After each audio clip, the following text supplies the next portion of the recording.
Order à l'ordre.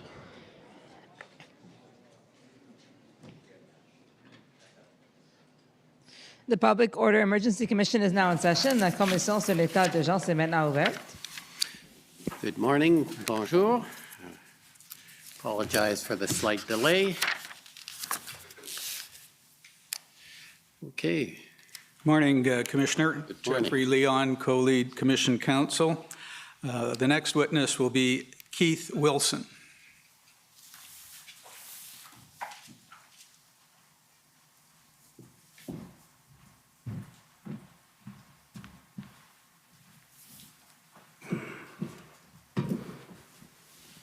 Mr. Wilson, will you swear on a religious document or do you wish to affirm?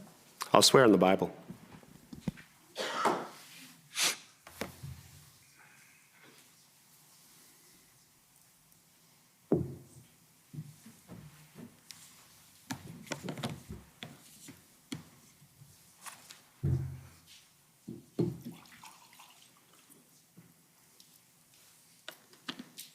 For the record, please state your full name and spell it out.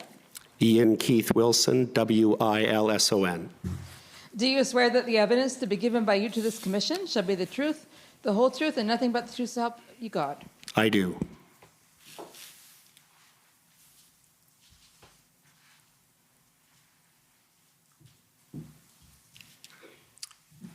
Good morning, Mr. Wilson. Good morning. I'd like to begin by getting some information on your background. I understand you're from Edmonton, Alberta. That's right. I'm originally from Burlington, Ontario. Spent first part of my life here in Ontario and the balance of my life out west. You and I did it the opposite ways. You practice law in Edmonton? That's correct. For how long? I think I'm 27, 28 years at the bar now. And you're a King's Counsel? That's correct. And can you describe for the Commission the nature of your practice? I've typically, throughout the course of my career, dealt with people who are up against bigger forces than them. I have represented many landowners and farmers and ranchers in Alberta in disputes with oil companies. But I've also, much of my practice has been focused on helping people when governments, in their mind, has gone too far, affecting their life or their business or their livelihood. And so I've done a lot of judicial review and administrative law and tribunal work. Thank you. And have you, I take it you've appeared before all levels of Alberta courts and many regulatory tribunals? That's right. And can I ask the clerk to bring up WTS 6058? You attended an interview with me and my colleagues on October 2022? That's correct. And you were provided with a draft summary that was prepared by Commission Counsel. That's right. And you had an opportunity to review that summary, comment on it, and then you were provided with an amended version, which you also reviewed. That's right. And I'm showing you on the screen what we've, an interview summary. You recognize this as your interview summary? I do. And do you have any changes or corrections you want to make this morning? No, other than, as we've heard from so many witnesses, there were so many events occurring, and it was some time ago, but to the best of my recollection, this is accurate. Thank you. If I can just interrupt, you have a tendency to speak rapidly, so if you could try and moderate it, that would be helpful. That's for the interpreters, obviously. Thank you, Commissioner. And I'll be referring to your interview summary from time to time, but if at any time you need to refer to it, you just let me know and we can bring it up. Thank you. I'd like to ask you some questions about how you became involved with the Freedom Convoy. I understand that you were contacted by the Justice Center for Constitutional Freedoms on February 1, 2022. Yes.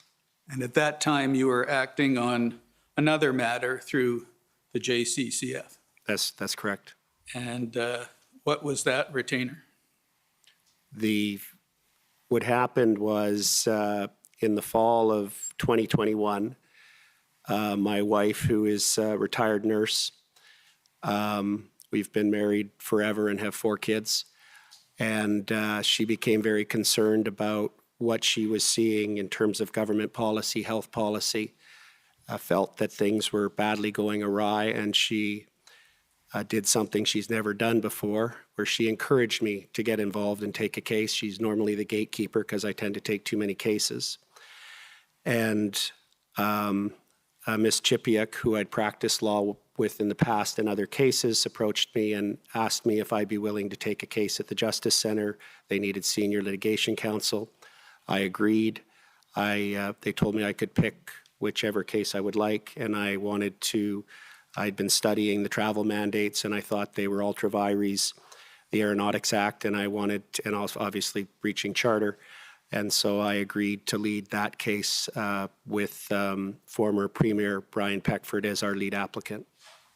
And that case is still going on? We just got struck on mootness, and we're appealing that to the Federal Court of Appeal. And when was that? We got struck not last Thursday, the Thursday before, while I was here. And then that led to, on the 1st of February, I had a legal team meeting set up, noticed some extra people in the Zoom room, and let them in. And I was informed by one of the lawyers who I'd met for the first time on that Zoom call that the truckers in Ottawa that morning had reached out to the Justice Center and asked the Justice Center if they would provide legal support. The lawyers on the call told me that they'd assembled a team and they'd asked me if I would come to Ottawa the next morning and lead that team, and I agreed. You were able to clear your schedule that quickly? Well, I got spousal consent very quickly, so that helped tremendously.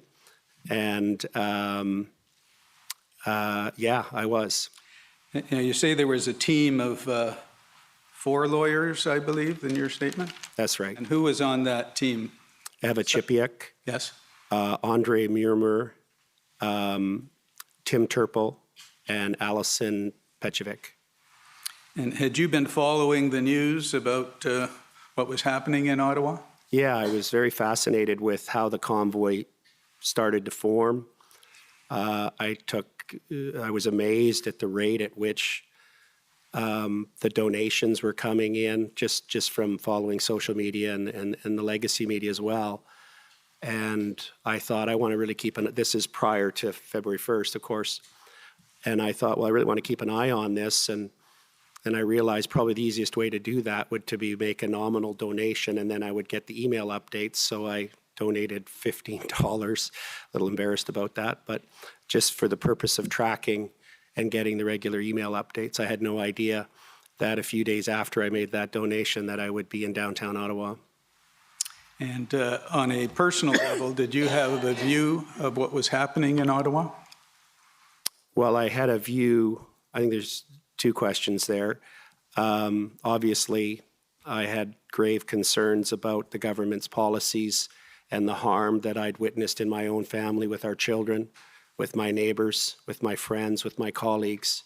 So in that context, I have a very strong view that I think tremendous mistakes were made at a policy level. But with respect to the convoy, I felt that it was providing an opportunity for people who were also concerned to symbolize that concern and demonstrate it. And at that point in time, what did you understand your retainer to be? My instructions were to work with the leadership group to provide on-the-ground legal support. One of the things that we thought we would likely be doing, which we didn't end up having to do, was to obtain an injunction.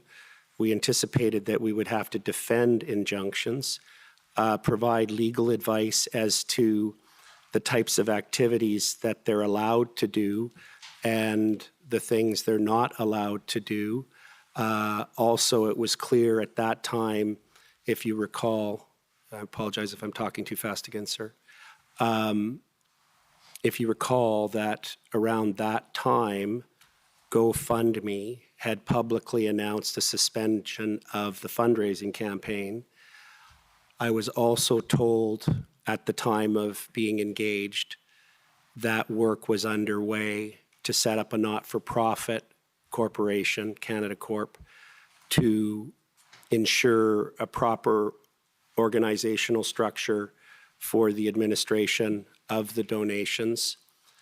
Something else that I've done in my background that proved to be extremely useful, not only in Ottawa, but in the events since, is I've represented not-for-profit groups, and I've represented various industry organizations, so I've dealt with conflicts and strong personalities on boards of directors and seen the interpersonal quarrels that can arise. And some of the groups that I've represented have been comprised of independent ranchers. And upon arriving in Ottawa, I immediately realized this personality similarities between independent Alberta ranchers and independent truckers. So that's some context. Okay, so the next day, February 2nd, you went to Ottawa, and I understand you went on a private aircraft? Yes, it was a small, bumpy, I forget the name of it, but it's a twin prop. And we left at 8 a.m. on that February 2nd, and we landed in Ottawa at about 10:30. So it was not a luxury experience. We went up and down many times. We stopped in Medicine Hat. We stopped in Regina, Saskatoon, Winnipeg, and then Thunder Bay. All the stops were to pick up additional lawyers and the accountant, or the last one to get fuel. Now, at the time, did you consider, did you wonder, given the nature of your retainer, why you were being flown on a private aircraft? Because at that time, the understanding of the interim orders under the Aeronautics Act is that it did not extend to private charter aircraft. And some of the passengers on that aircraft were unvaccinated. So that was a way for us to get to Ottawa quickly under the interim order. And did you know at the time who was paying for the aircraft? There was confusion about that, in the same way that there was confusion about. There was two other groups that had allegedly made arrangements for us to have hotel rooms when we arrived. And so the Justice Center made a backup plan to have a third hotel ready, and that's the one we ended up using. As we were boarding the plane, whoever was supposedly going to be paying for this charter turned out they weren't going to pay for the charter. And the Justice Center made the decision to send us anyway, and if necessary, they would pay for the charter if who had originally said they were going to pay for it didn't. And do you know who ultimately paid for the charter? I believe it was and I'm not certain about this, but I believe it was paid from funds donated through Chris Guerra's Adopt a Trucker. Thank you.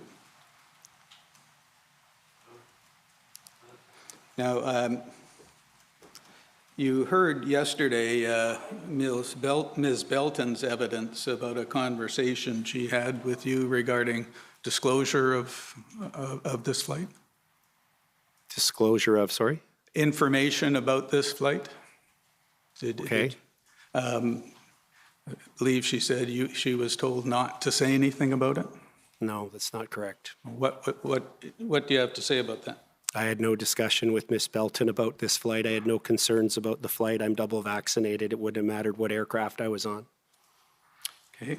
Now, I'd like to just pause here for a moment. I know that at this point you're acting as a lawyer, and to the extent that any of my questions would require you to disclose privilege information where privilege has not been waived, would you tell me and not answer? I will, and just so everyone's clear, I do, in July, my clients instructed me to consider making myself available as a witness, and granted a waiver with respect to these matters, this proceeding, and we've subsequently confirmed it in writing to avoid any confusion that I am here today with a waiver from my clients with respect to solicitor-client privilege. And when you say your clients, who did you include in that? The clients include Freedom Corp, so that's their short name for the full legal name of the not-for-profit. It includes Tamara Leach, Chris Barber, Danny Bulford, Tom Marazzo, Sean Thiessen, Miranda Gracer, Joe Jantz, Dale Enns, and Ryan Mihilowicz, and I believe that's the full list. I understand that during the period we're about to talk to, you were also dealing with Chad Eros. That's correct. Was he part of your client group? He was offered an opportunity to become a client and did not sign a retainer agreement. Well, my understanding is his position is he was a client and that he has not waived privilege. That's fine, and out of an abundance of caution, we can respect that. I do know that the absence of a retainer was confirmed by him in writing, so, to me. And if at any time you're in doubt about privilege and you need time to consult with Mr. Miller, you'll just let me know. I absolutely will, thank you. Now, so you arrived in Ottawa then with the group in the evening of February 2nd? That's correct. And understand you rented a car and went to the Ark Hotel. Yeah, I was in a taxi with Dwayne, and I can't recall specifically who else was with me. And then the others rented a car.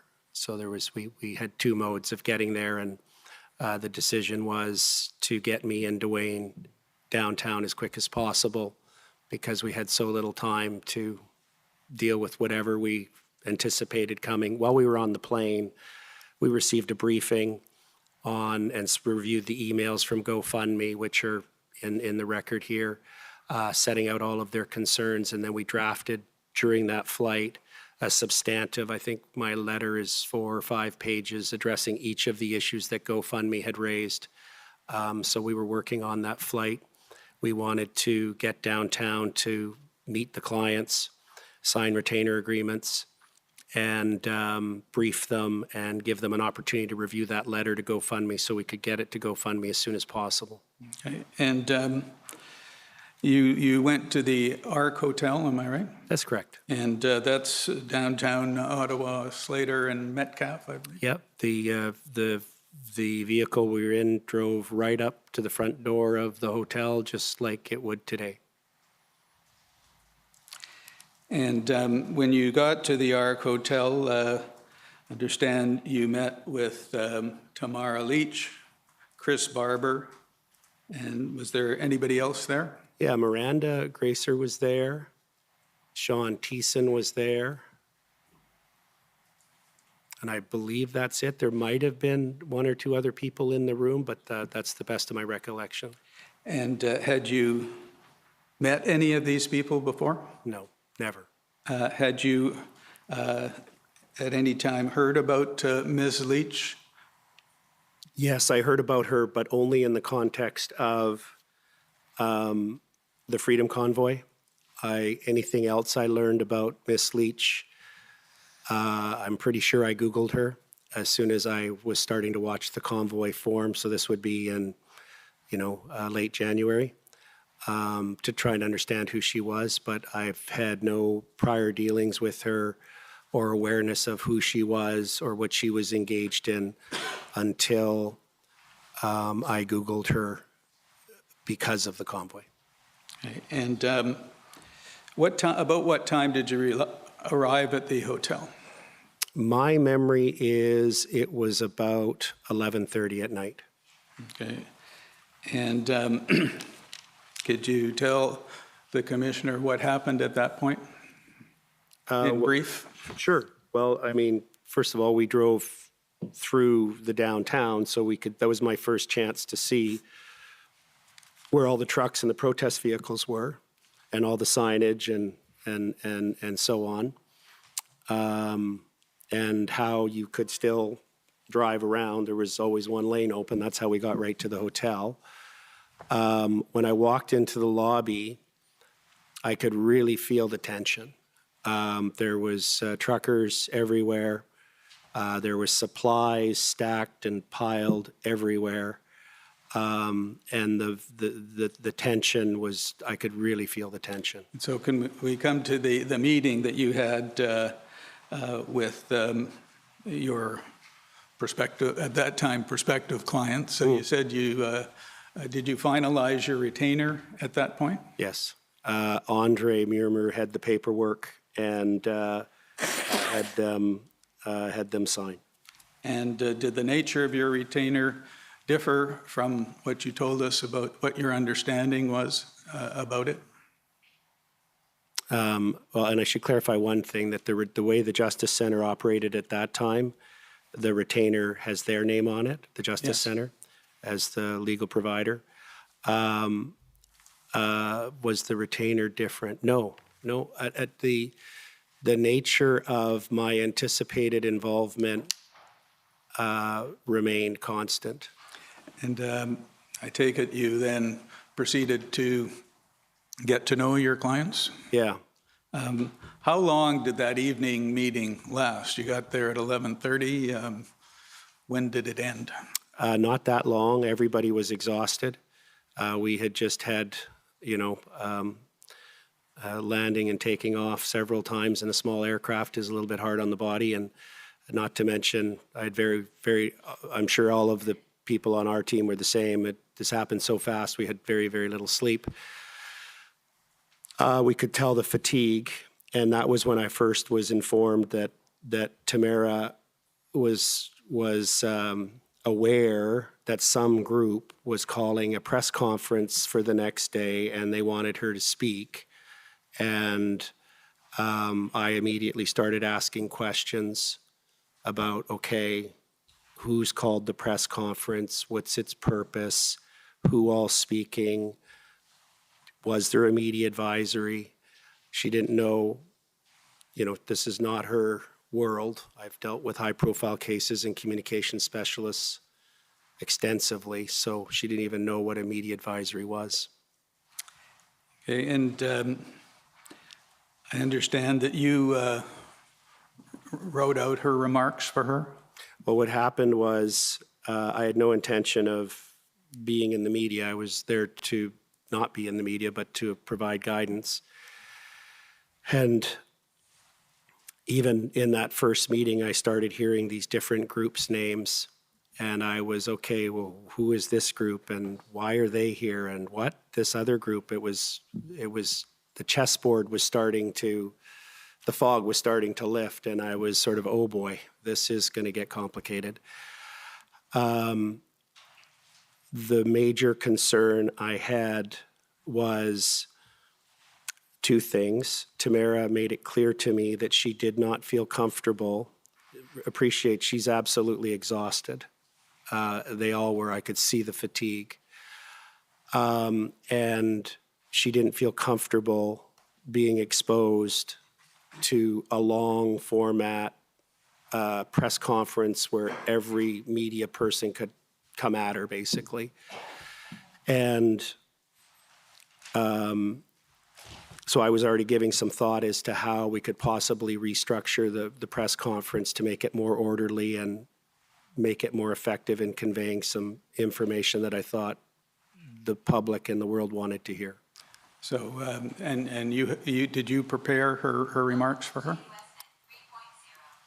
So the next morning, my legal team was adamant that I should take a more active role in the press conference. I was initially reluctant.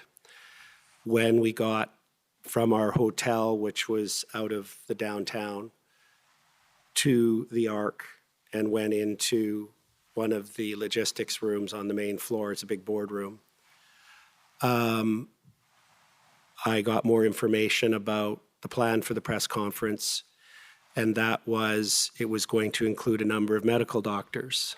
And Sir, my question was just whether you prepared her remarks, Tamara Litch's remarks for her. there was, Take Back Our Freedoms had a external communication consulting firm that had prepared a speech for her. A number of us, including Tamara Leach, reviewed it, did not like the messaging. So Ms. Chipiuk and another individual, a medical doctor, rewrote it. It still wasn't in Ms. Leach's voice, so I assisted Ms. Leach in revising that statement, and it was finalized in very short order because we only had less than an hour, and then she proceeded to the press conference to deliver it. And Mr. Clerk, can I ask you to bring up JCF 50155? It's a video. And I'd just like to play 1 minute from that. Good afternoon. Thank you for coming. My name is Keith Wilson. I'm a lawyer with the Justice Center for Constitutional Freedoms. As some of you may know, there was an announcement earlier today that the Justice Center and a team of lawyers are here on the ground in Ottawa to assist the truckers and the Freedom Convoy 2022 with whatever legal needs they might have. What we're going to do today in this brief press conference is you're going to hear from Tamara Leach, who we all know is the spark that lit this fire and the leader of this organization. You're also going to hear from Joanie Pelche, who is going to summarize in French what Tamara says. Okay, can I ask you to And stop then- it there, please? You say that Ms. Leach was the spark that lit this fire. Who told you that? That no one told me that. Where did it come from? My brain. Okay. And how did your brain figure that out? Well, I observed what was happening, and I noticed that this is again prior to me being engaged, that she seemed to be the organic leader. She was the one that was doing the Facebooks, lives and other videos. She was the one who was sending out the message, and she seemed to have the personality of a natural leader that inspired others to get behind her. Thank you.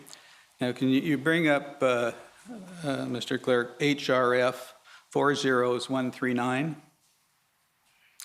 And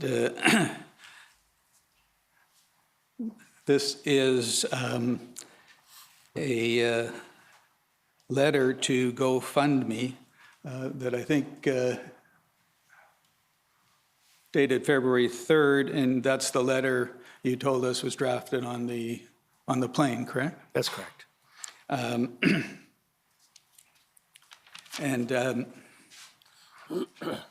just if you can scroll up, please, a little more.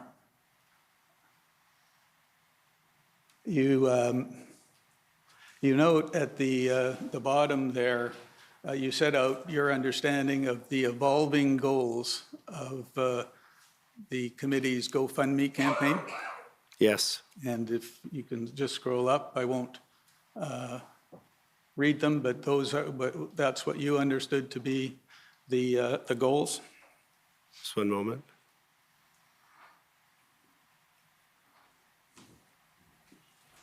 Yes.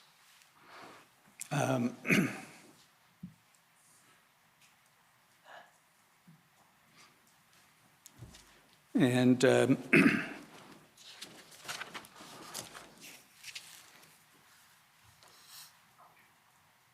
if you can just scroll up a little more. Stop there. The paragraph beginning, "Everyone has been surprised." You say the last sentence there, "The truckers have been open with the media that they are not leaving until the government vaccine mandates are lifted." Who on the plane provided that information? I think it might have been either in some of the drafts that Mr. Eros had prepared, and understand that we did a draft on the plane. So that would have been the, is that the Wednesday night? Anyway, the February 2nd. Then we had the letter reviewed by the clients. And then the letter the next morning was reviewed by the Finance Committee back in Alberta. And a number of people requested, as normally occurs if you circulate a draft, that words and sentences be added. So I don't know exactly whether that arose in the very first draft or whether that was something that some of the leaders in Ottawa had added, or whether that was something that the Finance Committee wanted added. And can you just scroll up a little more, please? You note in the second bolded paragraphs that the intention is not to reimburse those committing unlawful acts or criminal acts, and you say the convoy has been clear, it only supports peaceful assembly. At this point in time, I take it you were aware that there were some officials that were suggesting that some of the conduct going on was unlawful? Yeah, and I've heard that a lot. And what I've always struggled with is, at what point in time did those officials believe it became an unlawful assembly, and on what basis? Because it just seemed to be a terminology that started to morph and become adopted with no particular triggering event or explanation as to what that individual or official thought constituted an unlawful assembly. And later that day, you attended a phone meeting with GoFundMe, That's correct. and among other people, That would have been on the, that would have been on the Thursday afternoon. yeah, and among other people, Mr. Eros was on that call. Yeah, all of the lawyers that were with me, and a number of the board members from Freedom Corp were there, as well as Ms. Leach. And Mr. Clerk, can you bring up WTS 6032 and go to page 8? This is a witness statement provided by Chad Eros. And he made certain statements in there, and I want to give you an opportunity to respond. Sure. On page 8, he says that the, if you can scroll up.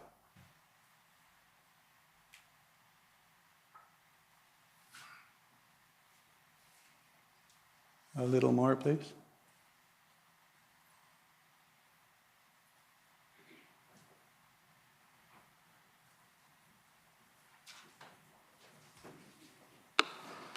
I'm not seeing it right now, but he does say that the JCCF lawyers, and specifically you, were trying to take over the meeting and assert themselves as the spokespeople on the financial side of the convoy. Do you remember reading that? I don't remember reading that. Right there, and where it says Mr. Wilson trying to take over the meeting? All I want to know is whether you want to respond to that. Well, I mean, what does that mean? When I led the meeting, someone needs to lead a meeting from when you have two parties. Mr. Eros spoke, other lawyers spoke. Mr. Eros spoke extensively in explaining to the GoFundMe executives and their legal team, because I would estimate by memory, there was 10 to 12 people from GoFundMe on the other side of the conference call. This was a call, not a Zoom. Yeah. And you mentioned, sorry. And we relied heavily, at least our side, on Mr. Eros explaining the financial controls and who he was and his background in banking and as a CPA, and his role as treasurer. But yes, I did lead the discussion. That is true.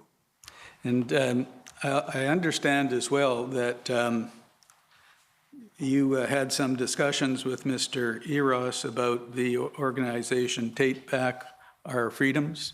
Yes.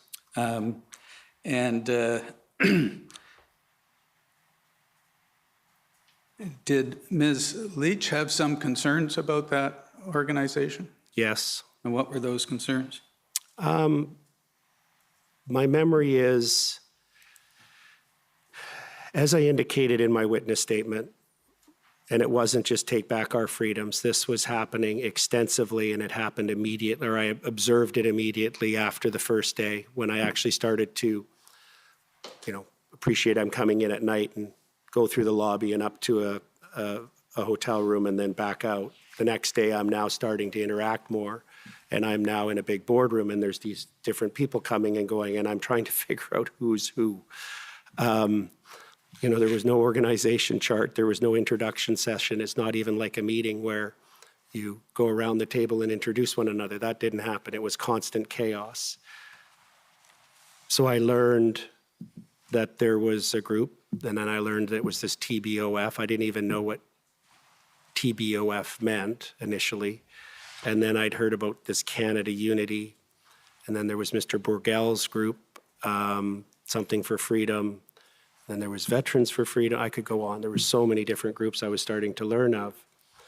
And what I observed was that different groups were trying to take control. And what I observed and believed to be true is that some were trying to take control because they saw the organic, flat hierarchy largely of the convoy and wanted to make it more successful and felt they had the organizational capability to do that. Other groups seemed to want to reshape the Freedom Convoy into their own event, branded theirs. And I got the distinct impression from some others that they were trying to get their hands on what at that point was $10 million in donations. And my impression and my recollection from the discussions that I would have with Ms. Leach, as various people would demand private meetings or play games and say we weren't allowed to use the boardroom because it was their boardroom, those sorts of things, that she was under pressure from a lot of these different groups for the reasons I've given. Okay, and coming back to Take Back Our Freedoms, am I correct that Mr. Peckford was the chairman of that organization? Yeah, and it's interesting because he's more of a symbolic chairman. In all of my discussions with the Honorable Brian Peckford, I would speak with him not every evening, but maybe every second or third evening. My telephone logs confirm that I've tendered in evidence, and I was looking for guidance from him. He was, he's an elder statesman. He's been through a lot. He's one of the founding fathers of our Charter of Rights and Freedoms, very seasoned politician. And so at no time did we ever have any discussion around Take Back Our Freedoms. Did I feel he was speaking on their behalf? Him and I become somewhat close through my work on his federal travel mandate charter challenge in federal court. And I was using him as a resource and someone to run ideas past and get guidance from. And am I correct that you were aware that at least Mr. Eros had some concern that if there were concerns about Take Back Our Freedoms, and you were acting on behalf of Mr. Peckford in that other litigation, that you were in a conflict of interest position? That was never raised at any time. I don't feel I was in a conflict because at no time did Mr. Peckford ever ask of anything of me. I was the only one who asked of things from him.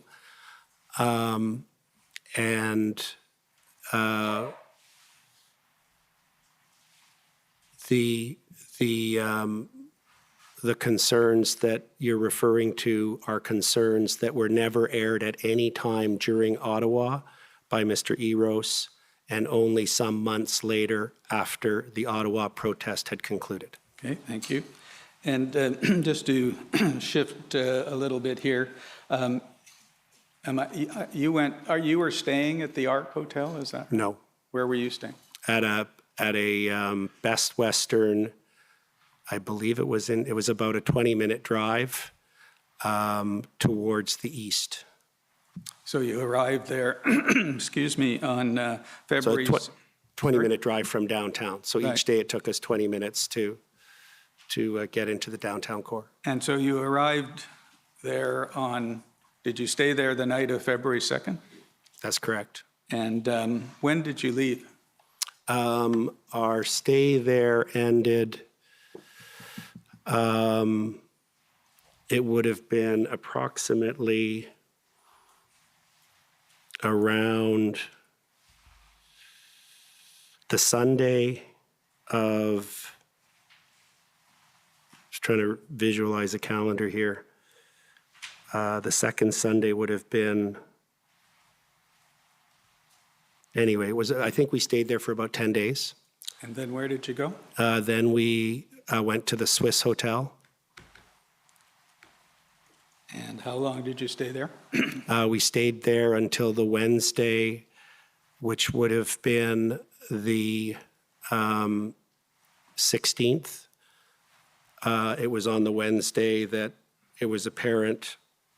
This was when I had the phone call from Steve Kay, the city manager, advising me that the third attempt to move trucks was going to be unsuccessful, and he was very disappointed, as he himself testified here. Okay, and I was just asking you the date, sir. And, Yeah, I'm sorry, I'm trying to contextualize things, and I have to remember things by events because I wasn't calendar focused. And so it was that day that it became apparent that something dramatic was about to happen by the government and the police. And as a result, Ms. Leach instructed Ms. Chipiak and I, because we were the only two lawyers left on the ground at that point, to relocate to a new hotel, and where was that? La Germaine. And how long did you stay there? I stayed there until the Sunday, which would be the 20th or the 21st, I believe. And then did you go back to Edmonton? I went home, yes. Yeah. Okay.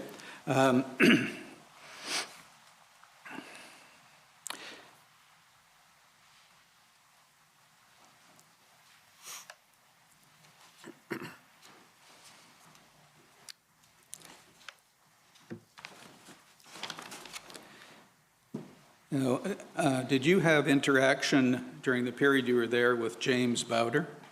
No. And if I did, it might have been where I was in a room or in a hallway or on a sidewalk and he shook my hand, but I met so many people. Okay. The interaction would have been unremarkable. And you became aware of his, or Canada Unity's Memorandum of Understanding? Yeah, very early on, I was approached by many people, both within the client group and others, asking me about it. And I believe, is it fair to say it was in your, from your perception, getting a lot of attention, and you talked to a lot of people about it? Yeah, they would ask me. I didn't make it a topic that I felt I needed to discuss with others, but I did get asked it a lot. And what the first thing that's obvious about it is A memorandum of understanding, in its simplest legal concept, requires all parties to it to sign. And it was evident that the signature lines on the last page were not going to be signed by the Governor General, nor someone from the Senate. And in any event, I would explain, when I was asked by the board to brief them on it, I explained, and I apologize for my voice, I'm recovering from a cold. There's water there if you need it. Yeah, thank you. That I explained that there's only two ways that governments change under our parliamentary system. The first is when the Prime Minister contacts the Governor General and dissolves Parliament and asks that the writ be dropped. The second, through parliamentary tradition, is where a bill is identified as a confidence vote and Parliament votes to defeat the bill. In that second instance, the Prime Minister would similarly contact the Governor General. This idea that a certain number of people could sign a document and that would somehow compel or incentivize and lead to a change in government, I explained consistently and repeatedly, is legal nonsense. And you knew that, did you know at the time that almost somewhere around 300,000 people had signed on to a petition regarding that? I didn't know the number. I knew that it pre-existed the convoy. I knew that Canada Unity pre-existed the convoy as a group by at least a year or two, that it was not a creation of the convoy. It was one of these hanger-ons. So I take it you were surprised that so many people were taking it seriously. Is that fair to say? I am very surprised at, this is not the first time I've run into this. I've had to litigate opposite the sovereign citizen folks and quoting admiralty law and think that if they present a flag in a certain way in a court, the judge loses jurisdiction. I've had to encounter this many, many times in my career. So I was just like, here's another one. Okay, now on February 4th, I understand you were served with a statement of claim and an injunction motion by Mr. Champ. That's correct. And you represented the convoy leaders in that matter? Yeah, not everyone who was named at that time is my memory. That pleading has been amended a number of times and is a evolving document, is to be expected in a litigation of that nature. And did you oppose the injunction? What we did was we received it at approximately 4 o'clock. That was at the same time that we also received notification publicly that GoFundMe had determined that the fundraiser violated their terms of service and that they were stopping it and either going to send the money to some other group or refund it. We had a lot going on. We were served with a motion record, emergency motion returnable the Saturday afternoon at 1 o'clock. So my legal team and I prepared through the night. Mr. Champ continued to provide supplemental materials in the magnitude of hundreds of pages. We had everything ready to go by noonish the next day, but not even enough time for me to read the factum. So I took the... Did you oppose the motion? I'm answering your question, sir. We took the position that it was just improper for the court to hear it on the Saturday. We agreed to come back on the Monday. I had informed my clients that there is no way the court was not going to grant the injunction, and that the best we could do was to ensure that the terms of the injunction order were not excessive, were not prone to abuse and arbitrariness, and had an acknowledgement of their right to protest. So the real argument before the court was, what is the terms of the order going to be, and overcoming the challenge of in rem versus in personam orders. Thank you. Now, around that same time, I understand from your witness statement that you had some discussions with Mr. Marazzo about his concerns that there seemed to be a change in tone in the response of the Ontario Police Service to the protesters. Yeah, the Ottawa Police Service, that's correct. And that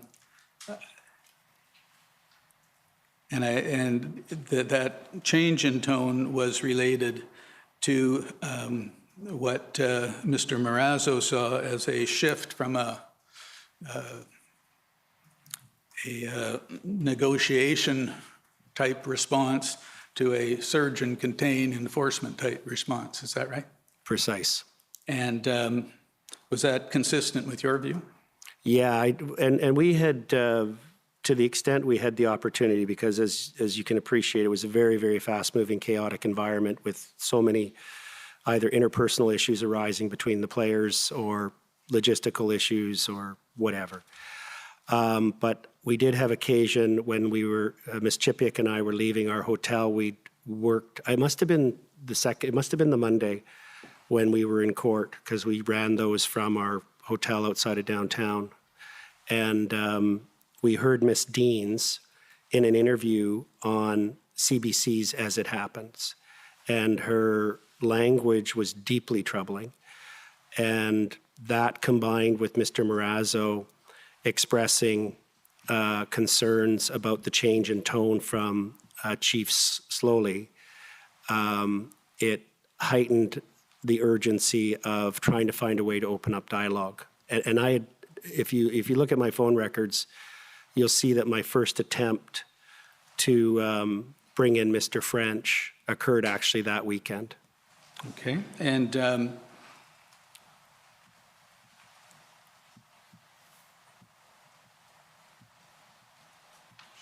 what was your strategy as a result of this? Well, in my past, I've been involved in two international scope crises. The first was the 2003 mad cow disease outbreak in Alberta, where I was representing a government agency.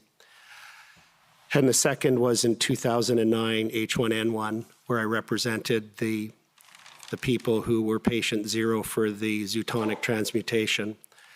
And so I've been in emergency operations centers of government on two major incidences, and I've seen the chaos that occurs in there. And, you know, I know the importance of dialogue and communication, and I know I sense the danger of the parties not talking, even if it's back channel. So I had a strong desire to open up back channel communications so we could bring the temperature down, start to see if there's ways to resolve this, de-escalate this, wind this thing down. So that was a heavy focus of mine at all times.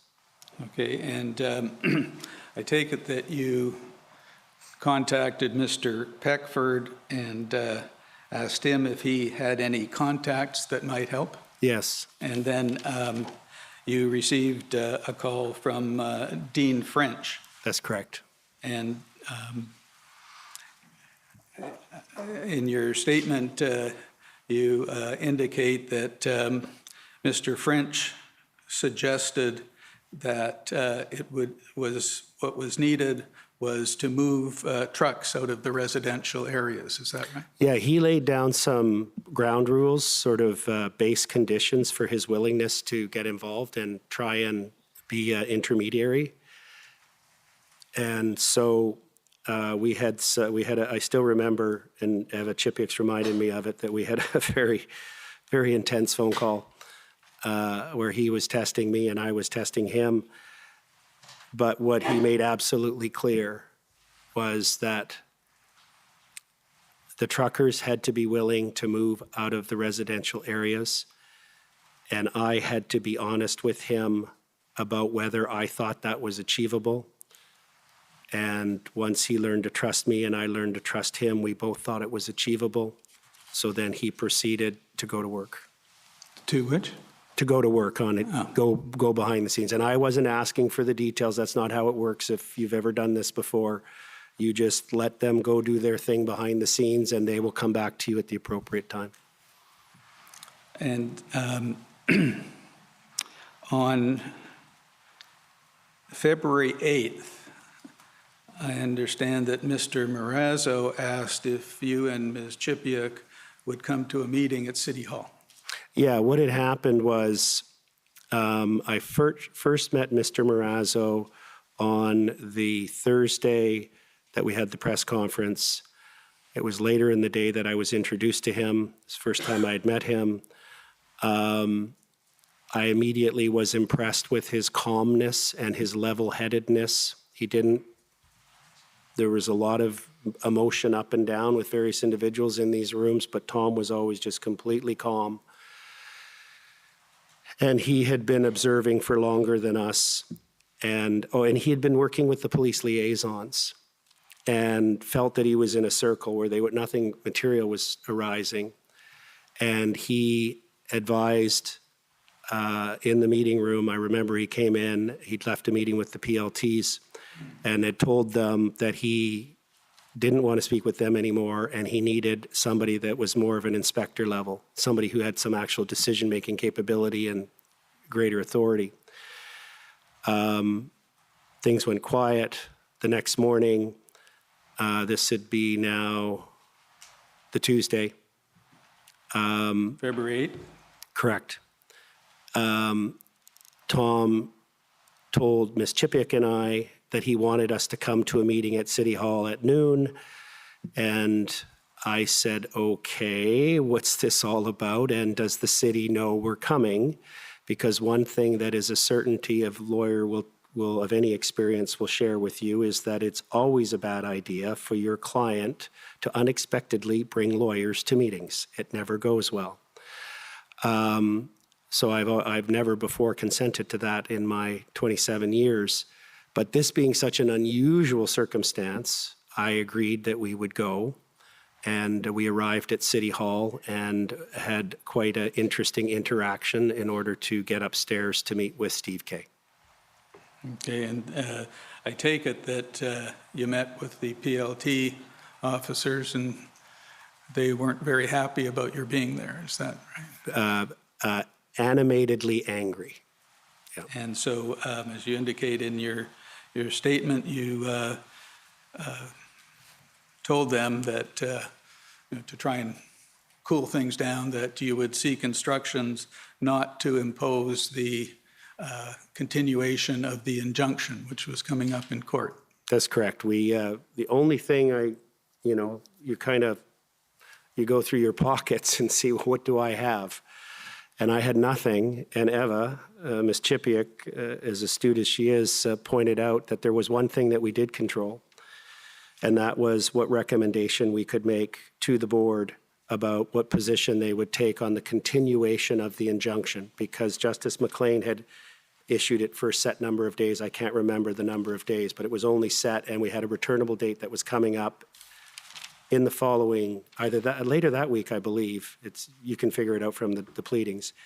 So we said that we would seek instructions from our client not to oppose it becoming a long-term injunction. So the quiet that had resulted from the injunction would remain, and that was what we offered. Had it been your instructions to oppose the continuation of that injunction? I had not yet received instructions at that point. And I take it that you ultimately had the meeting with Mr. Kanellakis? Yes. And were you here for his testimony? Yes. And is there anything about what he testified to regarding the meeting that you disagree with? There was a couple of sort of nuanced details, but that I think he might have just been misremembering, at least, or alternatively I am, but nothing of substance. Okay, and subsequent to that meeting, or sorry, let me take a step back. Sure. I understand that he had two concerns. One was to keep the meeting secret because he didn't want it to get out if there wasn't a successful negotiation. And he wanted to move trucks from the residential area and the Rideau-Sussex intersection. Yeah, he'd given us a list of 3. So I led by saying once Evan and I went into the room, and I know there was some conflicting testimony, there was 3 PLTs in that room. There was 7 people in that room. I know someone testified, I think it was one of the, it might have been Drummond, that there was no police in the room. That is absolutely false. And he's likely just wasn't accurately briefed, I suspect. And I led by saying, okay, give us your top 3. If we can get movement at 3 locations in the downtown, if we can move trucks and protesters, where can we provide the most immediate and effective relief? And they gave us the 3 locations, and one of them was Kent, and I can't recall the other 2. But what I also picked up on, as did Tom Marazzo and Eva Chipiuk, is that they spent almost the entirety of the time talking about Rideau and Sussex. And so even though we had this list, it was clear to me and to us as a team that Rideau and Sussex was in a category by itself. So we promised them at the end of the meeting that we would keep the meeting secret. And the reason that that was important, it's in these situations, it's always about building trust. And it's the littlest things you can control that build the trust. And so we agreed to keep the meeting secret. And in fact, no word got out about the meeting. And I said, and I'm not from Ottawa, so, you know, I was stuck in buildings, and then when I was on the move, it was often at night, so I was very spatially disoriented all the time. And so I said to Eva Chipiuk, who had done her, I don't think it was her Master of Laws, I think it was her undergrad, or her LLB here in Ottawa, so she was very familiar with the area, and Tom obviously was. So I said, can you please take me to Rideau and Sussex? Sorry. Okay, so take it after the meeting, the 3 of you went to the intersection? That's correct. And Mr. Clerk, could you bring up HRF 401550?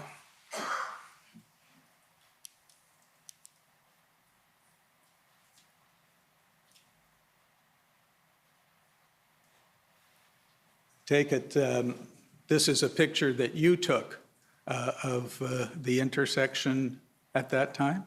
Yeah, I took several pictures, including a picture with Mr. Marazzo and Ms. Chipiuk in it. I started doing that just to help keep track of things. You know, you get metadata on your phone, so it shows exactly what time and place. So I started taking these pictures. Now, you indicate in your statement that at some point you left the intersection and Ms. Chipiuk and Mr. Marazzo remained to talk to the protesters?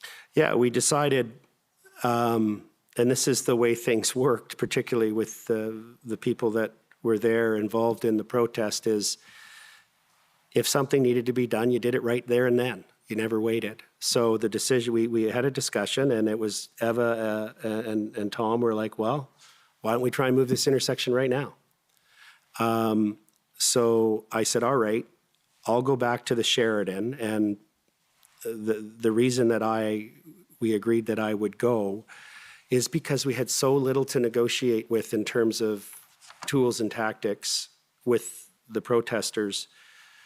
Because I had been on the stage at the press conference the week previous, I was recognized as the truckers' convoy lawyer. So the idea was that if they made significant progress but needed just something more to get the truckers to agree to clear this intersection, that they would say, well, we're going to have Keith come. And then I would come and try and use whatever influence I may have.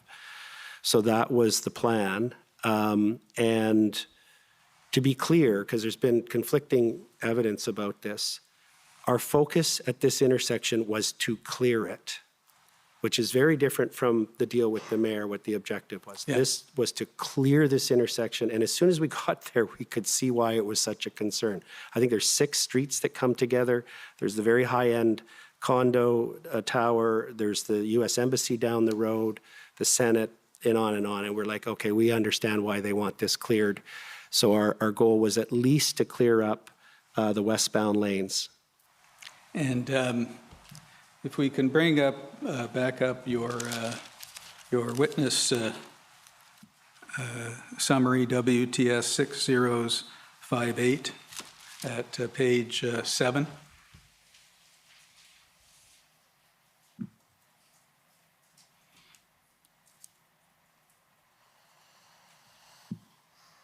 And can you scroll up a bit? You said out there, in the interest of time, I'm not going to take you through it all, of what happened at Rideau and Sussex that led up to your finding out that there was a willing, or at least Ms. Chipiuk and Mr. Marazzo, the bottom paragraph, finding out that the truckers had agreed to move their vehicles to Wellington, but there was a problem in removing the Jersey barriers, and that fell through. Correct. Well, and it was not, what had happened was, my briefing is that we had an advantage because the first 3 big trucks that would have to move were the ones that had the Polish immigrants. And Ms. Chipiuk is Polish background and can speak Polish fluently. And she very quickly developed a rapport with these truckers. And we knew if we could get the first 3 to go, it would incentivize the other ones to join in. There was a sense of each of these areas that people didn't want to be left alone, that there was a real group think going, we picked up. So, but this was an intense group. There's no doubt about it. I mean, you've heard about that. There was this Forfada stuff that the first time I heard it was in this inquiry, so it was never on our radar. But so Mr. Marazzo gathered, about 80 of them together and in the middle of the intersection, surrounded by their vehicles, and got them to pick amongst themselves 2 representatives.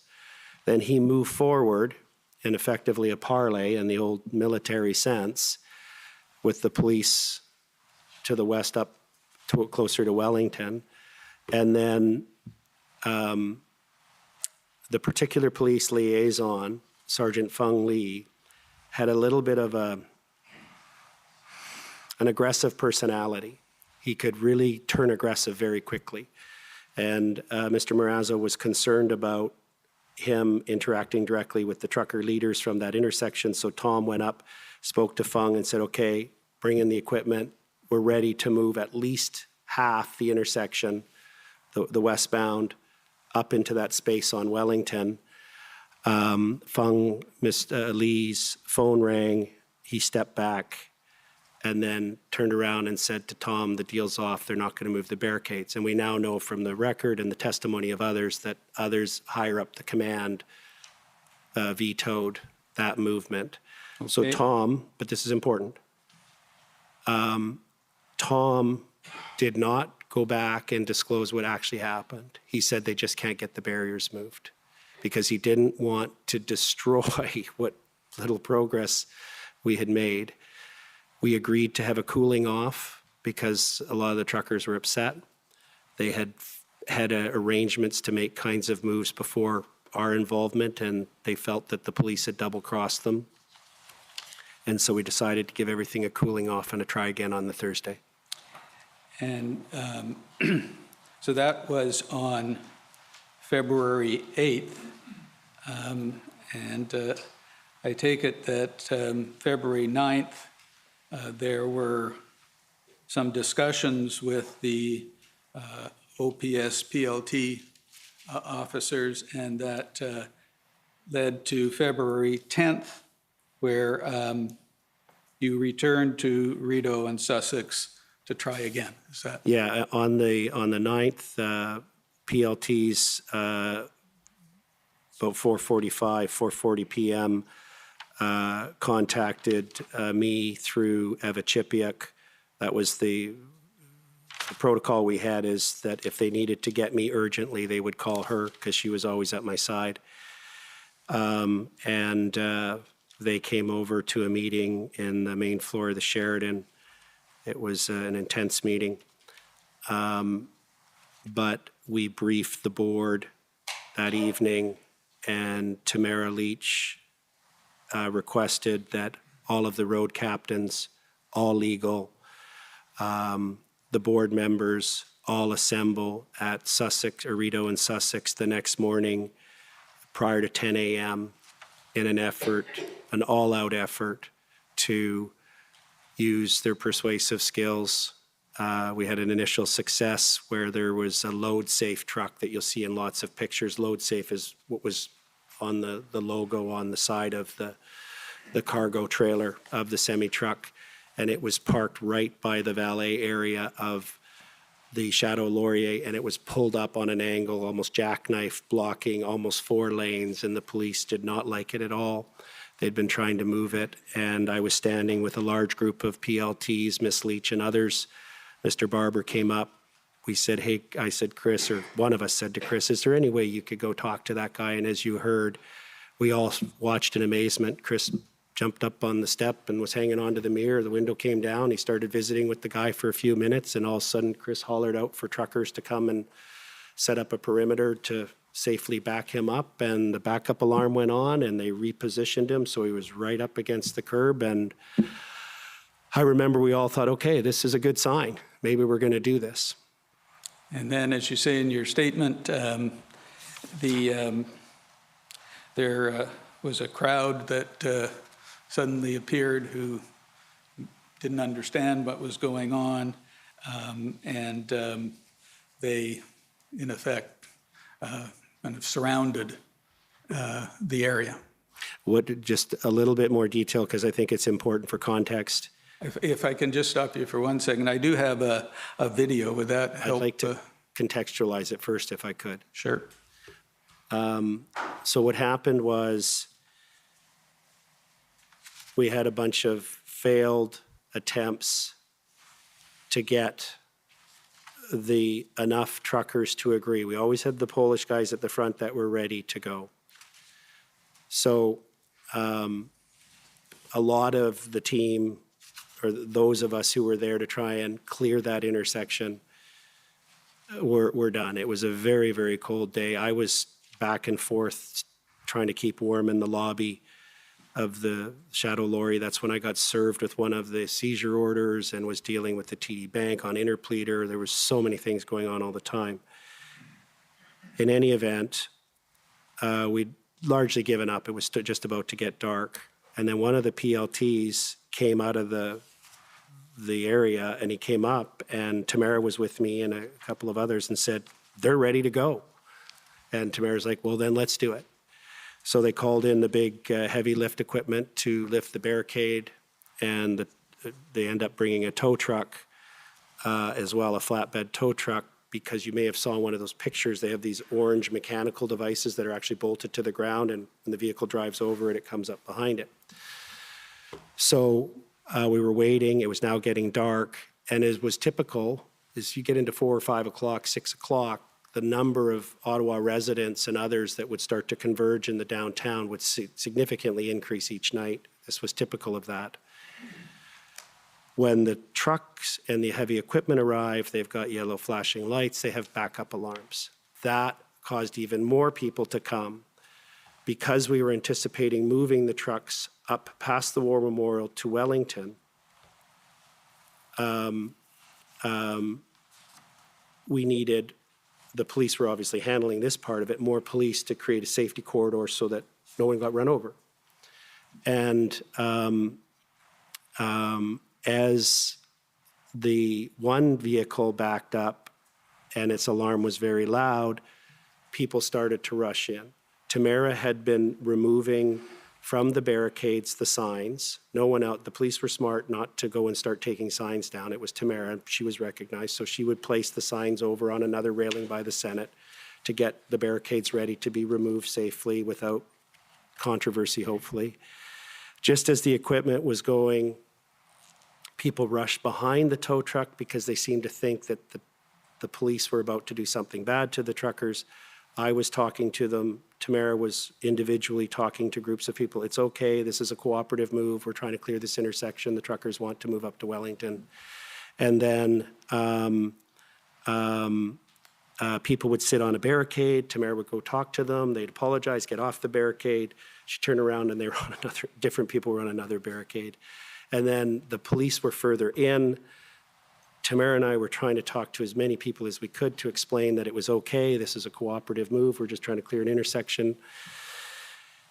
And then the people just swarmed in, and that's where the video plays. Okay, can you pull up, please, HRF 401587? And I'm in the orange high visibility coat, which they jokingly called my trucker camo.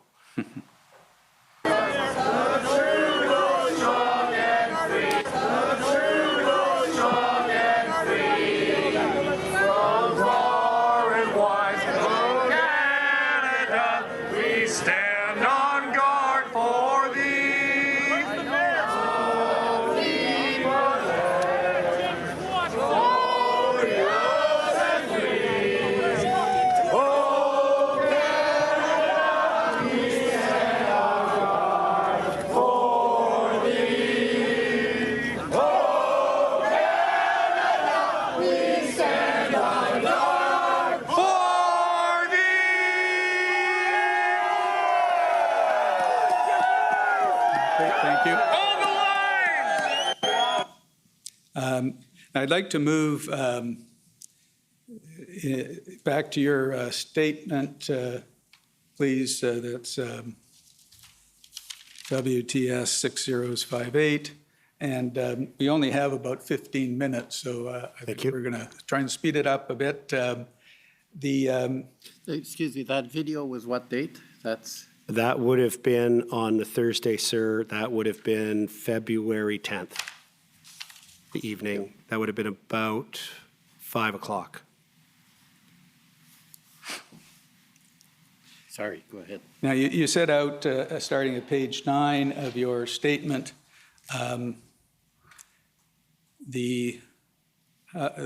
your dealings with Mr. French and leading up to a meeting with him on February 11th, where he presented to you a draft letter from the mayor, and you went and got instructions, and you discussed it with the board, and the board agreed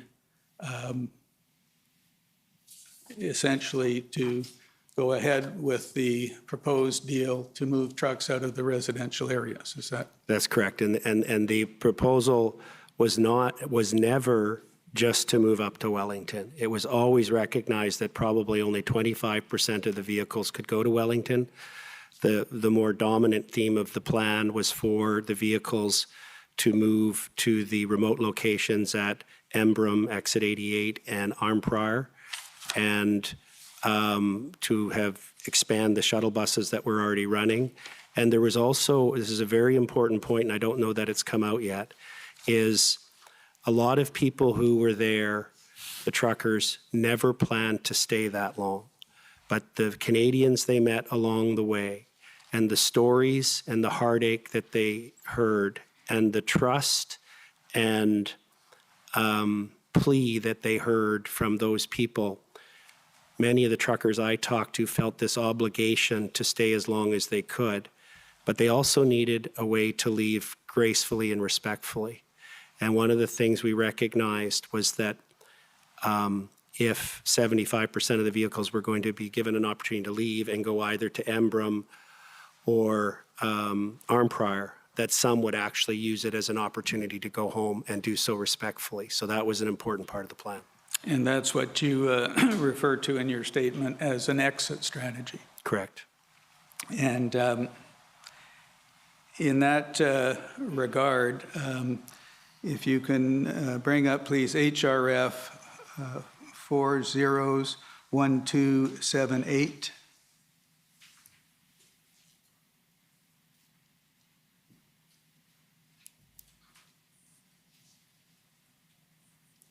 And this is an email, excuse me.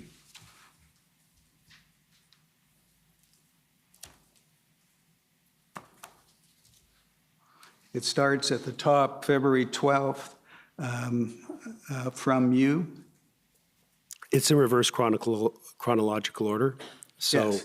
that would be the latest response. I had prepared, following the board meeting on the Friday evening where the board decided to approve the deal.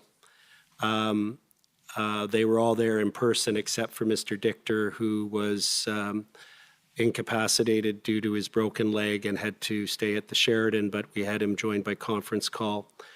And because of the significance of this, even though on the Friday they had all agreed to proceed with the deal with the mayor, I wanted to get something documented. So I sent an email to all of the board. You can see where it says, right just by where the mouse is, a little bit up and to the left, a GIDG. That's a part of Bridget Belton's email address. You'll also see, you can see Mr. Dichter's emails on this as well. It's the first one on the CC line, actually. And I received responses from everyone approving it. It makes reference to the arrangement with the mayor. The plan was, how are we going to get the truckers on side? So the decision was made to do this Freedom Manifest document where Tamara, with all the board members signing at the bottom, would say it's time. We've had an impact. It's time to do something differently. It's time for us to focus our presence on Wellington, where our beef is with the federal government, for them, and for them to have the other trucks move out to the other locations. Right. And if you can just scroll up, please. There, stop right there. You say in that email from February 12th at 3:47, you indicate that the drafting committee had looked into a way to draft a document that would describe the Freedom Convoy's overall demands of all governments and a way forward strategy. And so they were working on the broader document for review by the board tomorrow, but you're circulating a draft now as a and it was intended to be a communication for the captains and truckers regarding the deal with the mayor. And then you say towards the end of that line, after Wellington and Elgin, while at the same time taking away the excuse that Trudeau wants to unleash the police goons and seize trucks. Remember, we are trying to block Trudeau from having the justification to cause the police to use the new emergency powers against the truckers and allow the truckers to stay here in Ottawa for as long as it takes, etc. Now, this is February 12th. At that point in time, did you anticipate use of the Emergencies Act? Yes. And further, rather than looking at what's the draft, can we pull up Mr. Leon, HRF 40? Sorry, excuse me. I apologize, Mr. Leon, Commissioner. I'd just like to just make a note of the record, or perhaps a small objection. Ms. Belton testified yesterday that on the mayor's deal, and it was her understanding that it was all completely fake news. I think was the terminology she used. And as I understand it, Mr. Wilson is now testifying that this deal was sent to Ms. Belton as one of the convoy organizers and that they all agreed to it. I just note in fairness to the witness, I don't think that was put to her by the commission nor the convoy organizers or Freedom Corp.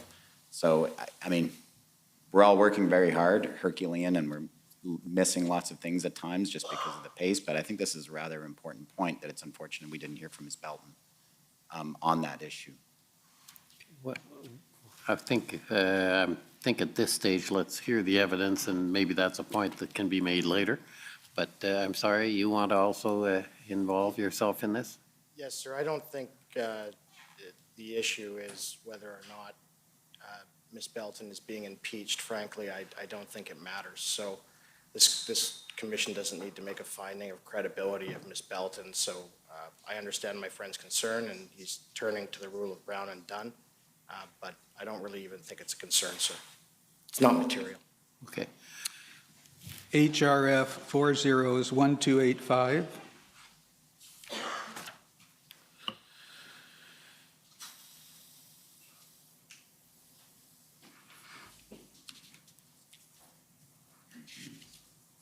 And this is the Freedom Manifest that was, I think you said there were about 800 copies made up and distributed to the truckers? That's correct. About 850 copies were printed.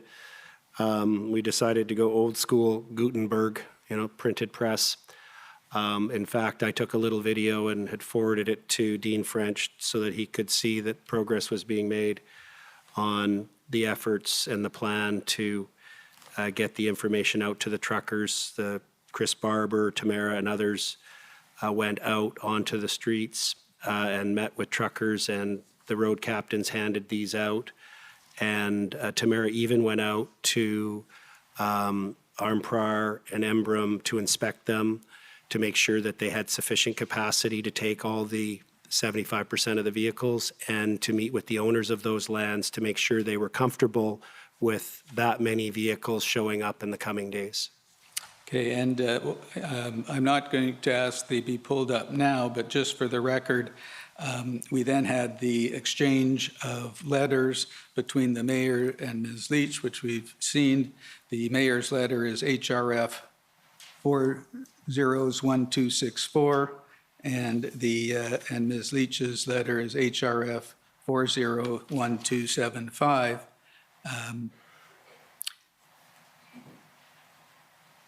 Can I now ask to bring up HRF 401323?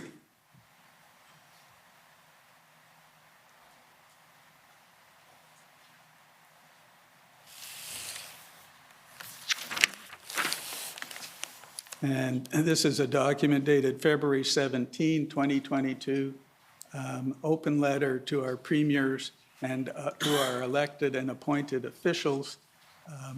It's a long letter, but I take it that the idea of this was still part of the exit strategy to do something to make contact with government officials so that people could be satisfied that you'd done all you could do to that point. Is that fair?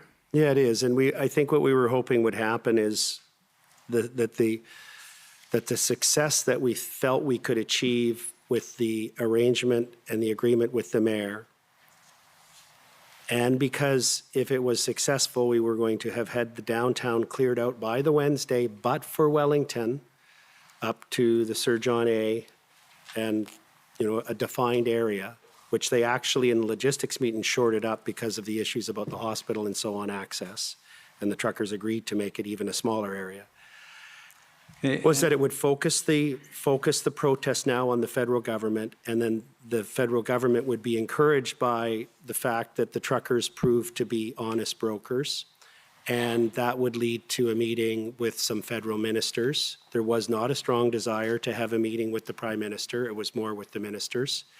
And that we could agree on a process of formally presenting briefs and information and scientific information to support and comparative information, because Canada was an anomaly at this time in terms of our mandates. The other G7 countries weren't doing these things to try and persuade the government to review its policies. Thank you. And then we don't have to bring it up, but in your statement, page 10 and 11, you outline your understanding of what happened in terms of the movement of the trucks outside from the residential area, either to leave or up to Wellington, correct? Yeah, well, I was directly involved, and on the Monday, and my text messages and my phone logs confirm it. My text messages with Sergeant Lee, with the Mayor's Chief of Staff, and with the City Manager. The reports I was getting from the ground were that the police were not in a position. They were getting blocked at different phases by the police. They finally got some trucks moved. We were ready to move trucks again on the Tuesday. Chris had worked, and others, Joe Jantz and Ryan and Dale and others had gone out and worked hard to get a whole bunch of trucks ready to move on the Tuesday. Police completely blocked it. We now see all the back communications and infighting that was going on. We didn't know that at the time, obviously. And then again on the Wednesday. And the other thing is we realized when we discussed it, and I listened to the road captains and to the Chris Barbers, is they felt that once the big trucks moved, there would be stragglers, but they wouldn't want to be alone, and that they would either leave or they may go and infill a little bit. But so we recognized that. And there was also discussion that if, and this is controversial, but there was also discussion that if we get down to a few areas where everybody else has either gone up to Wellington or gone out to the base camps or gone home, and we have a few holdouts, that Freedom Corp would no longer provide any supplies, fuel, or materials to those areas to incentivize them to follow the lead of everyone else who was leaving downtown. Thank you. I see I've gone up for my hour and a half, Commissioner. I have two more points to deal with, if I could. Sure. Thank you. HRF 401298. This is a letter that you sent to Chief Bell stating your view on the powers that were the police were given under the Emergency Act. Mm-hmm. And you took issue with whether there was the power to prevent peaceful protesters from coming into Ottawa to protest. Correct.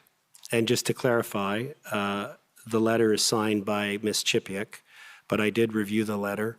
And we also had at least 4 or 5 other lawyers from the Justice Center reviewing the same statutory regulatory instruments.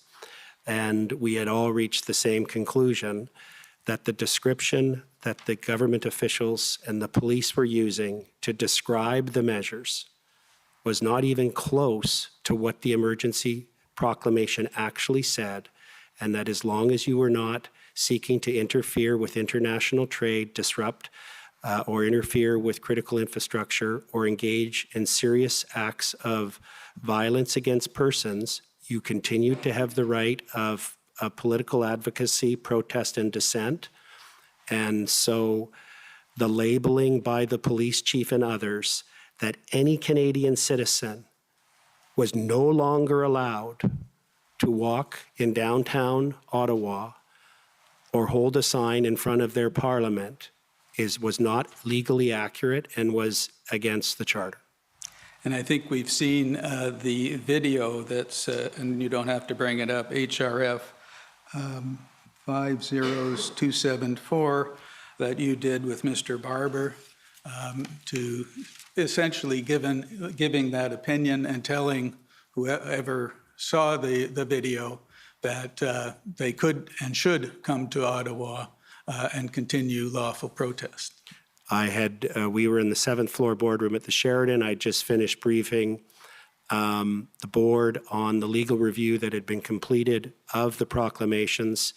And Mr. Barber turned to me and said, come over here, sit on the arm of the chair, let's do a TikTok. And it literally happened that quick. And in making that TikTok video, was it your understanding that there was about to be an enforcement initiative by the police to remove people from the red zone? I didn't know for sure. What I did know is that there was numerous times where information would come into the operations center from various police sources that a raid was imminent, and it happened many times. And then the raids either did occur in part, such as Coventry, or other evenings where they would go and take firewood and fuel or food from one of the blocks. But it did appear from the buildup we were seeing on the ground, it was obvious, and the information we had about the number of, I don't know, there's some Lansdowne Park or someplace had been set up as a processing center. So it seemed that there was a shift occurring.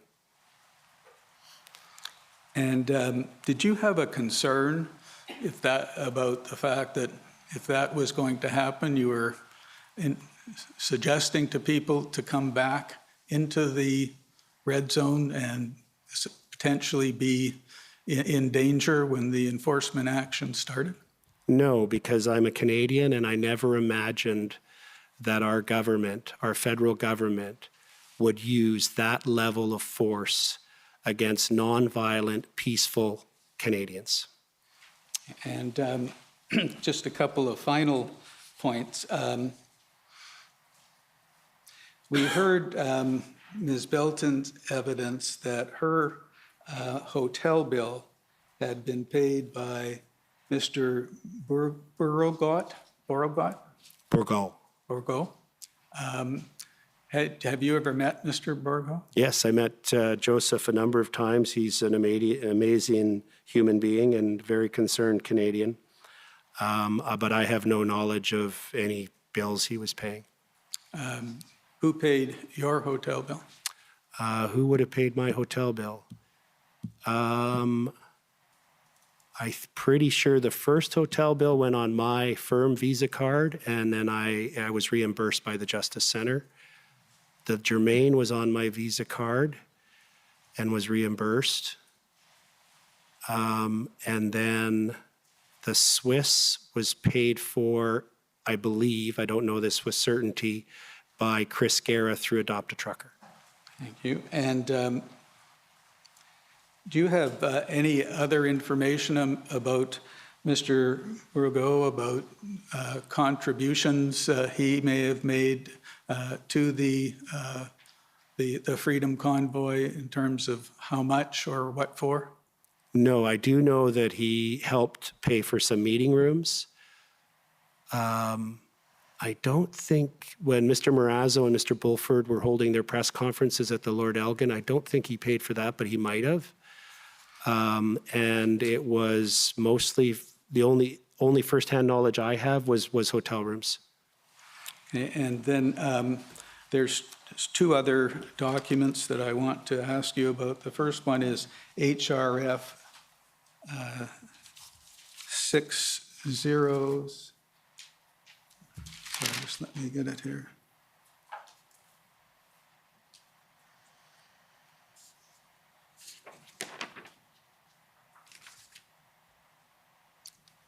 Eight three.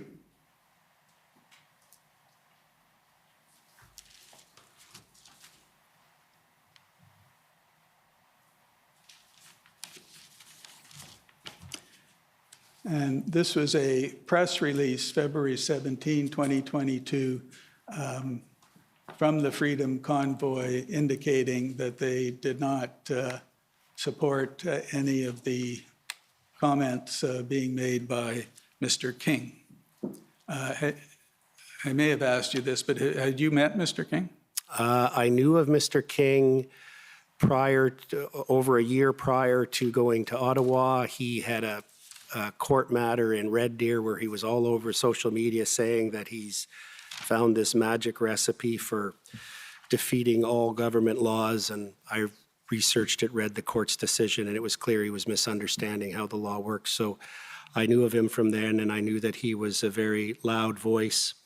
When I found out that he was here, I told the clients that I wasn't prepared to be in the same room with him. There was one instance where he was brought into a room, and I immediately requested that he leave. The reason was that I had heard of his language at times, and maybe it was unfair to him. Maybe I was duped by the media. I don't know, but there was innuendo of violence, and it was completely unacceptable to me. But more importantly, Ms. Leach, because the legacy media was repeating it so many times and it was needing to be explained so many times, the board made the decision to issue this press release. This is the only press release of this nature that was issued where they identified a person and made it clear that they did not agree with, as it says, he does not speak for us. We expressly condemn any talk of violence from him or others. Thank you. And then the final document, HRF 60513, page 3. I just wanted to ask you about this.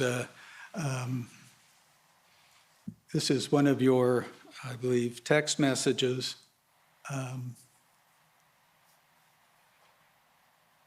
Yeah, right there. Stop. If you can roll it up a little more. There, right there. I believe this is at least dated at the top, February 9th. Did you appear on Fox News? That's correct. And how did that come about? I received on a daily basis 10, 20 or more media requests. Everyone from the New York Times, Washington Post, BBC, France 24, Belgium, Korea, Japan, and every Canadian news outlet. I did agree to do one interview, and I agreed to go on Fox with Premier Peckford. That's Premier Peckford on the right. That's correct. Okay, thank you. Thank you, sir. Those are my questions, and thank you, Commissioner, for the extra time. Okay, so we're pretty close to the time for the morning break, so I'm going to take the 15-minute break, and we'll come back and start with our list of cross-examinations. The commission is in recess for 15 minutes. La commission l'éveille pour 15 minutes.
Order allowed.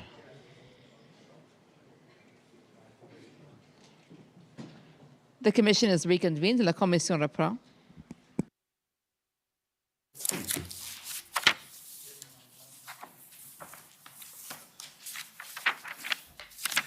Okay, the first up is for the Government of Canada, please.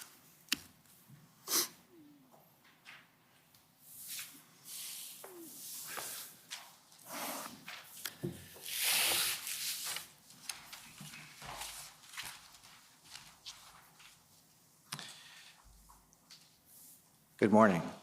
I'm Robert McKinnon for the Government of Canada Council. Good morning.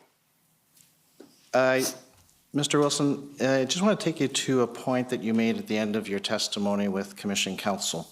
I don't know that we have to turn up the document, but it was in reference to an email of February 12th that you had sent. And the line in there that I just want to clarify is where you say, "We are trying to block Trudeau from having the jurisdiction to cause the police to use the new emergency powers against the truckers and to allow the truckers to stay here in Ottawa as long as it takes." Do you remember that line? I think you misspoke. I think you meant to say justification. Does it say jurisdiction? Oh, having the, okay, sorry, justification. Good memory. So is that not a reference to the declaration of emergency that was made the day before by the Ontario Premier? No. It does not speak into the future. It says to use the new emergency powers, which just came into effect the day before. It was we have, so I had lawyers with me on the ground. I also had teams of lawyers back at their normal place of business. When an issue would arise, I would delegate it out. I would say, okay, this team in Toronto, I want you to review this. We even prepared a draft judicial review application for the both the city's emergency proclamation and the the provincial government one. Media assessment is, what does this change? What impact does it have on the rights of the people on the ground? And we concluded that it was largely benign. Okay. What I'm saying is that those words refer to the new emergencies power in the present tense. The declaration from the federal government came on the 14th. It was 2 days before. Well, I can help you by telling you what was in my mind. And our concern was, I believe that it was early in the previous week. By early, I mean the Tuesday, and if not Tuesday, the Wednesday for certain, that we started hearing rumors that the federal government was contemplating invoking the Federal Emergencies Act. So all of the references in any of the communications that you have at that time would be, and unless there's one that's more specific, about that. We weren't concerned about either the civic one nor the provincial one. Can you point me to one document which documents what you're just telling us now? Well, first of all, this was not a normal file. Right, but you've managed to paper Can I this finish file. my? Sorry, okay. Can I finish my answer, Sorry, go please, ahead. sir? This was not a normal file. I did not have opportunity to document things.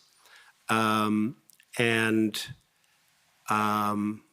telling you under oath that at no time was either the Ottawa State of Emergency Declaration nor the Ontario State of Declaration a matter of concern for me and the other lawyers with me.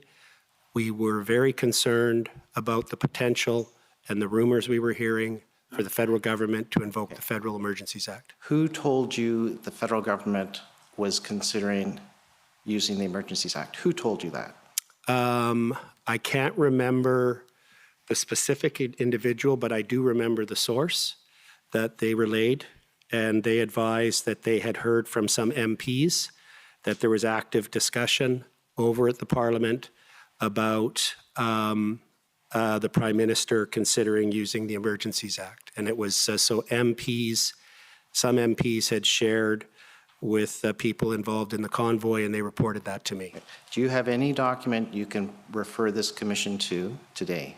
I might, but I can't recall any offhand. And you can't recall any offhand? You can't recall a description of the document or anything like that right now? No, Okay. that's correct. All right, I'd like to continue with just confirming some statements from your witness summary. You'd agree that there was a broad array of groups that were part of this convoy, Correct. and you subdivided them into 3 groups: those who came to support the movement, those who came to take it over, and those who came to seek a piece of the $10 million. That was my assessment. Probably I reached that conclusion in my mind within, I would say, 3 to 5 days of being here. I had had sufficient interactions and repeated interactions with different individuals from different groups that was the pattern that I felt was present. And you also have said that the convoy attracted a lot of strange people. Yeah, And in those people, you mentioned the Coven of Witches. that's what And they you- called themselves, and they were doing weird seance things and burning things in the lobby. And conspiracy groups like Digilo, the Yeah. QAnon, yes? Yeah, you bet. Yeah. So it not only consisted of a broad array of groups, but it attracted other strange groups that, at least as you've described them, correct? Like moths to a flame. So you'd agree that some of these individuals, we've heard a little bit already, may have tried to hijack the message or even try and control perhaps parts of the convoy group. Is that correct? Yes, and it was a constant effort by Ms. Leach, Mr. Barber, and others to fend them off, so to speak. And I do recall reading documents in the record where CSIS and the RCMP had also intercepted communications and reached the same conclusion, that there was a concerted effort by the mainstream group to resist these hangers-ons. Okay. And Mr. Barber testified yesterday that he could not control truckers generally. They are very independently minded, and certainly not the groups that were coming. Would you agree with that assessment? That's correct. Yes, I would agree. And there's in Mr. Aros's interview summary that you've been taken to a little bit, a reference to, or at least a quote that you supposedly mentioned concerning taking back our freedoms group. Yes. Did you refer to them as bad actors? I don't think I would have referred to, no, I don't know that I would have referred to them as bad actors. Okay, he says you did. Yeah. And bad actors and manipulators, he says. I would have characterized, without a doubt, some of the individuals involved with that group as being manipulative, 100%. So even within your group, the convoy group and the leadership that you've mentioned, there were, would you say, sort of divisions or factions, I would say? Absolutely. It was an incredibly diverse dynamic. Remember that if you walked into the operations center at any given moment and said, how many people in this room knew one another before January 15th? And the only 2 people would put up their hands would be Chris Guerra and Chad Eros. These people all came together for the first time. All right. And you mentioned the negotiations with the city of Ottawa in the days leading up to February 14th. Yes. To move the trucks out of residential neighborhoods to take at least a bit of a valve to some of the temperature that had been raised with all the complaints and issues that arose from that. That's correct? Yeah, and the tensions with the police and the political tensions. It was time to de-escalate and reduce the footprint and relieve the pressure.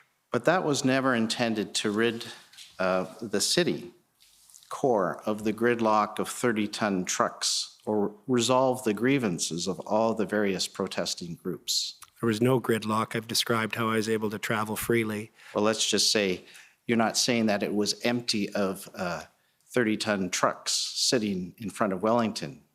No, the idea was to concentrate, and this was discussed in the negotiations with the mayor. The mayor's message that I received through Mr. French was that he recognized that the grievance, I think it's even in his letter if I'm not mistaken, that was with the federal government primarily was the triggering event, the federal mandates that you've heard about. But your deal, Sorry, sir, I haven't finished, and that was slowing down because commissioners reminded me that I'm speaking too fast. So it was recognized that trucks would remain on Wellington, and to be clear, there was no understanding that it would be a grant of immunity. It was recognized that at any time after those trucks repositioned, the police could come and move them out.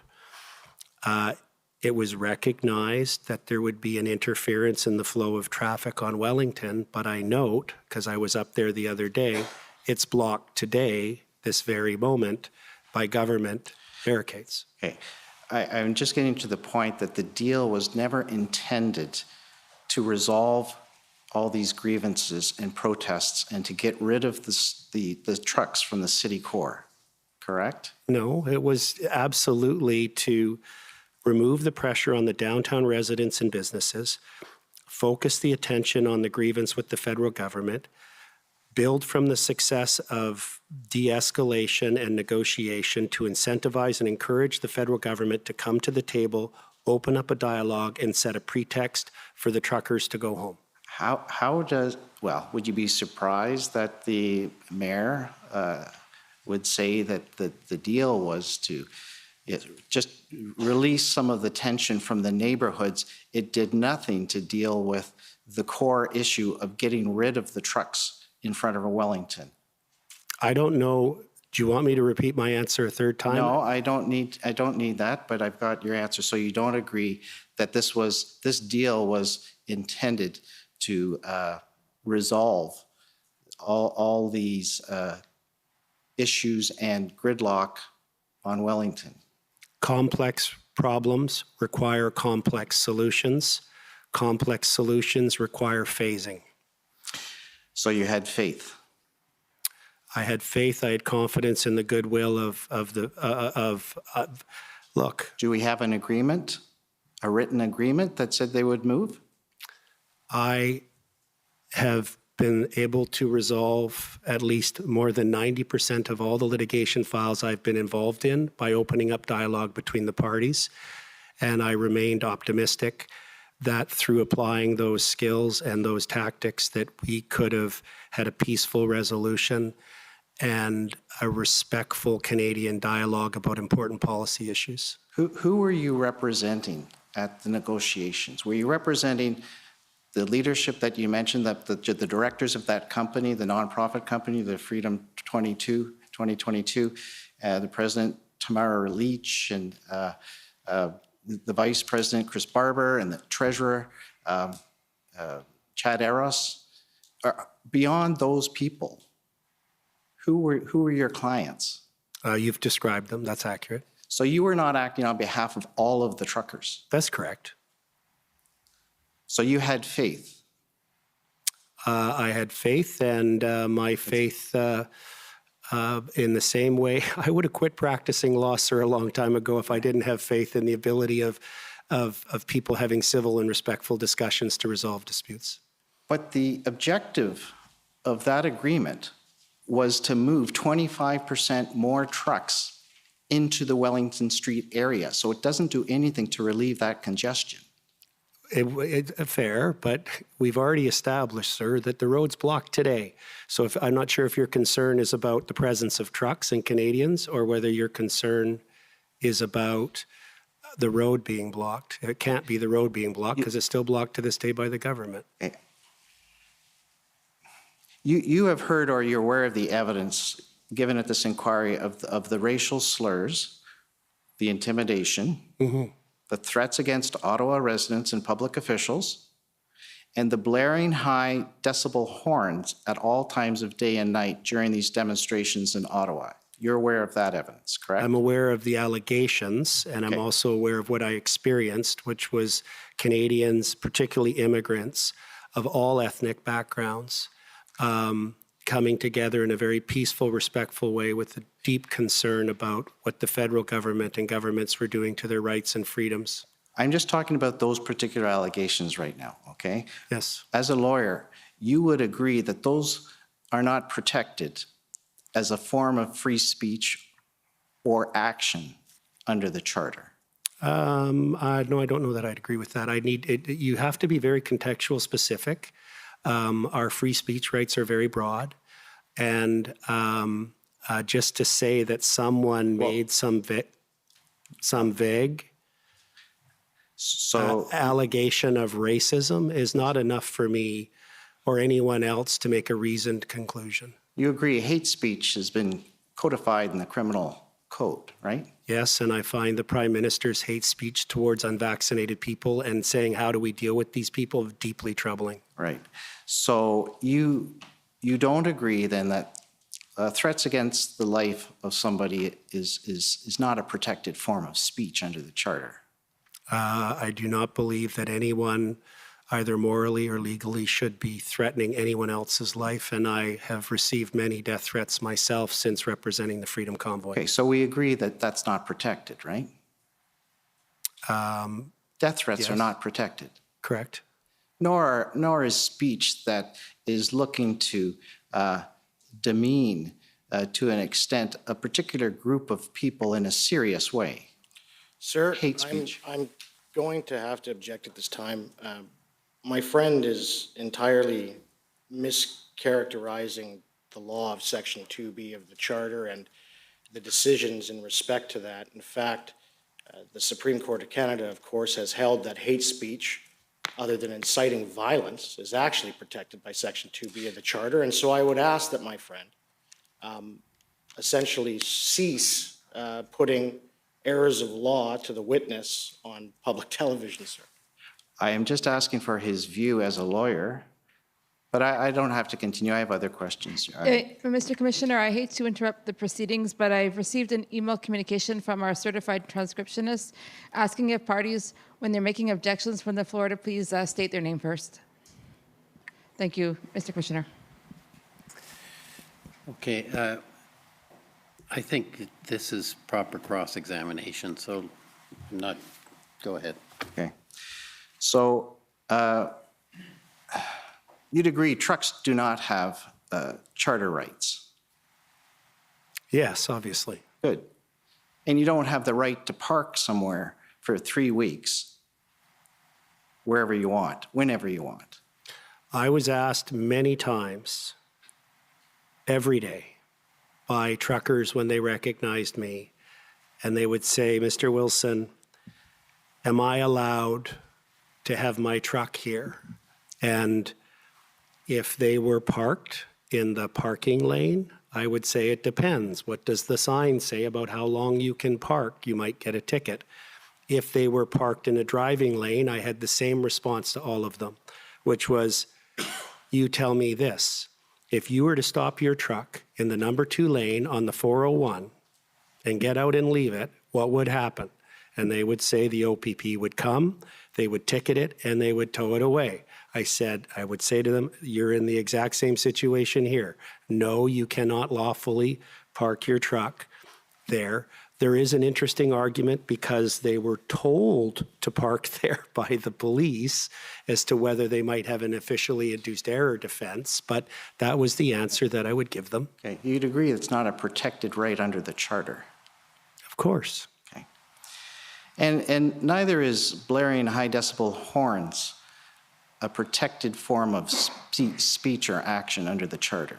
Well, there was, and I'm not trying to be cute about this, but you're asking me a very nuanced question because charter rights, especially when you get into freedom of expression, are nuanced, is there were times where these dance parties on the weekend, and I said this and it's in the transcript, but when I was before Justice McLean, because we did have a discussion about whether there was an artistic element, and the trucks would start with the different frequency of their horns, would start doing dance beats. So there was that. But it's clear Ms. Leach and Mr. Barber were clear that they did not want the horns. Before the injunction, the week before the injunction, the truckers agreed amongst themselves to have a quiet time from 8 p.m. to 8 a.m. because they wanted to get sleep too. The injunction allowed that to be expanded. Well, people weren't dancing to these horns that were going all hours of the day and night. You've heard the evidence from the residents. I witnessed people dancing a lot to the horns with the music. I'm sorry, sir, that's what I saw. I'm under oath. Yes, at 1 in the morning, 3 in the morning? Yes. And, okay. I wasn't on go the any- street at 3 in the morning, so I can't say, but I was at least once or twice leaving meetings at 1 in the morning. I've got your perspective. Do you recall a second press conference that you gave on with others on February 6th? So this one you were more organized. I could call up document COM, I think it's 50856. It's a transcript of that. There, you attended, Ms. Litch, Mr. Bulford, Mr. Dichter, and Tom Quigan. Is that how you pronounce his name? Yes. Okay. Do you recall that?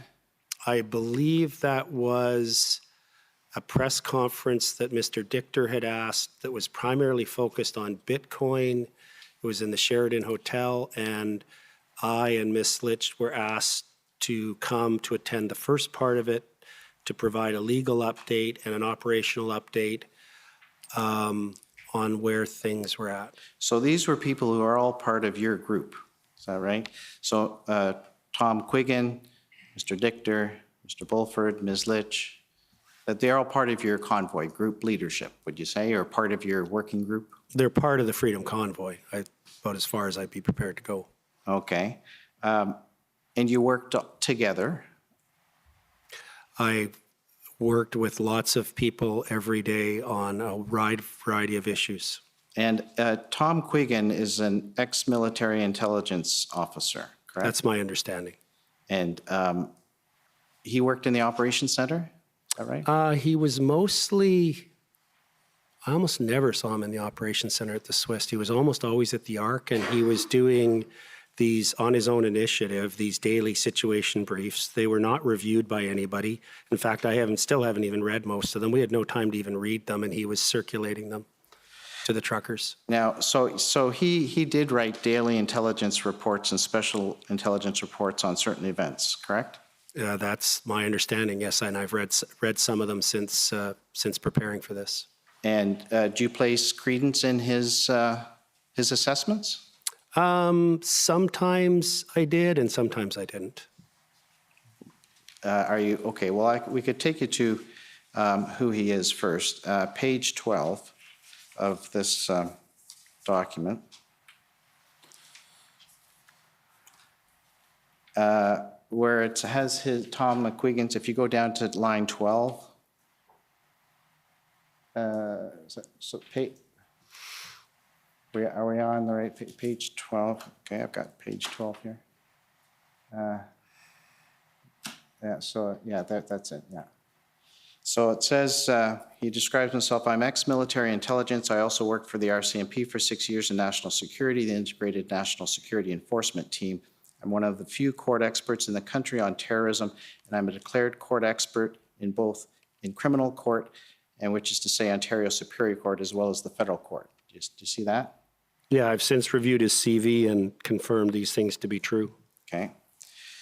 And he did put out reports every day, right? I don't know if it was every day. I was a few days in that I learned that these things were occurring. I think they were distributed to the block captains, if I'm not mistaken, in the morning. Yeah.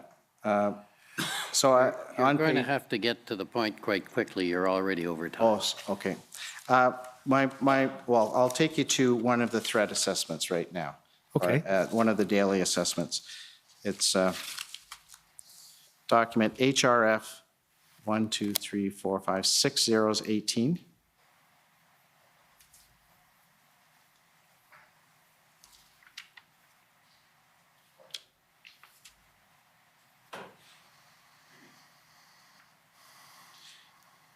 So you'll agree that there were people attracted to the convoy, not only strange, but who had violent tendencies, if you could look here. So this is on February 3rd. This is the day I think you arrived. Here, the assessment is Freedom Convoy 2022 assessed that potentially violent protesters may arrive in Ottawa to vandalize property. Following that, they will then attempt to blame convoy members for the violent actions. The protesters are likely to arrive in Ottawa either late Wednesday or Thursday. The violent actions are likely intended for Thursday and Friday. The actions from the protesters are likely to consist of harassment of citizens and damage to vehicles and properties. And then they describe how they're going to be dressed. Do you see that? Yeah, I recall that. In fact, we were received a separate briefing, and this actually was raised by GoFundMe executives and their legal team on our call on the Thursday. And it was Antifa. They had previously come in on occasion and knifed trucks, cut the airlines, knifed tires. And they had announced on social media, I was told, the Antifa group, that they were going to be coming in a larger numbered force and trying to do more damage to the trucks. So if I might ask one more question, Mr. Commissioner, just on, it's on a document that the transcript, if you could pull up the transcript again, it's page 14. It has to do with tow trucks, an issue that everybody seems to have an opinion on. So this is Tom McGuigan, again in the interview.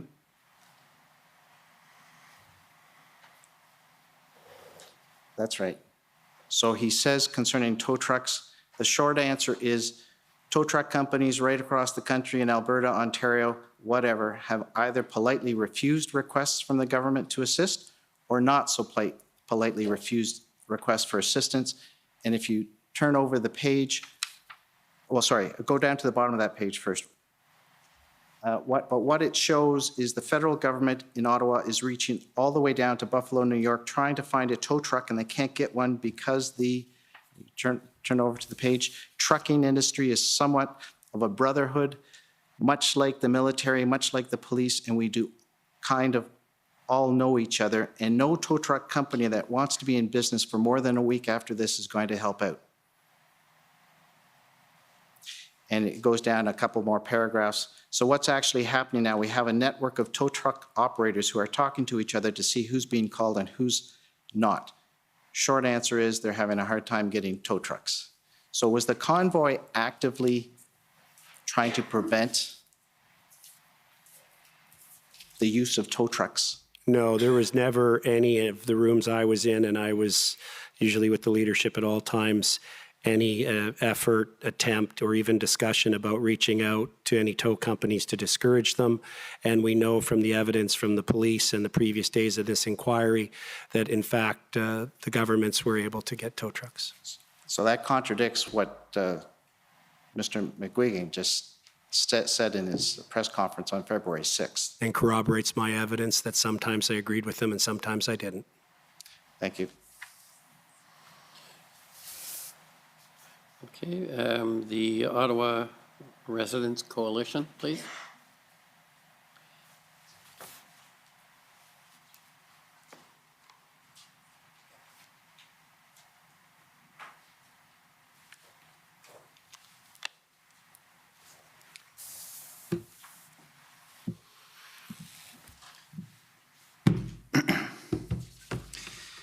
Paul Champ for the Ottawa Coalition of Residents and Businesses.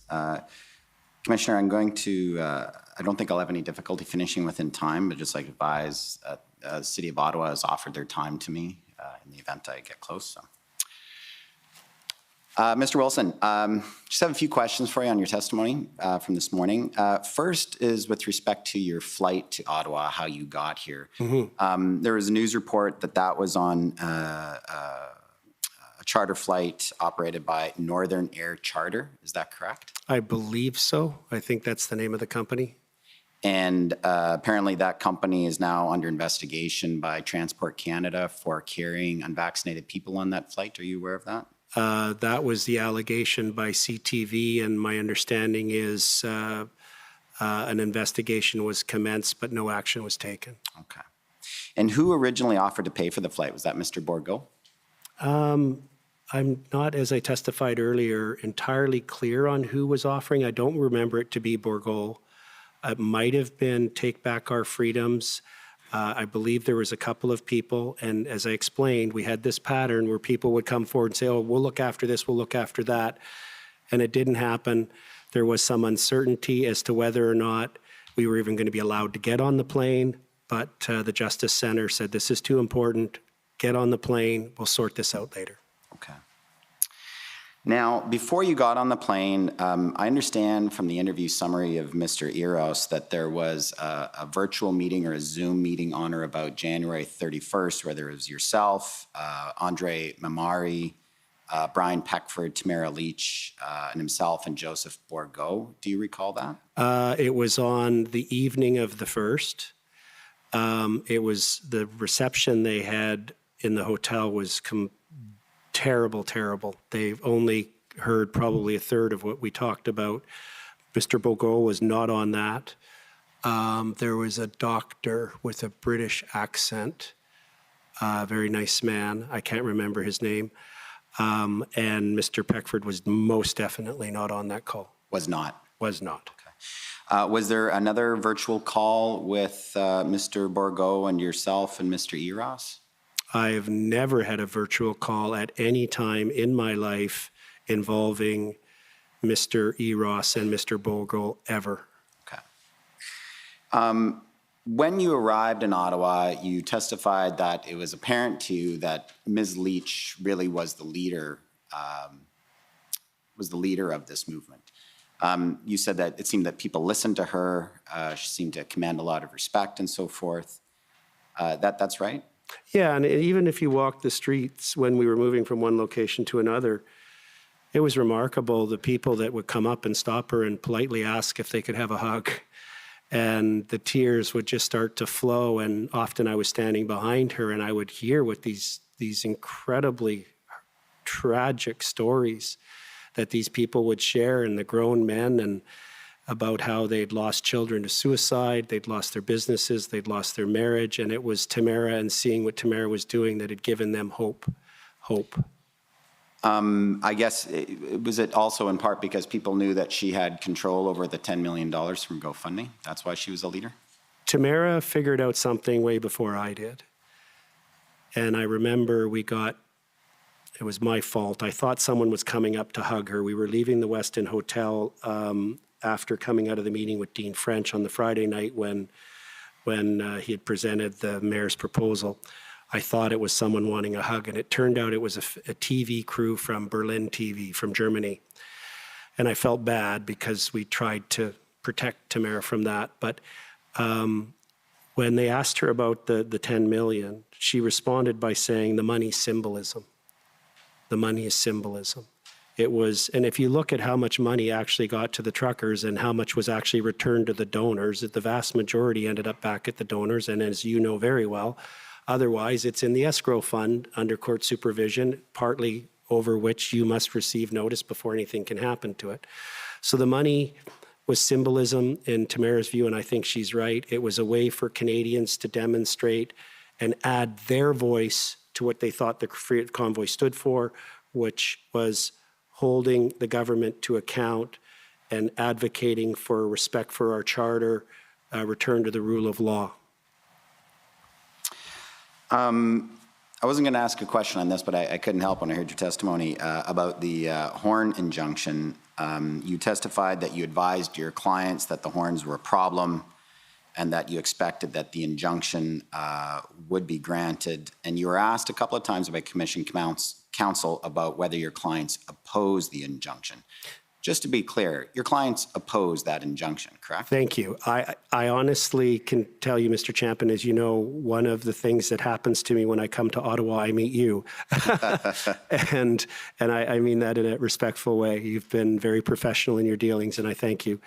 I actually, as I was asked that question, couldn't remember whether I actively opposed. So if that's your memory, I agree that I probably did do as lawyers do oppose, but what I remember more clearly is advising my clients that there was no way that the court was not going to grant that injunction. You had argued that the horns were not irreparable harm and Ms. Lee should wear earplugs. Do you remember to sleep? Do you remember those arguments? I don't, but I have confidence in you. If that's your memory, then I'll accept that. Okay, I won't go further down the road of the different arguments that were made. But then on the continuation of the injunction a week later, as you remember, that became a bargaining point with the city. You were offering to the city that perhaps your clients wouldn't oppose the continuation of Ms. Lee's horn injunction if they did certain things. Is that right? That's correct. And my memory, I'm hoping, is correct that you recall we did not oppose that. Yeah, that's correct. That's right. You did not oppose the second one. I want to ask you some questions about dealings with the police. Now, you've testified that you were hearing at times that there were police raids imminent at different times during the protest. And we did hear some evidence from the police that there were raids planned at times that then were aborted. So it sounds like you might have had some solid intelligence on that. Is that fair? Well, actually, we thought we did, but after having observed the proceedings since the last few weeks, we had no idea of the level of dysfunction, of infighting that was going on. We assumed that when information filtered in to the operations center that a raid was going to occur at 9 o'clock that night at this location, that it was real. And then when it didn't happen, the assumption was it was a test, not that there was something happening where different inspectors and forces were in conflict about a plan. We did not, that was all new revelations through this inquiry. Yeah, those new revelations, I think that's one issue your clients and my clients can agree on for sure. You were getting information from sympathetic police, is that right? That's correct. Throughout? Yes, there was. The remarkable thing was that all these different individuals who had experienced, I was never, prior to this, a big believer, I didn't think they were a bad idea, but mission statements. It was remarkable how efficient everybody worked because they all had the same mission statement that they had formulated deep to the core of their being, was that they felt the country was badly off track, that their families and their communities were being harmed, and this was their opportunity to try and make a difference. So we had former police officers, military, Navy, CSIS, airline pilots, doctors, nurses, teachers, carpenters, chiropractors. The whole breadth of society was there, and the cream just rose, and they organically came together during the time in those who were getting things done. There was very little infighting. There was a lot of people coming in that we were trying to manage, but it was really remarkable, the organic way in which the enterprise ran. So that if people could cook, they were cooking. If they were IT people, they were helping you with that. If they were communications people, well, they were and helping with that. And I still remember if they were one. police and had intelligence, they could share you with that. One really illustrative example was in the operations center mid-morning, super cold outside. Some people are the big, huge square table, people working, people standing in groups, people looking at things on the board. And then someone came in and said some situations occurring at Albert and Kent or wherever it was, and everybody stopped for a minute. No one said what needed to be done. Two people got up, threw their coats on, grabbed their toques, and they were gone, and then everybody carried on.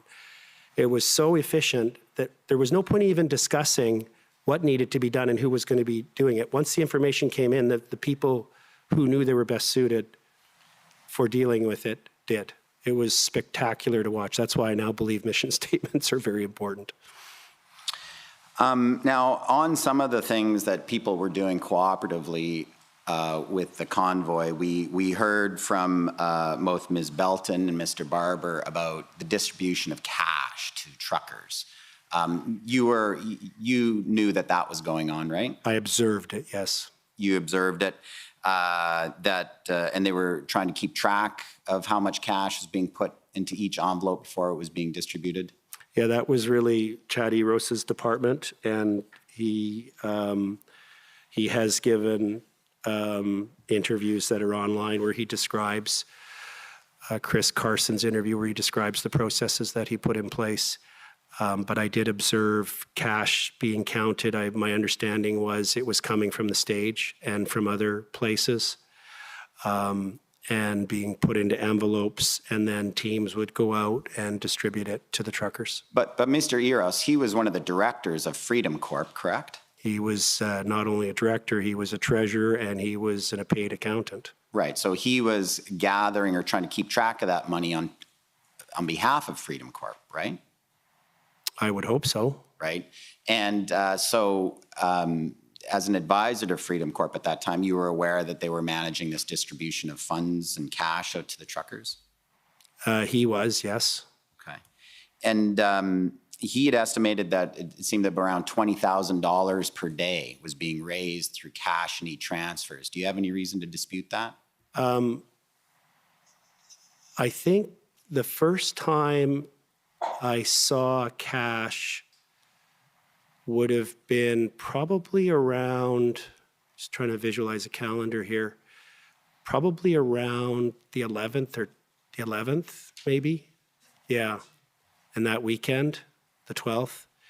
And that was after the provincial government in Ontario, the Attorney General, issued the seizure order that you're familiar with respect to the Give, Send, Go funds. And much like what you saw happen with when the police said no more fuel to, if you bring fuel to downtown, you're going to be charged with counseling mischief or something. The next day, Ottawa residents and everyone showed up with gas cans. It was an I am Spartacus moment.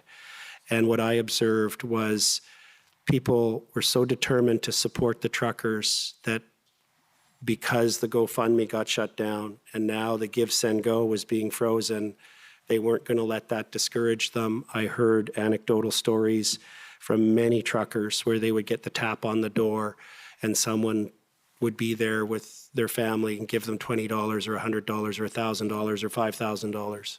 So in your statement, you say that some people were at the protest for money. Is getting all of this cash, do you think that was an incentive for the truckers to stay? Not the vast majority, because that wasn't why they were there. There's always opportunistic people that are more focused on money than others of us. That's all I meant. And those trucks, the 300 to 400 semi-tractor trailers operating 24 or idling 24 hours a day required a lot of diesel fuel, correct? Not as much as if they're pulling a load. For sure. But who was paying for all of that fuel, the big trucks, fuel at Coventry? I know we put in your action with the Mariva injunction, there's details on that in the affidavits. But I also know that I was told by a businessman who wanted to donate fuel that he had contacted or had his office contact 3 different fuel suppliers and the bulk suppliers, and he wanted to pay for a shipment of fuel from each of them. They declined because they said the best they could do was put him on a waiting list. They had so many people phoning from across the country to pay for fuel to be delivered downtown that they actually didn't want his money, and they said all they could do is put him on a waiting list.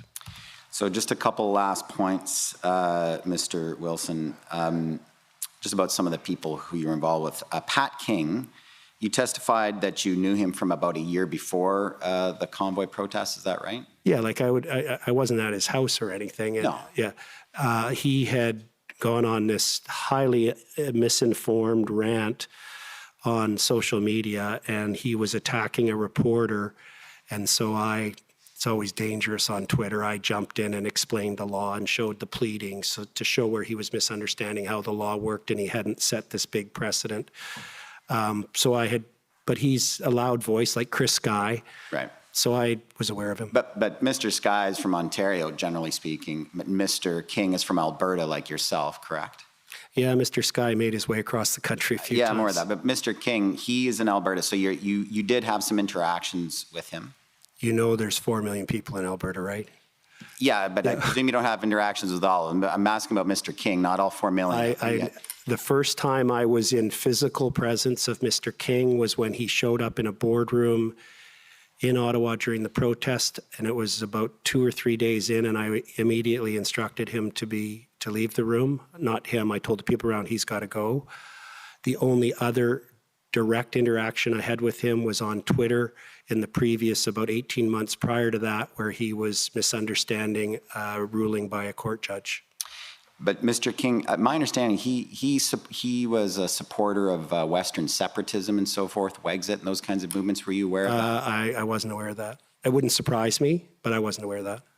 Were you involved in those movements, Western separatism? I've never formally been involved in those movements.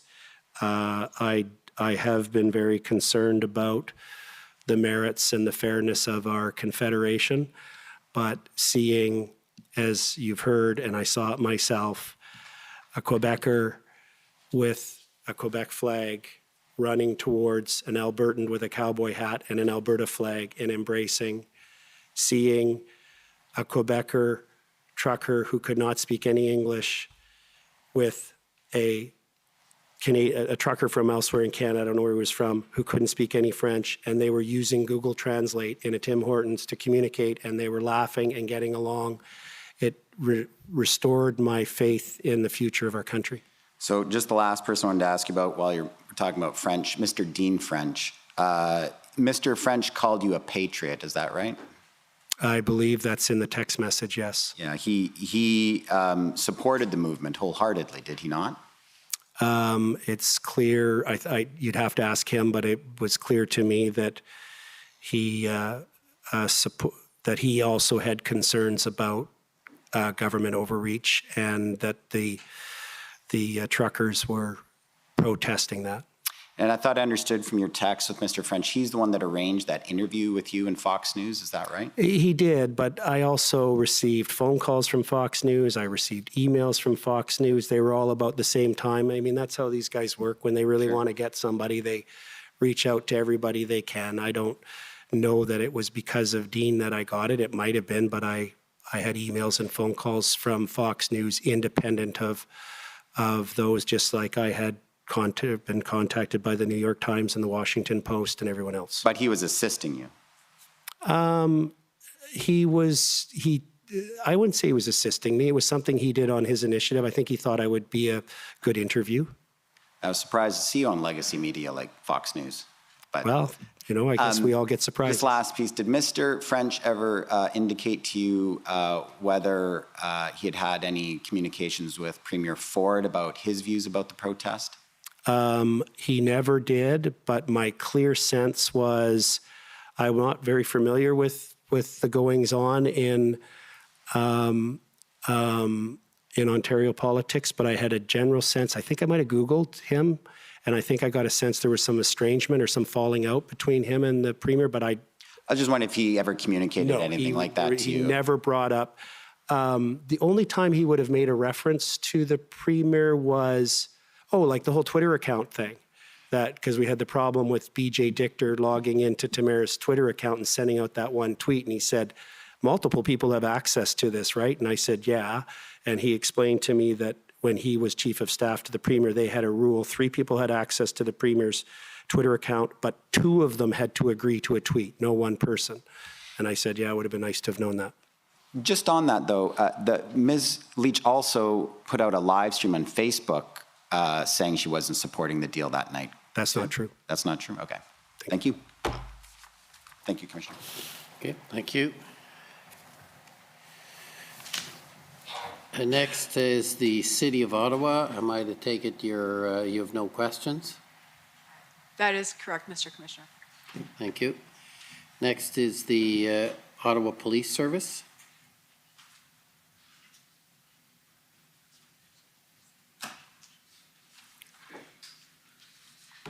Good afternoon, Mr. Wilson. My name is Jessica Barrow, and I'm counsel for the Ottawa Police Service.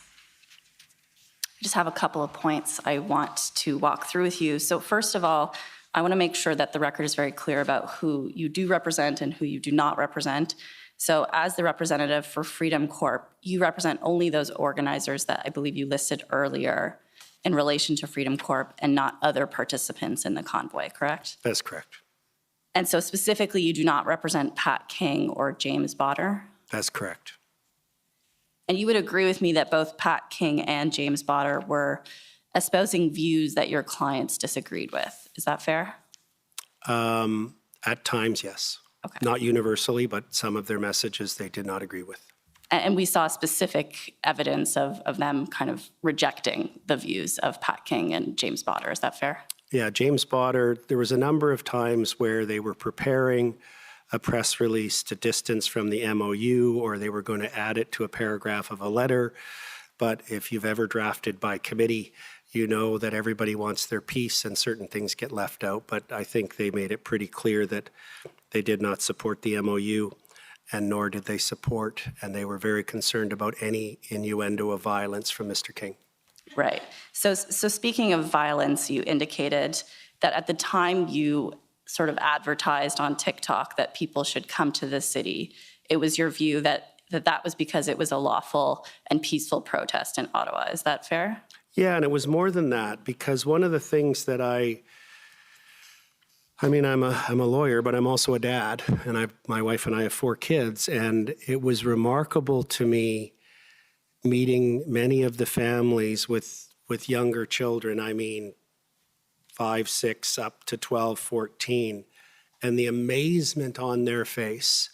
They're interacting with all these different truckers of every ethnic background and other Canadians, and the excitement and the pride was really historic. And I commended those parents for having their children learn from this and participate in it and experience it firsthand. It was very safe. I never imagined that the police would use the level of violence that they did. So you were aware, however, that, and there were multiple warnings to that effect, that arrests were going to be taking place very shortly, correct? The warnings really accelerated on the Thursday, and when Mr. Barber asked me to do his TikTok, that was on the Wednesday. And so when you're speaking of peacefulness and lawfulness, I take it you're not referring to those individuals that were charged with criminal offenses prior to that date in relation to violence or threats or weapons? I'm not following your question. What do you mean? So I believe you've seen the institutional report from the Ottawa Police Service. It's been made part of the evidence. Yeah, I've only had a chance to skim through parts of it. And would you disagree with me that multiple charges were laid prior to that TikTok video in relation to criminal offenses that related to violence or threatening behavior or weapons? I do know that the statistics were clear, that the crime rate had gone down. I do know that because of some of the former police, paramedics, emergency services people that were in the operations center explained to me what happens in Ottawa here after, I think it's called Blues Fest, and the amount of assaults and violence that, and even on Canada Days, the amount of assaults and violence. They told me, having attended and participated and been on duty on those events, they had never seen this number of people come into the downtown core with this level of safety and absence of violence. So that's what I knew. Okay, but my specific question was, when you're referring to a peaceful protest, I take it you're not referring to the people who were engaged in criminal behavior that was obviously deemed not to be peaceful. Well, I mean, it's a peaceful protest where there's some people within a large crowd of 5 or 8 or 10,000 people, as there were on the weekends, that engaged in criminality. That's called normal. I'm going to move on to the deal with the city officials. We've heard quite a bit of testimony about that.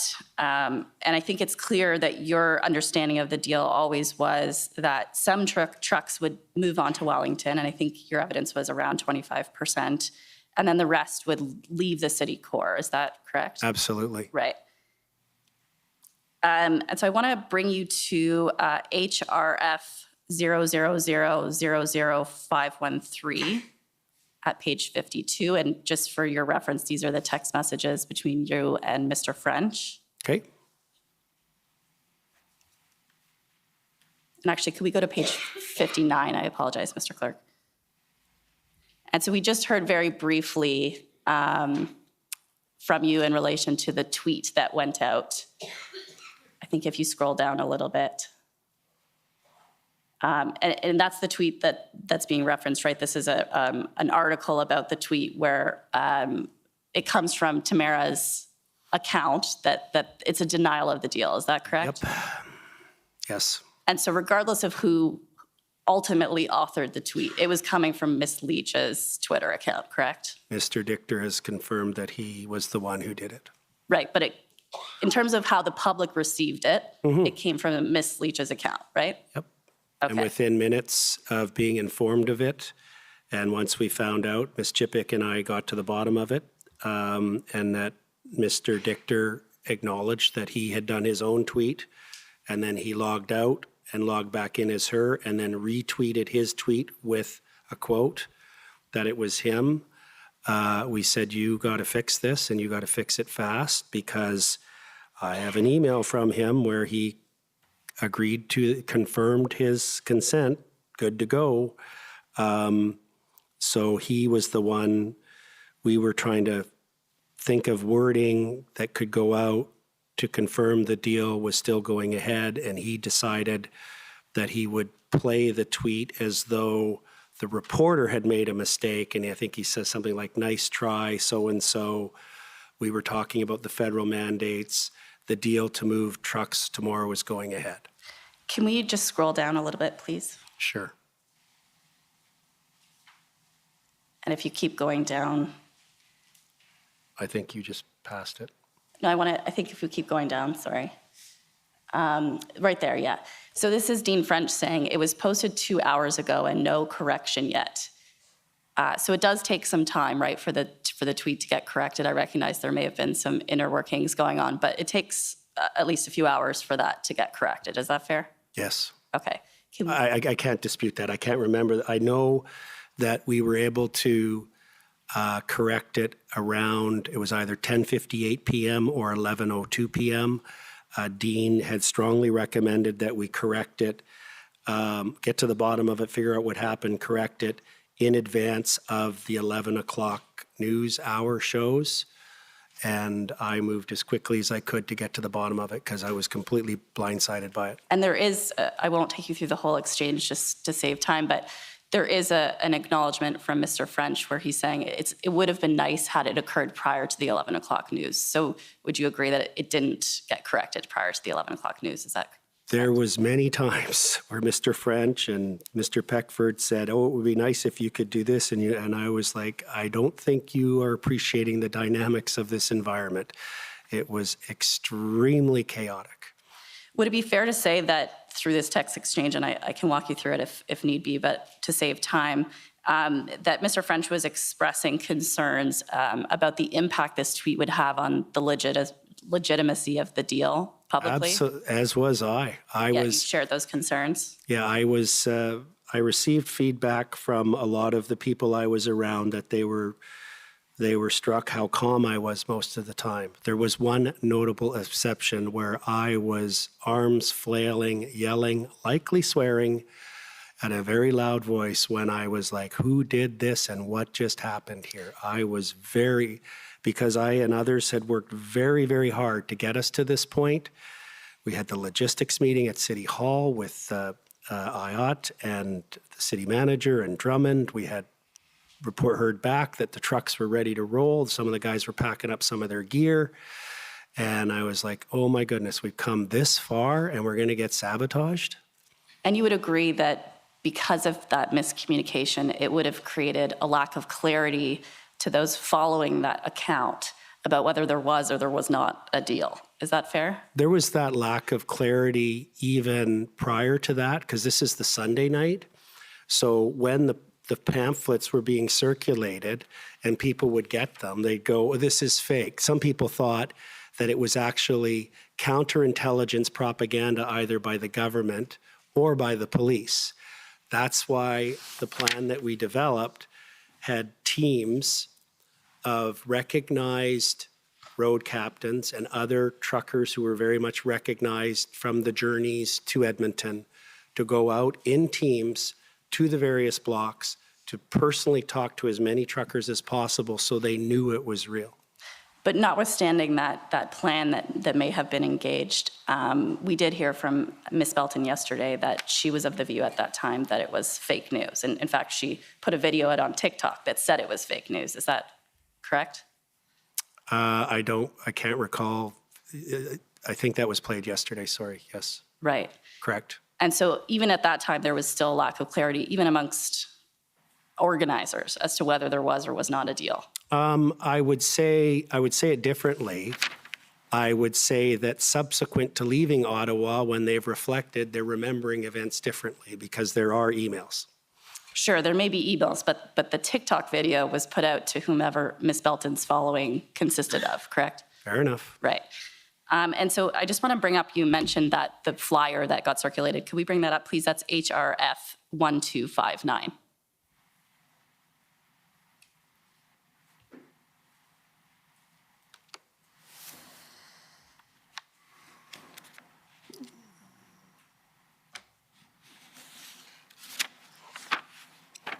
If we could scroll down to the bottom of the notice here, this is obviously the notice we saw earlier that got circulated, correct?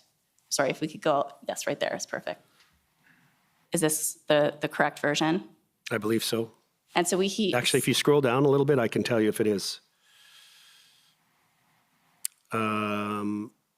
Yes, Okay. This is the final version. And so we see here that it says, if that's perfect. The truckers on the Freedom Convoy board plan to start repositioning our trucks forward on Monday to consolidate our protest to the streets in front of Parliament.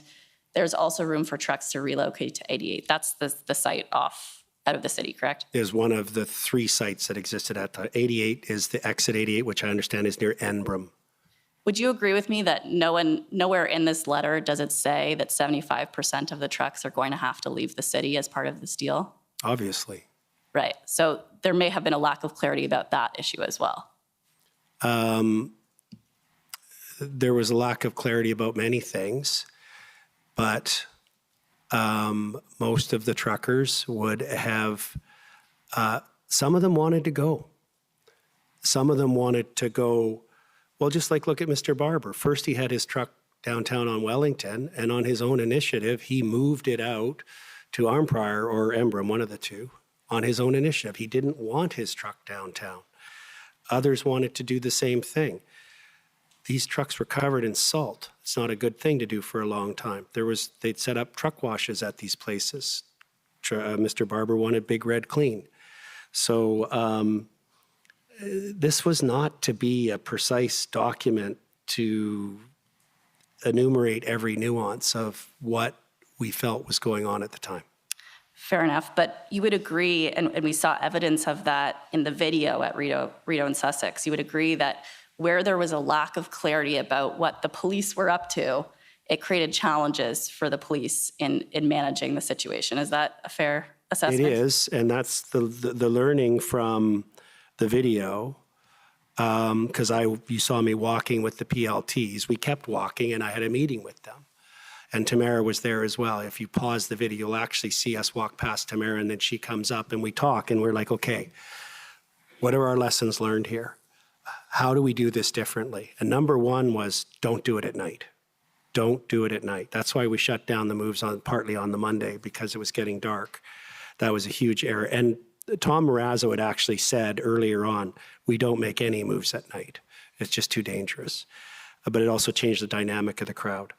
And that's why we needed this coordination with the police. We were very optimistic with the truckers, and a lot of them went out. It wasn't just Chris. There were several of them that were on their feet, moving. If you look at some of the videos, you'll see them running along the sidewalk.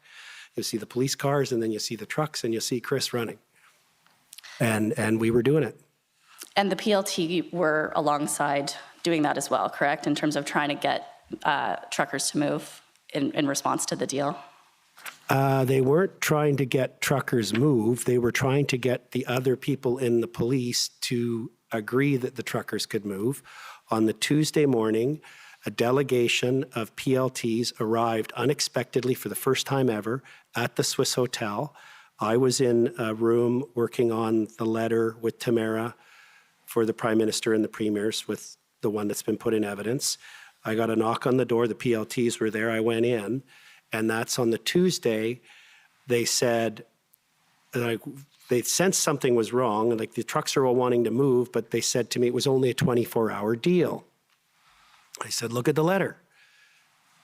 With a large logistical exercise, the mayor's letter will take 24 to 72 hours. He looked embarrassed. He went over into the corner by the bathroom. He got on the phone, turned around. His face was a little red, and he said to everybody, sorry, major miscommunication. We're going to go out and try and get the trucks moving. So it was, the PLTs were not trying to convince trucks to move. They were dealing with the police hierarchy and trying to get them, whoever kept blocking, to stop the blocking. But I think after that miscommunication was clarified, PLT did work with protesters, and ultimately some trucks did move, Not correct? on the Tuesday. No, I'm talking about in general in response to the city deal. Some trucks moved. You've Oh, yeah, testified. over Yeah. 100 vehicles, over two city blocks were cleared on Albert. 100 vehicles left the downtown, including around 40 trucks, 23 of which, I know it was 23 because I reported the 23 count from Chris. He phoned me and I said, how many do you have on Wellington? He said, we moved 23 to Wellington. If you look at my text message, you'll see 23 onto Wellington. But it was 40 semis moved in total. The others left, and we know for sure one of them went straight home. Okay, you're well over your time. Could I just so ask you're one gonna more have question, to- Mr. Commissioner? Yes, go Thank ahead. you. You were here when Superintendent Drummond testified, and he testified that there were challenges with getting some of the truckers to move in response to that deal. Do you have any reason to disbelieve that evidence from Superintendent Drummond? No, we anticipated that there would be some holdouts, but we also knew that they wanted to be part of the group, and we anticipated that once most of them moved, the holdouts didn't want to just be sitting there by themselves, and they would move. And you testified that you were taking that on faith. Is that correct? That was our expectation, and it bore out to be true on the Monday. Thank you. Those are my questions, and thank you for the indulgence.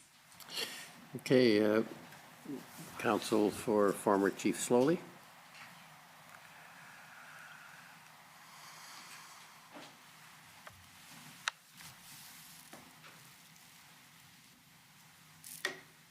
Thank you, Commissioner. Afternoon, Mr. Wilson. Good afternoon. For the record, Tom Curry for Chief Slowly. You were present uninterrupted here in Ottawa, if I have it, February 2 to the 21st. 19 days, yes. And you've described for the Commissioner your observations of the scene on the ground. Did you observe the enforcement action that was taken? Yes, the vantage point, we had Ms. Chipiak and I, we set up a little, operation center of our own, because we also had to monitor the bail applications and coordinate with the criminal legal teams. And we could see, we had the view of the backside of the Westin and that tunnel. So we saw all the police, all the highway buses coming in with the police filing off. And then we also, of course, had the television on.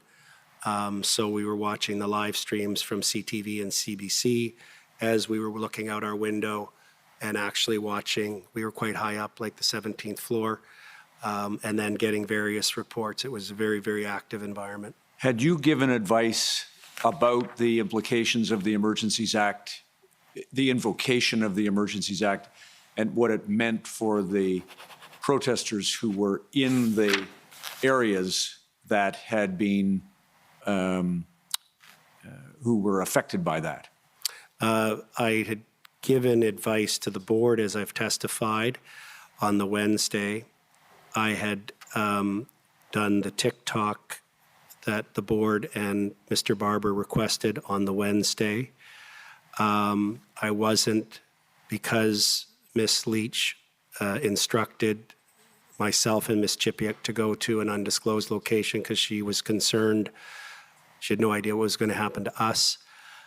We followed her instruction, and after that point, I lost any ability to do any large-scale communication that I can recall. Right, understood. Did you see the flyers, the pamphlets, the information distributed by police to protesters Yes. through the police liaison teams? To be precise, sir, when I say yes, they had a big blue outline, and some of them had a red outline. They were placed on the windshields. And I saw that was the calm before the storm. So it was the Thursday. There was a ceremony at the War Memorial that I attended along with my wife. And I remember stopping and reading the warning that if you didn't leave, I'm going by memory, that you would be ticketed, your vehicle would be impounded, and I can't recall what else it said. Okay. Now, you told us that you had involvement with the PLT, police liaison team members. Were they on Ottawa Police Service and OPP? That's correct. Okay. Any other police officials that you dealt with face-to-face, or was it exclusively PLT? I had interactions with chance meetings with some OPP and other police. They were extremely friendly, very cordial, very non-threatening. But in terms of any, official formal interactions, it was the PLTs. Okay, thank you. And of course, your role evolved as you tried to provide the convoy organizers with a legal strategy or input into their strategy from a legal perspective and advice to achieve their objectives. Is that fair? Yes. Your contact with protesters, I think you told the commissioner, just to clarify, these are independent operators, yes? Yeah, reminded me of the ranchers in Alberta, yes. Indeed. And you told us that they came here, and I'm not going to say every single one, but would it be right for the commissioner to understand that those protesters who you encountered came here to Ottawa as part of the convoy, intending to protest for the weekend, but were inspired to stay as a consequence of the response that they observed from Canadians as they came here and once they arrived? I think they were inspired and they felt charged with a new responsibility to ensure the protest was successful, a responsibility they didn't realize they would be invested in them when they set out. However, I do know, having reviewed the evidence, that in every instance that I have seen, Ms. Leach was clear that at no time did she say we're leaving after the weekend. I believe she said we're going to stay until the mandates are lifted. Right. The independent operator protesters, though, do you agree with me that because if they're not on the road, they're going backwards financially, right? Correct. And so would it be right, I understood your evidence to mean that the protesters, the independent operators, leaving aside the organizers and their message, that the protesters were invested in a shorter protest than they were inspired to commit to once they got here. Is that fair? Do you mean the opposite of what you just said? Independent operators who came here weren't intending when they let me start over again. The inspiration that you've spoken about, that acted on them to stay here and protest longer than they would have originally. Is that fair? Yeah, I thank you. And I wasn't trying to be unfair to you. I had a number of truckers say to me that they originally planned, as you've already heard from Mr. Barber, to be in the convoy for a day, join it for a certain distance, and then turn around and reverse course home. And then they found themselves in Ottawa for a prolonged period. Yeah, that's part of that synergy of growth that occurred. And you told us that there were some challenging members, even among the top group or the leadership group. You've called Mr. King, I think in your statement, a rabble-rouser who was at least, if not encouraging violence, tolerant of violence. Yeah, and I mean, I think he was very angry and frustrated and really wanted to fight hard to get the government to change course. And not all of us use the same approaches. Mr. Dichter was undermining the leadership, or at least in part. Yeah, I've just never been able to understand Mr. Dichter. I mean, and the other thing is that he wasn't there that much because, firstly, he had left early before I arrived in late January, and he'd had a car accident, I believe, near Kingston. And then he returned on the Friday, the 4th of February. And then early that evening at approximately 6 or 7 p.m., as he was leaving the front door of the Arc Hotel, he fell and badly broke his ankle. So then he was away at hospital for a period of time. Then he was restricted to his room because he just had a wheelchair and crutches. Then he had to go back for some surgery. So he was out of the loop a lot. Right. And then, Mr. Browder, you've described the MOU was not helpful to the main strategy the organizers were pursuing. Fair? A distraction and false hope. Now, that meant all of it in the aggregate, in addition to the independent minds of the independent operators, that controlling this entire group was very challenging. It was impossible. And one of the things, could I show you, please, just to see if this quote is accurate, in HRF, please, Mr. Registrar 1379, just while that's coming up, Mr. Wilson, that I think you gave an interview to Mr. Lawton, who has published or was publishing a book about the events of the convoy. Do you recall that? That's correct. Can I just ask you, please, to look at this, and just maybe to the top, just to orient the witness, just a little higher. There's an email, I think. There we go. Do you recall seeing this? Yes. Could you please go then to, I think it's page 5. There is a quote attributed to you. I just want to make sure that it's right there. It is. And for context, Mr. Marazzo had also spoken about some of the events, and the last line of that part, you see it at the top, no one could force the truckers to do anything they didn't want to do. And you seem to have agreed in that to say, we don't control them. We don't even know who they are. No one signed up. It's not a curling bonspiel. It's not a golf tournament. And you made the comment that you can't simply tell them what to do. Fair comment? Yeah, and that's why we had to use other approaches of moral suasion, of leadership, of recognizing their fatigue, recognizing the desire of many to find a graceful and respectful way, a proud way to get back home. And the Ottawa Police Service in your interaction with them expected, and reasonably expected, that a peaceful protest, a lawful protest, would be held in their community. Fair? I have to assume that to be true. And the unlawful, you raised the issue with my friend Mr. Leon about when did it become an unlawful protest? And you've answered this question to others. I won't dwell on it, but certainly you would accept that the blocking of municipal roads, the violation of noise bylaws, and other forms of what might loosely be described as harassment as part of that demonstration would be a challenge for police in confining the protest to a lawful protest. Is that fair? Well, if you and I mean you and I, happen to be walking down Wellington on February 10th, and we were having a chat lawyer to lawyer, I don't think we would conclude that you and I were breaking the law by walking down in front of Parliament, on the sidewalk of Wellington Street. So this was the challenge, is that you had individuals who I had told consistently when they asked, of course you can't park your truck there. And I always used the analogy to the 401, which they got. Yeah, I wouldn't be allowed to do that. This is no different. But for this potential, and I really wouldn't get into it, most of them about officially induced error, because they were told to park there and then they were barricaded in place.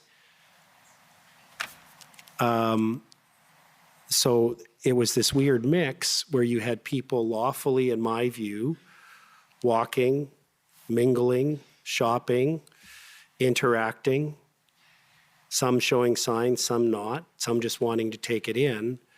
with others who were breaching various parking bylaws and, municipal ordinances and provincial statutes.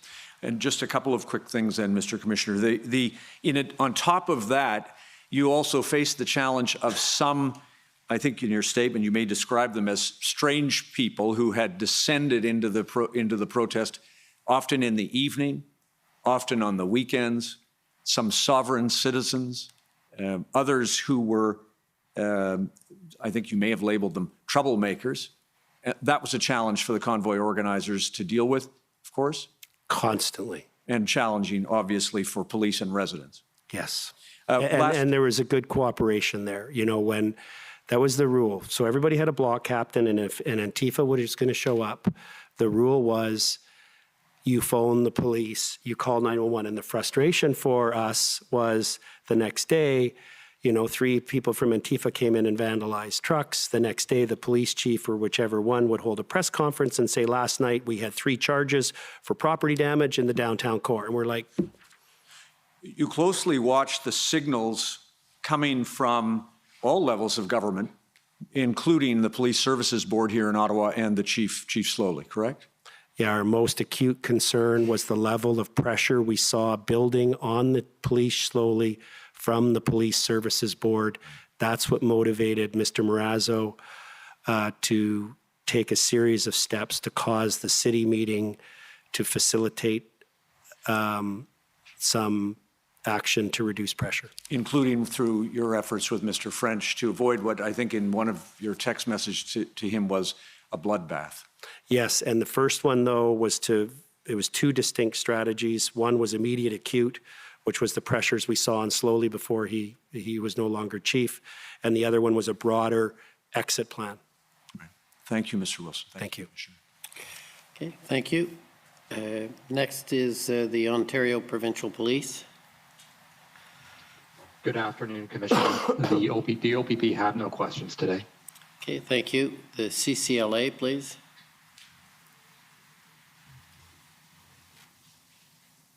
Good afternoon, Commissioner. Eva Krajewska for the Canadian Civil Liberties Association. Mr. Wilson, just briefly, were you still on the ground in Ottawa when the financial institution freezing orders started to come into effect? Yes, just to be clear, there was 3 instances related to freezing that I was dealing with, well, 4. And no random order just off the top of my head. The earliest one was a threat of an interpleader application by TD Bank through their external counsel. The next one was the ex parte order obtained by the Attorney General of Ontario under the Criminal Code declaring the donations proceeds of crime. Then the next was a freeze order of sorts. And then we had the emergency measures, the financial measures. And then after that, we had the Mariva injunction. Okay, I just want to ask you about the financial measures under the Emergencies Act. Yes. Can you just, did people come to you from the Freedom Convoy and ask you for advice with respect to the orders and relate to you how they were affecting them? And can you just provide if they did, could you just provide a summary of how the orders were affecting them if they came to you to speak to you about that? Every one of them did in real time, and they were finding out at different times. I still remember one of them coming to me and saying, I just got a phone call from my wife. She's at the supermarket. She was with the kids. Grocery cart was full. She went to pay with the debit card. It didn't work. There's a lineup of people. What's going on? Because now the conveyor's full with the next person's groceries. And then she tried her Visa card and her second credit card, and none of it worked. And she had to leave the store in great embarrassment and phoned her spouse and said, what is going on? We had other people that were trying to put gas in their vehicles and couldn't. There was more than one instance where people needed to get prescriptions filled, could not. And then subsequent to that, as we worked to get the freezes lifted and reached out to the bank, we developed this template email to write to the bank, to ask the bank to respond to us as lawyers, Ms. Chipiak and I. Then we have received reports since, and to very recently, that a number of these people, even though their bank accounts were unfrozen, sorry, Mr. Commissioner, I just realized how fast I was speaking.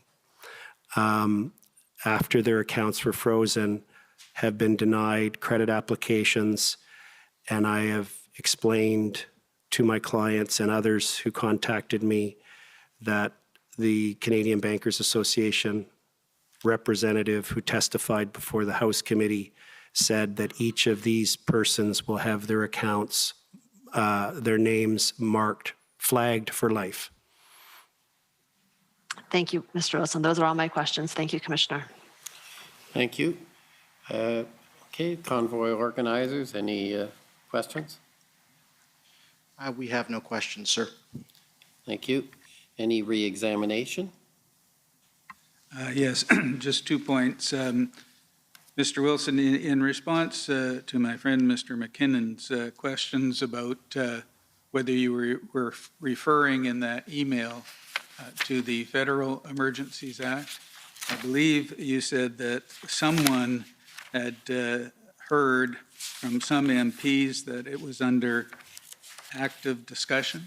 Yes, we'd heard it a number of times over the course of the week prior. Do you recall who was telling you that? No, it would have been someone coming into the operations center that had heard from an MP. I remember hearing, because I would say, well, what's the source? And it was some MP, and I can't remember, I don't believe it was indicated as to which party, whether it was the Liberal, New Democrat, or Conservative MP, but it was, I guess there was strong rumors over in the Parliament that it was under active consideration. And in response to my friend Mr. Champ's questioning you about the injunction, I think you acknowledged that you did oppose the initial application. Yes. Now, can you help me with this? I understood from your evidence that your clients had been concerned for some time about the horn blowing. Yes. And I believe you said that they took their own action even before the injunction. The truckers had agreed amongst themselves, and this is in the transcript and represented, I believe in an affidavit actually, before the Superior Court in the injunction application, that they'd put in this informal protocol of being silent between 8 p.m. and 8 a.m. Justice McLean on the Saturday application had suggested the parties consider agreeing to maybe allowing 1 hour for horns during the noon hour. But when we returned on the following Monday, that was something he wasn't interested in entertaining. And so can you tell us, if there was this concern, why was it that you were opposing the injunction? Wouldn't it have been consistent with your client's views to have an injunction and stop people blowing their horns? The board was split. Other members and some of the truckers felt that it was something that they shouldn't be restricted, other than the agreement they had for night quiet, from being able to blow their horn. They thought it was part of their right of protest. So there wasn't unanimity in the client group on that point, and the instructions that I and Ms. Chipiuk received were to oppose it. Now that Mr. Champ has refreshed my memory. Thank you. Okay, so that completes the cross-examinations. I just have one question, and it's with respect to something I believe was heard early on. Was there an area that was allowed for protests or encouraged by either the police or your group to carry out protest other than on Wellington Street? I'd heard something about near the War Museum. Are you aware of anything like that? Yeah, no, there wasn't. And that was one of our frustrations, Mr. Commissioner, was that we were always faced with this zero-sum choice with the police liaisons. We were trying to, I really believed that if we could have a stepped type process, a ramping down and building off success and building trust. But no, it was always the number of calls in a day, and if you look at my phone logs, you'll see the number of calls in a day I was receiving from the PLTs after I became more involved in that. And it was always the same question: Keith, what's the exit strategy? You know, it was always, when are everybody leaving, sort of thing. Okay, so you're not aware of an area near the War Museum that was, that protests were allowed and were carried out? There was an area, I believe, along, if my geography is correct, and it may not be, along the Sir John A, where they had set up, and you'll see this, there's photographs of it, and I don't know, but there was never any discussion or offer from the PLTs for anything other than ending the protest in its totality. Did you ever specifically ask the PLTs for an area or a manner to continue the protest? No, I did not. Other than taking the steps of this de-escalation and reducing the footprint to Wellington. So you didn't ask and they didn't offer? Correct. Okay, well, thank you very much for your evidence. We're going to take the lunch break and come back in an hour with a new witness. Thank you. The commission is in recess for 1 hour. La commission est levée pour 1 heure.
Order à l'ordre.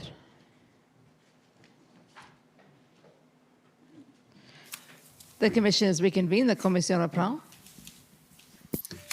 Okay, good afternoon, bon après-midi. Good afternoon, Mr. Commissioner. The next witness is Tom Marazzo.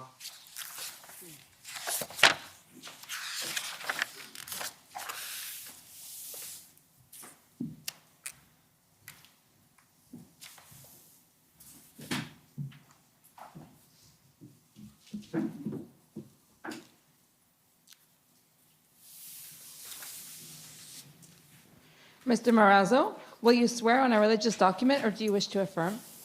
I'd like to affirm, please. For the record, please state your full name and spell it out. Thomas James Marazzo, Marazzo. Do you solemnly affirm that the evidence to be given by you to this commission shall be the truth, the whole truth, and nothing but the truth? I do. Thank you. Good afternoon, Mr. Marazzo. Good afternoon. My name is John Mather. I'm one of the commission counsel. Through your counsel, you have provided a statement about your involvement in the protests in Ottawa. Is that correct? Yes, sir. If we could pull up HRF 1595.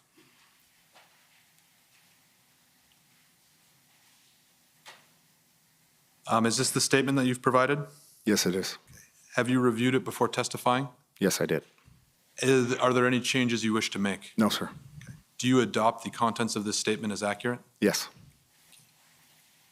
I'm going to ask you just a few questions about your background. I understand from the statement, which we can actually take down, Mr. Clerk, is that you were born and raised in Ontario. Where did you grow up? Niagara Falls and St. Catharines, Ontario. And where do you live now? Just outside of Napanee. And I understand that you're a father of 2 children, is that right? Yes, sir. And you served in the armed forces for 25 years, achieving the rank of captain, is that Yes. correct? Yes. And then after leaving the armed forces, you earned an MBA? No, I had the NBA when I was currently serving.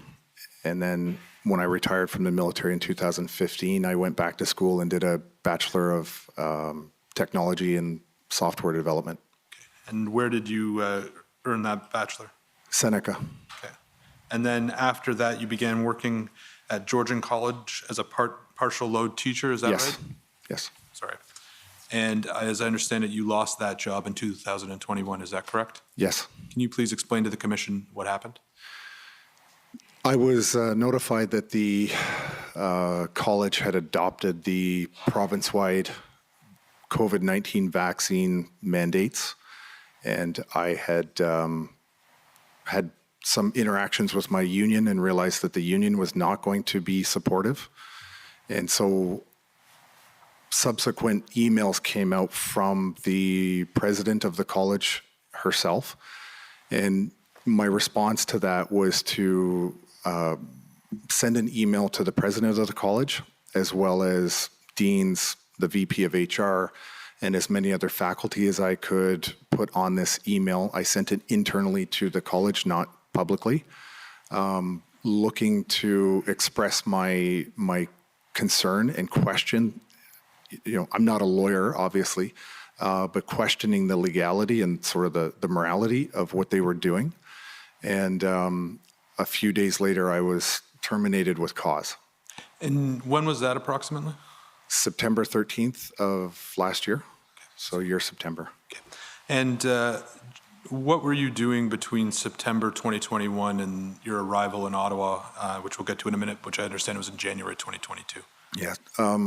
My former spouse and I sold our house, and we purchased land outside of Napanee, and then we moved to that area. And the plan really this year was to build a house. I cashed an RSP to live off of while I was, trying to build the house, and really just focus on that, focus on my family. The level of tension in this country was extreme, to say the least. And I really wanted to focus on putting my family in a better situation, which meant actually going off grid, if that was even possible. Because as an unvaccinated person, there was a lot of rhetoric about actually being able to participate in society. And so we chose to sell the house. We purchased land. We were going to build a house. And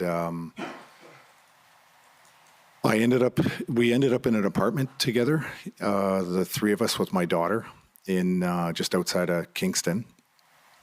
And we were there working on plans for the house. And prior to participating in the protests in Ottawa, had you been politically active? No, I was not. And I understand it, but please correct me if I'm wrong, that you've never been a trucker? No, sir. And you say in your statement that you arrived in Ottawa on January 30th, which I believe was the first Sunday. Does that sound right? Yes. Okay. And what brought you to Ottawa? Through a mutual friend of mine in James Botter and his wife Sandy, I was contacted on the phone that Sunday morning, and I was asked if I would take a phone call with James and Sandy just to discuss some logistical, organizational ideas around the convoy. I had been tracking the convoy as it was coming across Canada, and I was absolutely a supporter of it. I really loved what this whole entire Freedom Convoy was about. So in that discussion, which lasted approximately 15 minutes, James had asked me if I would come to Ottawa and support the convoy in any way that I could in terms of getting organized, doing logistical stuff. And within 3 hours of that phone call, I was actually at the Ark Hotel. Who was the mutual friend? Her name is Jane Moffat, I believe. I had only ever met her once in person. And that I think I've spoken to her one time since the convoy. When you first spoke with Mr. Bowder, what did you know about him? Nothing. What did you learn about him when you spoke with him, sorry? I learned that there was a great need to get organized. And from him personally, the details, I never got any details about him personally or his wife, Sandy. I knew there were two people that were trying to affect the change in this country, and I wanted to help them out. So there was an opportunity for me to employ the skills that I have gained over my career. And so I recognized it as a great opportunity to get involved. Do you have any sense how James Bowder identified you as someone who might be able to assist? I think Jane had mentioned to him that I was retired military, and I think that's pretty much it. After that initial phone conversation with Mr. Bowder, how often were you two in communication? I had seen James when I first arrived at the Ark, and then it was somewhat sporadic. I think he moved to a different location. I don't know where. I know he had a room in the Ark, and I would occasionally run into him. My contact with him was very sporadic. When you arrived at the Ark Hotel in Ottawa, what did you learn about the organization of the protests?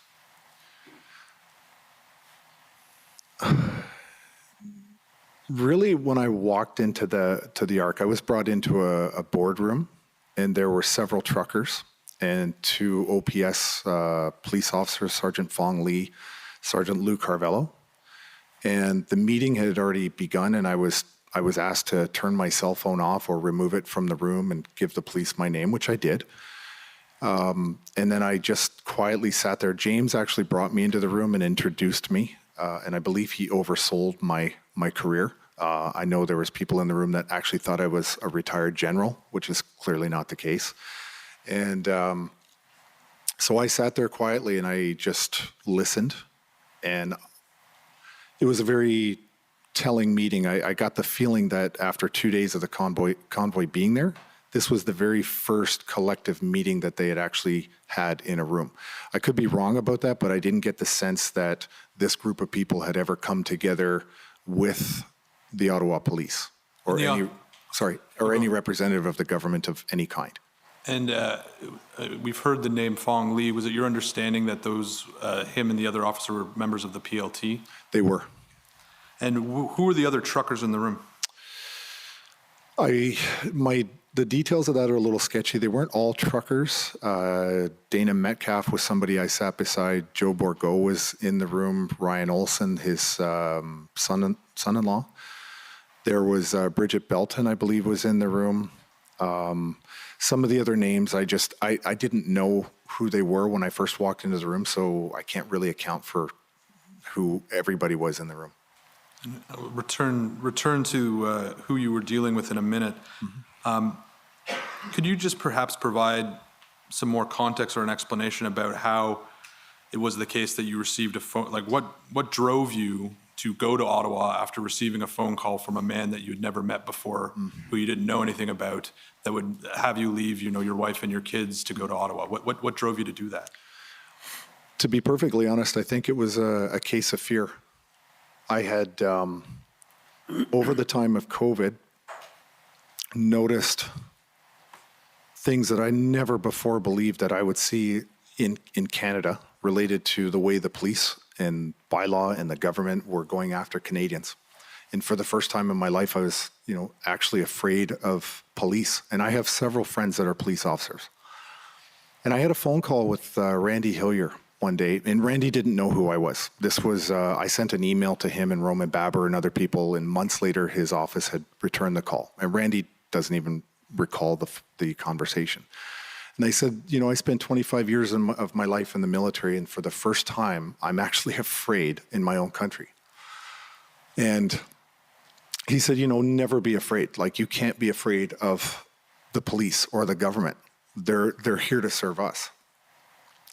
And I think for me, that kind of flipped a switch, where I was like, I went from thinking, I'm afraid to get arrested or beaten by the police or getting an $880 fine, to, you know what, now I want the fine.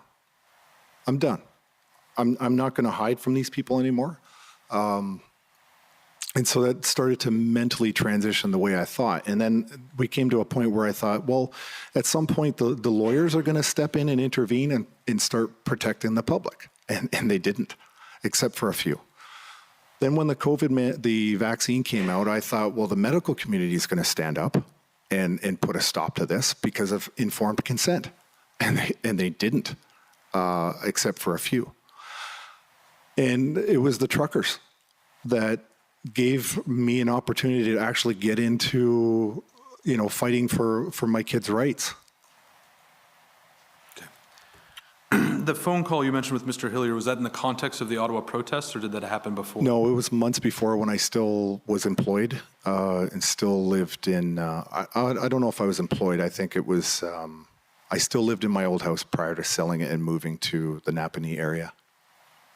When you arrived in Ottawa, did you have a sense of how long you were planning on being there?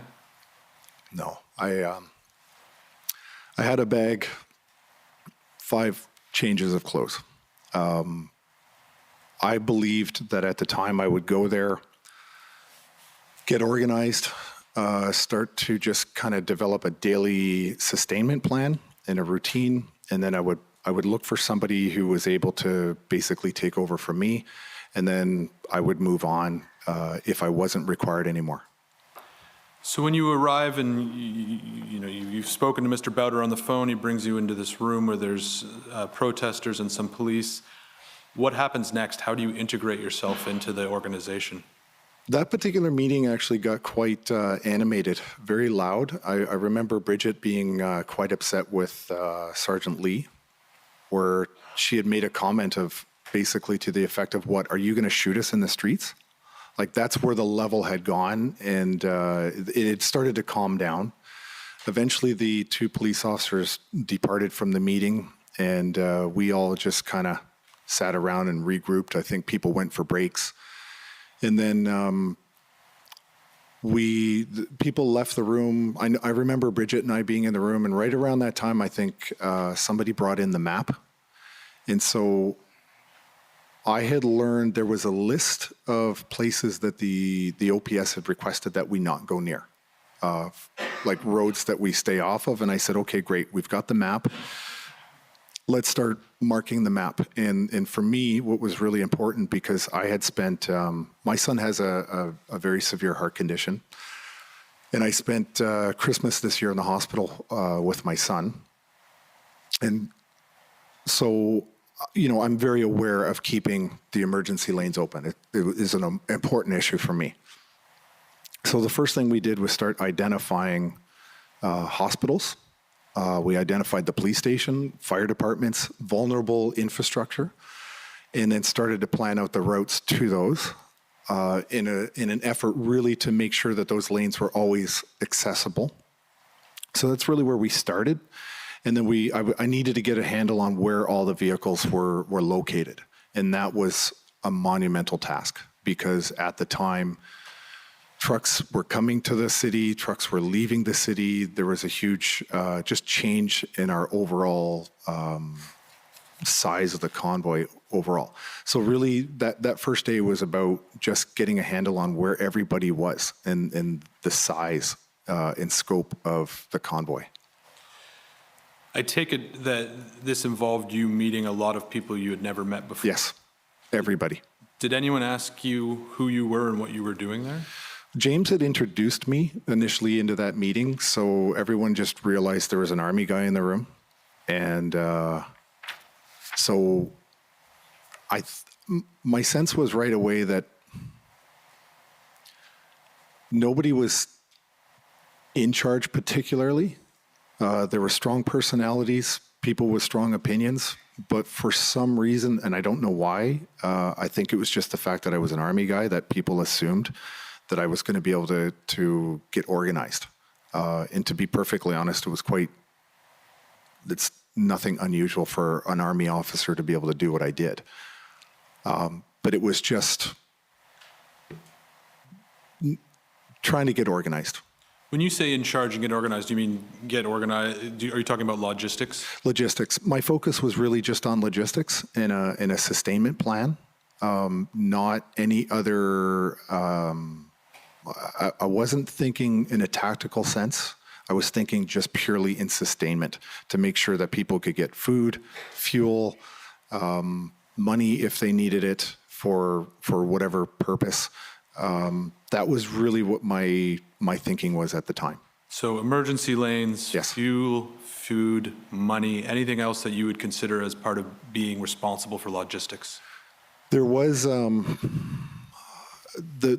big task, which was really, really difficult, was just to find the numbers and the composition of all the different types of trucks and where everybody was scattered.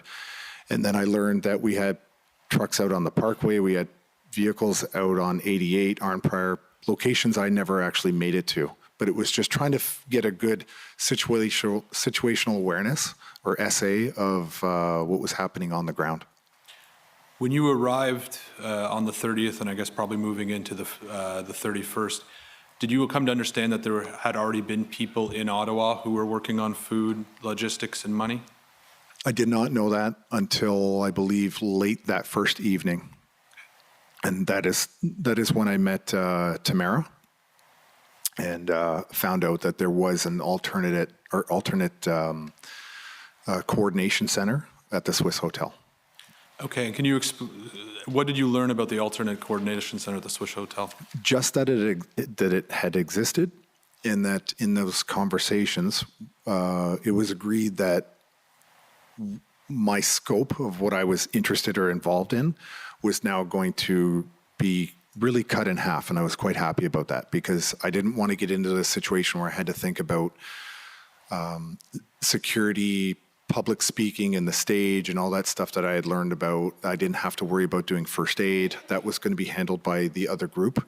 We were just really going to focus on the logistics in terms of feeding, fuel, and then truck movements. That was another piece of my responsibility, would be moving vehicles in and out and around the city.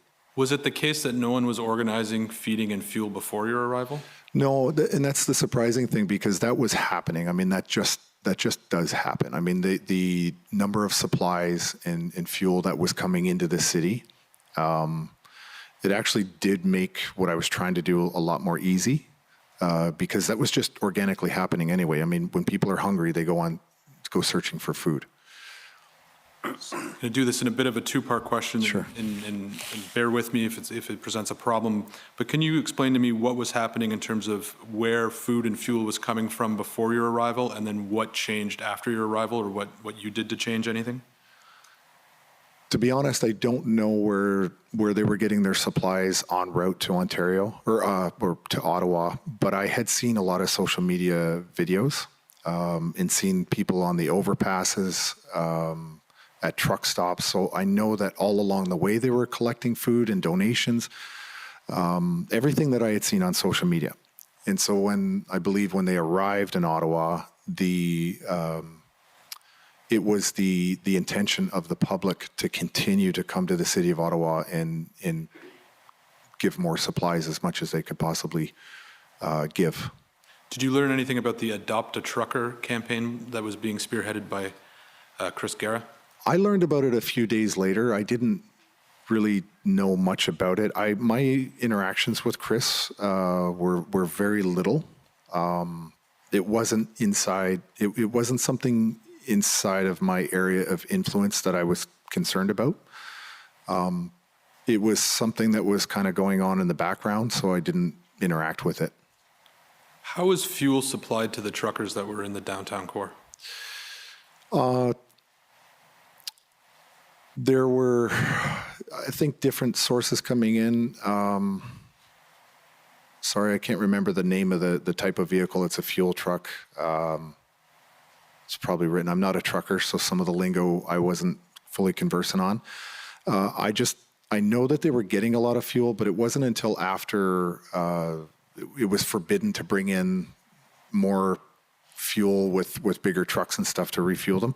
People started to bring in the jerry cans by hand. And was that something you assisted in organizing? No. That was, by that point, my role had kind of been modified. It had sort of transitioned a little bit later on, about a week after or so. I just knew they were getting in fuel. The truckers were taking care of their own fuel, and there was no shortage of the fuel up until the Ottawa Police forbid them from bringing in trucks of fuel. And then it was jerry cans, and that was not my idea. That was just people being very, very industrious. Did you do anything to coordinate fuel into the downtown Ottawa at any point? I did not have to, no. One of the things you said you did was get a sense of the number and composition of the types of truck. First question, how did you go about doing that? I literally had to go and send people out and count trucks in the streets. And do you recall what was the result of that calculation? Well, there was different areas. So I remember speaking to one person who, after it took 4 days just to get that magic number of 322. That was a head count. That was literally somebody going out with sticky notes on streets and then actually breaking down by vehicle. It was incredibly difficult to get an accurate count because trucks kept coming and trucks kept going in and out of the city or out to different locations. So at some point, I just kind of gave up on that as a something that I really needed to focus on. I was just kind of more interested in, general terms, where do we have vehicles, center of mass kind of thing. Not, I didn't need the details of where they were. But at some point in time, it was determined there was roughly 322 trucks? That was our count, and I knew that count, I guess I shouldn't say honestly when I've sworn an oath, but I didn't have a lot of confidence in the number just because the influx and outflux of vehicles. So even when I got that number, it wasn't overly valuable to me. At any point, did you feel that you had a handle on the number of trucks that were in the city and then were coming and going, or is that something that always changed? It always changed, and again, it lost value in knowing that specific number. The point of interest for me was that we had more trucks concentrated on Wellington. With respect to clearing emergency lanes, the commission has heard evidence, including from Mr. Barber and Mr. Wilson, that the emergency lanes, let me back up, the protesters weren't able to keep the lanes clear on Rideau, Sussex, and at Kent. Does that sound correct? Sometimes, yes, that's true. Was there any other locations or intersections where the emergency lanes were not left open, to your knowledge? My understanding was when that did happen, and it happened occasionally. For example, Sergeant Lee had been, let's say, vigorously contacting me to clear out one of the intersections. And he kept asking me, if I've gone down there and checked it. So I didn't send a runner. I went down for myself to see it for myself. And what I discovered was there was heavy equipment owned by the city, concrete barriers, and 5 Ottawa police officers standing in the intersection. It wasn't being blocked by any of our people at all. So there was a give and take where we were sent, or I was sent, or other people that I was with were sent to go look at an intersection, only to find out it wasn't even us. And I had 2 members that I was working with that routinely, when we were asked by OPS to go and check on a safety lane or an intersection or something that was blocking safety, our 2 people would go down and physically speak to the drivers and get them to open up those lanes. And so it's my understanding that those efforts were generally successful except on Kent Street, is that correct? I can't see the street. Is that Kent is right near the Rideau? Or sorry, I'm fuzzy on some of the streets. Okay, so the evidence has been there's been 2 locations. One's Rideau, Sussex, which we'll talk about in a moment. To your knowledge, was there another location that was where the emergency lanes were not open? No, the only sticking point was Rideau. And even on Rideau, I spoke to one of the drivers personally, and I said, you need to make sure you keep a safety lane. And he said, they have twice moved out of the way. They sit in their trucks and they listen for ambulances or they listen for sirens. And if they hear it, they move the truck out of the way, because 3 times they had listened to the Ottawa police who said, can you please move the vehicle? And they would move the vehicle and the Ottawa police would move their cars in that spot and they would trick the drivers. So the drivers at Rideau said, we're not falling for it again. We'll sit in our truck. We will listen for sirens. And when we hear it, we will move. And he assured me that in 2 occasions they did exactly that. Do you know who you were speaking with who gave you that information? I don't know his name. I know where he was parked. He was parked. I know where he was parked.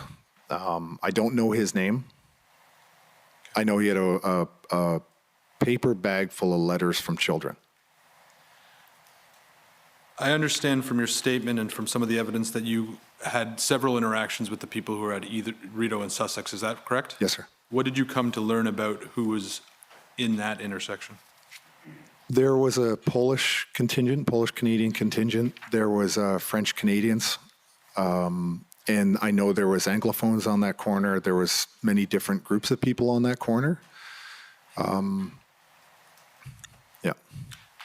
The commission has heard many adjectives to describe the group, but I'll put to you the suggestion that they've been described as difficult or standoffish. Would you agree with that? I know there was a reputation prior to me going there and speaking to some of them. And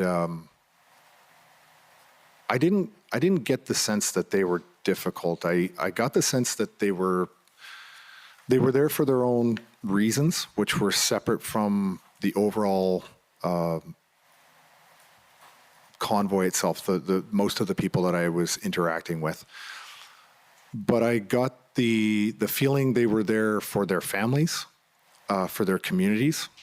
I know one driver I spoke to said that he didn't have anything to go back to until these mandates were lifted. And they were quite determined. I didn't find them to be difficult. There was a little bit of a language barrier with one of the French-speaking men that I spoke to, but I didn't find it difficult. I just found it a different style of motivation. We've heard a bit again about with respect to French-Canadian protesters there. Were you familiar with the term farfadets at the time? Not until I've been sitting in the audience here. Would you say there was anything different in the makeup of the group at Rideau, Sussex than at any other locations? Just that they were more independent than the rest of the convoy. As you began to work on clearing emergency lanes, interacting with the police, working with the protesters, what did you come to understand the organization of the protest movement to be? Very, very decentralized. I learned that the truckers were not from big organizations, that they were actually independent owner-operators of their vehicles, and that you really had to be respectful of the position that they were in. They were individual business owners. They weren't going to take orders from anybody. You know, they weren't going to take orders from me just because I said, you know, I had no legitimate or legal authority to tell anyone to do anything, and I wasn't signing anyone's paycheck. This was a case where you had to use your soft skills to communicate and get people to buy in with what you were trying to do collectively. To your mind, were there any leader or leaders of the movement? I think there were people that were in leadership positions. For example, Chris Barber is a very charismatic person. He's an honest person. He'll just tell you the way it is, and he was very, very effective at communicating with truckers, and it didn't matter what their backgrounds were. They were all truckers. And so Chris was very influential speaking with truckers. Tamara was very influential. Bridget was influential in her own way. And many of the other people that were there working out of the ARC had developed networks, and they were always trying to broaden the network to communicate the things that we were all trying to do. And that was, a lot of the stuff was like, we've got speeches on Saturday trying to communicate that to the public and really work the social media angles, because we were getting vilified badly in such a grotesque way by the legacy media that we made a conscious effort at one point to go into the trucks with cameras and get truckers to tell their stories on social media. So they were, the leaders were out there developing that kind of messaging to get out to all the supporters across Canada that had given us $20 million to be there. Did you ever interact with Pat King while you were in Ottawa? I did. Okay. And can you tell us what your interactions were and what your impression of him was?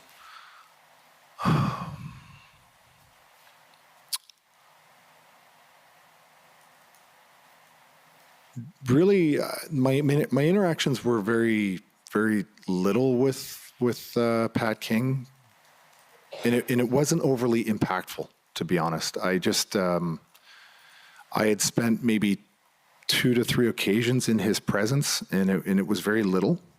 I know that at one point there were some slow rolls, and I had requested that one of the other members go with Pat, because I know Pat was leading that convoy. And I made sure that the person I sent kept him well behaved. Are you talking about the slow rolls at the airport? Yes, sir. Okay. Yeah. And why did you think you needed to send someone to keep Pat King well behaved? Because I only knew Pat through reputation in 1 or 2 interactions with him, and I didn't want there to be any confusion as to what they were there to do. It was to really just do a slow roll and to guarantee that in no way did we stop at the airport, because we were well aware that there was an orange helicopter route for the hospital. And we wanted to make sure that we had no impact on any air ambulance ability to get in and out of that airport. We had no intention of slowing down or disrupting the airport. And I wanted to make sure that we had somebody that was going to guarantee that we weren't there to close down or lock down the airport or disrupt the air ambulance. We just wanted to basically send a message that, we can still move around the city. So I take it, so one of your concerns was potentially that Mr. King might try to shut down the airport or blockade the airport? It was just, on my part, to be honest, and some of the others that we discussed, it was just a precaution, just to make sure. We also believed that if we told him not to do something like that, he would listen. I don't. So you take a precaution when you're concerned that something might happen. So is that is that what you were concerned would happen? Yes. Okay. And was your concern based on Mr. King's reputation, as you indicated? Yes, just solely on his reputation. That was it. And what was Mr. King's reputation? A little bit of a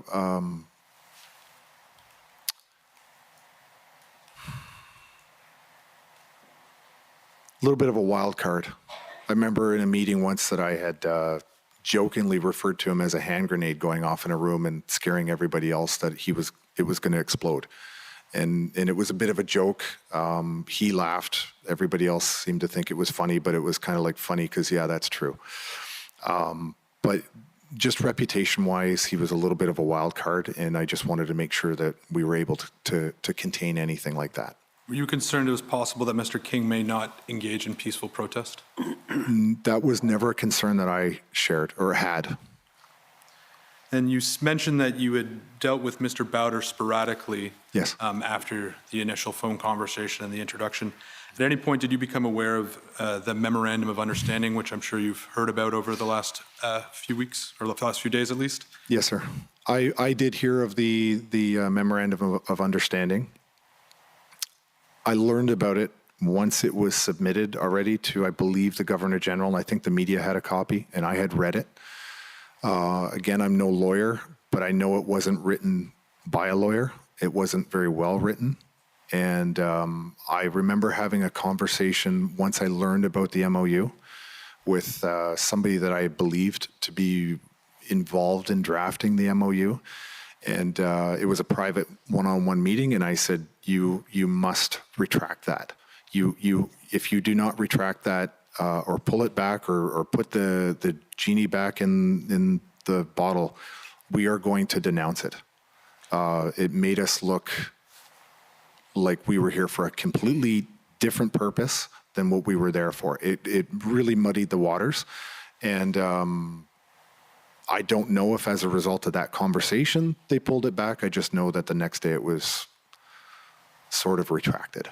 When you say it made it look like you were there for a completely different purpose, what was that purpose? Well, I had read it, and as far as I was concerned, it was, we were there for the mandates. That MOU was there for a different purpose, and I don't remember the details of it, to be honest. I skimmed through it. It was not very well written. And so I didn't think it was credible. I didn't think it was appropriate. And I certainly didn't think that the government was ever going to suddenly resign because somebody sent them a memo. You may not remember the details, but was your concern that what the MOU appeared to call for was something that was undemocratic? What I believed when I read it was that they thought that it was a legal process, that they believed it was a mechanism of government that they were trying to initiate. Even though I'm no constitutional scholar by any means, but I could tell that it was not going to go anywhere. You said you had a conversation with someone where you said this must be denounced. Who was that conversation with? I believe his name is Martin Broadman. And it's the Commission's understanding that Mr. Broadman was someone who was associated with Mr. Bowder, is that correct? Yes, sir. And did he seem receptive to your message? I think he was upset. The meeting didn't end on a bad note. It wasn't like he was upset about it. He'd been working on this, I believe, since the year before the convoy had even arrived. This was something that they were working on. They thought they were doing something that was legitimately recognized by the legal system. And he was upset that he wasn't getting support. But I believe at the end of that meeting, he said, okay, we'll pull it back. You've been referred to in media and some of the documents we've received as the spokesperson for the protesters. Did you identify yourself to anyone as the spokesman? No, sir. Sorry, spokesperson? No. Did you see yourself as a spokesperson? The last 2 days, on the 18th and 19th of February, was the two times only during the convoy that I had chosen to speak without being or without discussion with other members of the convoy.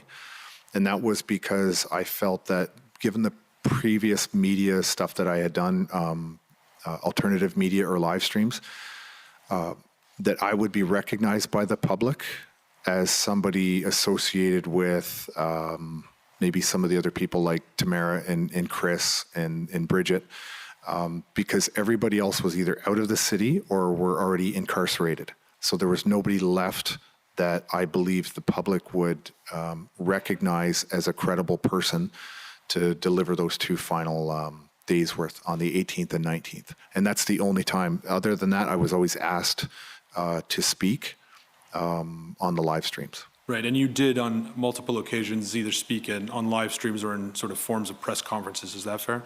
Yes. And it's our understanding, but again, correct me if I'm wrong, that the first one was on February 7th. Does that sound correct? 7th or 8th, yes. And then on the 10th, and I did clean up some of the confusion that I had caused on the initial. Well, let's talk about some of that confusion right now then. So it's our understanding it's the 7th. Yes. That you gave a press conference. Mr. Barber was there, Ms. Belton was there, Ms. Leach was there, and some of the other organizers. Yes. Do you know what I'm referring to? I do. And how did that press conference come about? I do not remember the person who asked me or the group of people who asked me to speak, but I believe just previous to that, it was the night after the night of the Coventry raid that we did a live stream as a larger group, and it seemed to go okay with I guess my presence on a video. So I was asked the next day to deliver a message on a live stream, and I don't remember who asked me to do it. I just know that I was asked to do it and that I would be accompanied by several members of, I think the entire board, as well as 2 doctors who were in attendance in that video. So if we could pull up COM 50884, and as it's coming up, Mr. Marazzo, you can confirm if it is the case, but we understand that this is the press conference.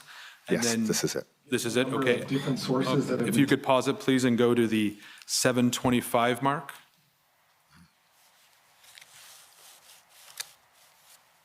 And then play from 7:25 to about 8:21. Home until the job is done. Okay? I am not calling for violence. I'm not expecting you to get into your vehicle, drive here, and create problems, create crimes. Okay, that's not what we're saying. Strength in numbers. We got sent here to send a message. The message isn't getting through. He's not getting it. And I apologize if I'm bashing the guy, but honestly, from my assessment, he's got a 22 caliber mind in a 357 world. Okay? Let's get at a table, for God's sakes. Enough hiding. I'm willing to sit at a table with the Conservatives and the NDP and the Bloc as a coalition. I'll sit with the Governor General. You put us at the table with somebody that actually cares about Canada. Okay. One quick question, and then I'm going to ask you about the statement that caused confusion. When you made a reference to a 22 caliber mine in a 357 world, this has been something that's been reported on. Were you referencing Mr. Prime Minister Trudeau? I was. Okay. In the video, you say, "I'm willing to sit at a table." With Can I just continue to answer, because I've been vilified in the media for that one? Yeah, I didn't mean to cut you off. Yeah. Please go ahead. It's a joke. I literally meant to comment on the man's intelligence. It was a joke. Sorry. No, understood. Sorry. Yeah. You can take the video down. Thank you. Then you said, "I'm willing to sit at a table with the Conservatives and the NDP and the Bloc as a coalition. I'll sit with the Governor General. Put us at the table with somebody that actually cares about Canada." Yes. What did you mean when you said that? In no way did I ever mean or intend for us to be part of the government. I wanted them to come and sit literally at a table and start figuring out a way to be an effective opposition to the Liberal Party of Canada, because we weren't seeing any opposition at all with the official opposition of Canada. You know, if the Conservative Party had been effective as being an opposition, we may not be in this room today. But instead, they just didn't oppose anything that was happening to Canadians as to why we were there. And when we got there, there was no attempt at any level of government, municipal, provincial, federal government, to even talk to us, to get in a room with us. And you've heard the testimony here. Nobody ever wanted to even have a conversation with us. So I want to say that I was quite sick throughout my time during the convoy, and I was exhausted. I was dehydrated. Lots of stuff. And in that particular moment of that video, I did misspeak. It wasn't very clear what I was getting at. 2 days later, I tried to clarify that, or 3 days later, but what we wanted was for the government, anybody, we were desperate. It was basically a cry for help to come in and sit down and do this democratically. And that is a mechanism of government, because as we've seen since then, or even during the convoy, the NDP and the Liberals were forming a coalition that the public had not yet known about. And so, forming a coalition seemed to be something like we were trying to nudge them, motivate them in any way we could just to talk to us. And to this day, they've never spoken to us, ever. Some media outlets reported on those comments to suggest that you were saying that the protesters wanted to form government in which they would be in a coalition with the opposition parties, but the protesters themselves would form part of the government. Yeah. You know what I'm talking about? That is my fault, that the way I phrased that in the video. That is not what my intention was, but the way I phrased it, I can understand that being confusing, but it's not what I intended. We wanted no part of being the government. We wanted the government to do the governing, but to listen to us.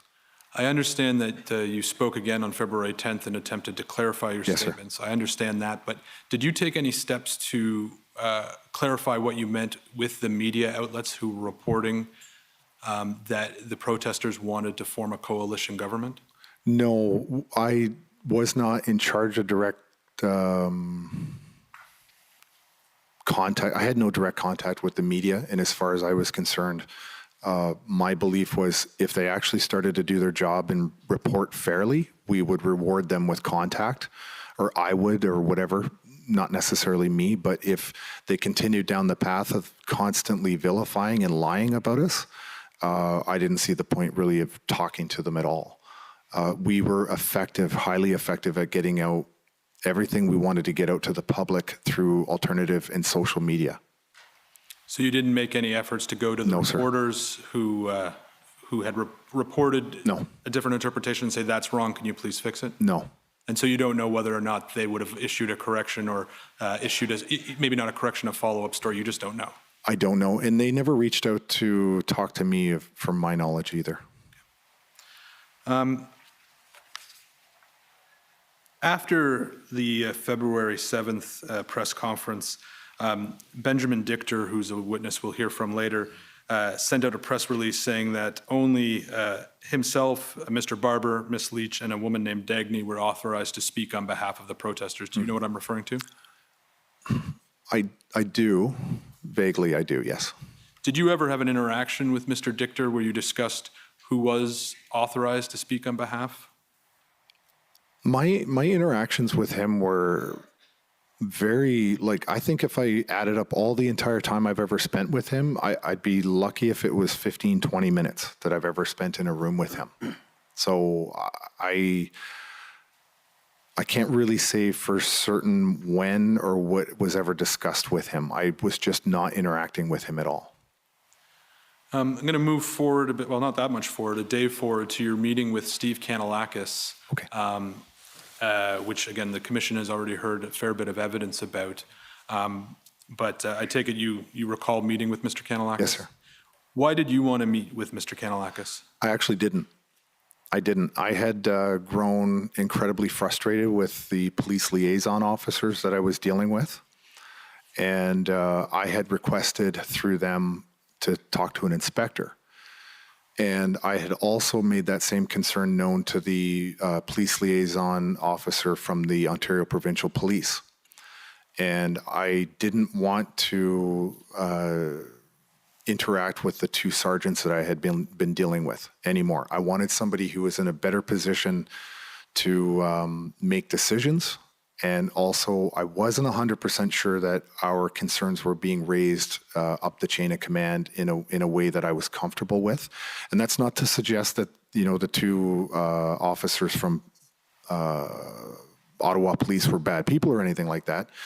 It's just I didn't get the sense that they were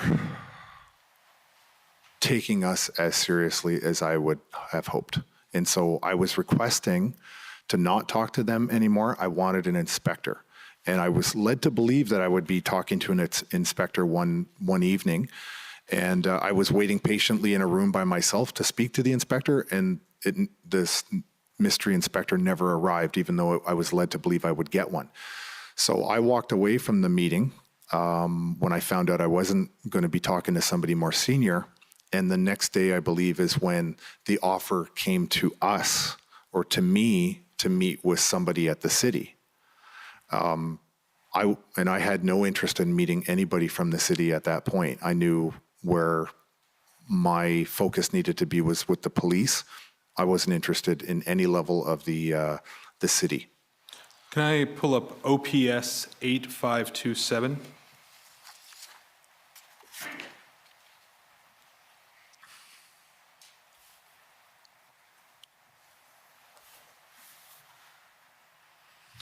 If we go to page 3, so Mr. Marazzo, you're not involved in this email chain, so but this is an email chain within the Ottawa Police Service, and if we can scroll up just a little bit higher so we can see, this is an email from John Ferguson to Mark Patterson and Robert Drummond. Do you see that? Yes. Did you ever interact with Mr. Ferguson? No. Okay. Not to my knowledge. Okay, and if we can scroll down. So we say here is one of our teams has already been out to Rideau, Sussex to speak with the representatives of that group. And it goes on and it says, in regards to the main convoy, our PLT members are currently walking red zones with one of the main organizers, Tom Marazzo, who's responsible for 322 trucks. Do you see that there? Yes, sir. Okay, and then if we could scroll up a bit further. So this is another, this is now an email from Mr. I forget his rank, so I'm going to call him Mr. Patterson. And it says, PLT members continued their conversations with Mr. Marazzo this evening. He has requested a meeting with an elected official or city manager level member. Do you see that? Yes. Do you recall, now that you've seen this, ever being the one who requested the meeting? From my recollection, I never had any interest in meeting with any of the elected officials in the city. I was perfectly satisfied to deal directly with the police. I wanted an inspector. I didn't really feel that, I certainly had no interest in meeting with the mayor. Steve Kay was, when I finally met with him, I realized that maybe that was an error, that it was good to meet with Steve. But I certainly never requested, to my knowledge, to speak with any of the municipal level elected officials. You can take that down. So we saw in the press conference, you were talking, and in your answer about the press conference, you were talking about the importance of engaging with government and speaking with government. I appreciate you changed your mind after you met with Steve Kay, but why wouldn't you want to meet with a city official? Because really, at the time, I believe that was, if I'm understanding the timeline correctly, this is the next day after the raid at Coventry. I believe the Coventry raid was the 6th. That was the 7th.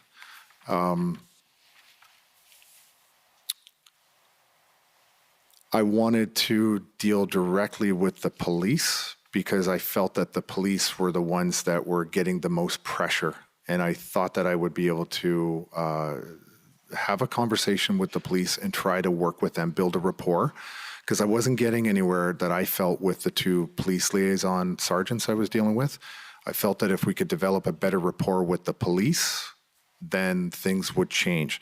Second to that is the Police Services Board meeting that we had seen. The rhetoric from Diane Dean was just incredible. And I don't know if that meeting was before or after the 7th. We just knew that we needed to deal with the police. And Mr. Wilson mentioned in his testimony on more than one occasion that you had a sense that former Chief Slowly you were concerned about the pressure he was under. Is that Yeah, accurate? I had seen the recording of the Police Services Board meeting that Diane Dean had been the chair of the Police Services Board at the time. And I was extremely concerned about the things that I witnessed her say on the video. And so I waited to see the reaction from Chief Slowly. And then I got a little bit more concerned again, so I rewound it and I watched it again. I watched her comments, I watched his reaction, and I knew right there and then that the situation had fundamentally changed for all of us, them as well as us. And I realized that if we didn't do something to take the pressure off of the chief, things were going to dramatically change for the worse. And so that's when we started to completely reshift our focus to taking the pressure off the chief, thereby taking the pressure off of the individual police officers and hopefully ourselves.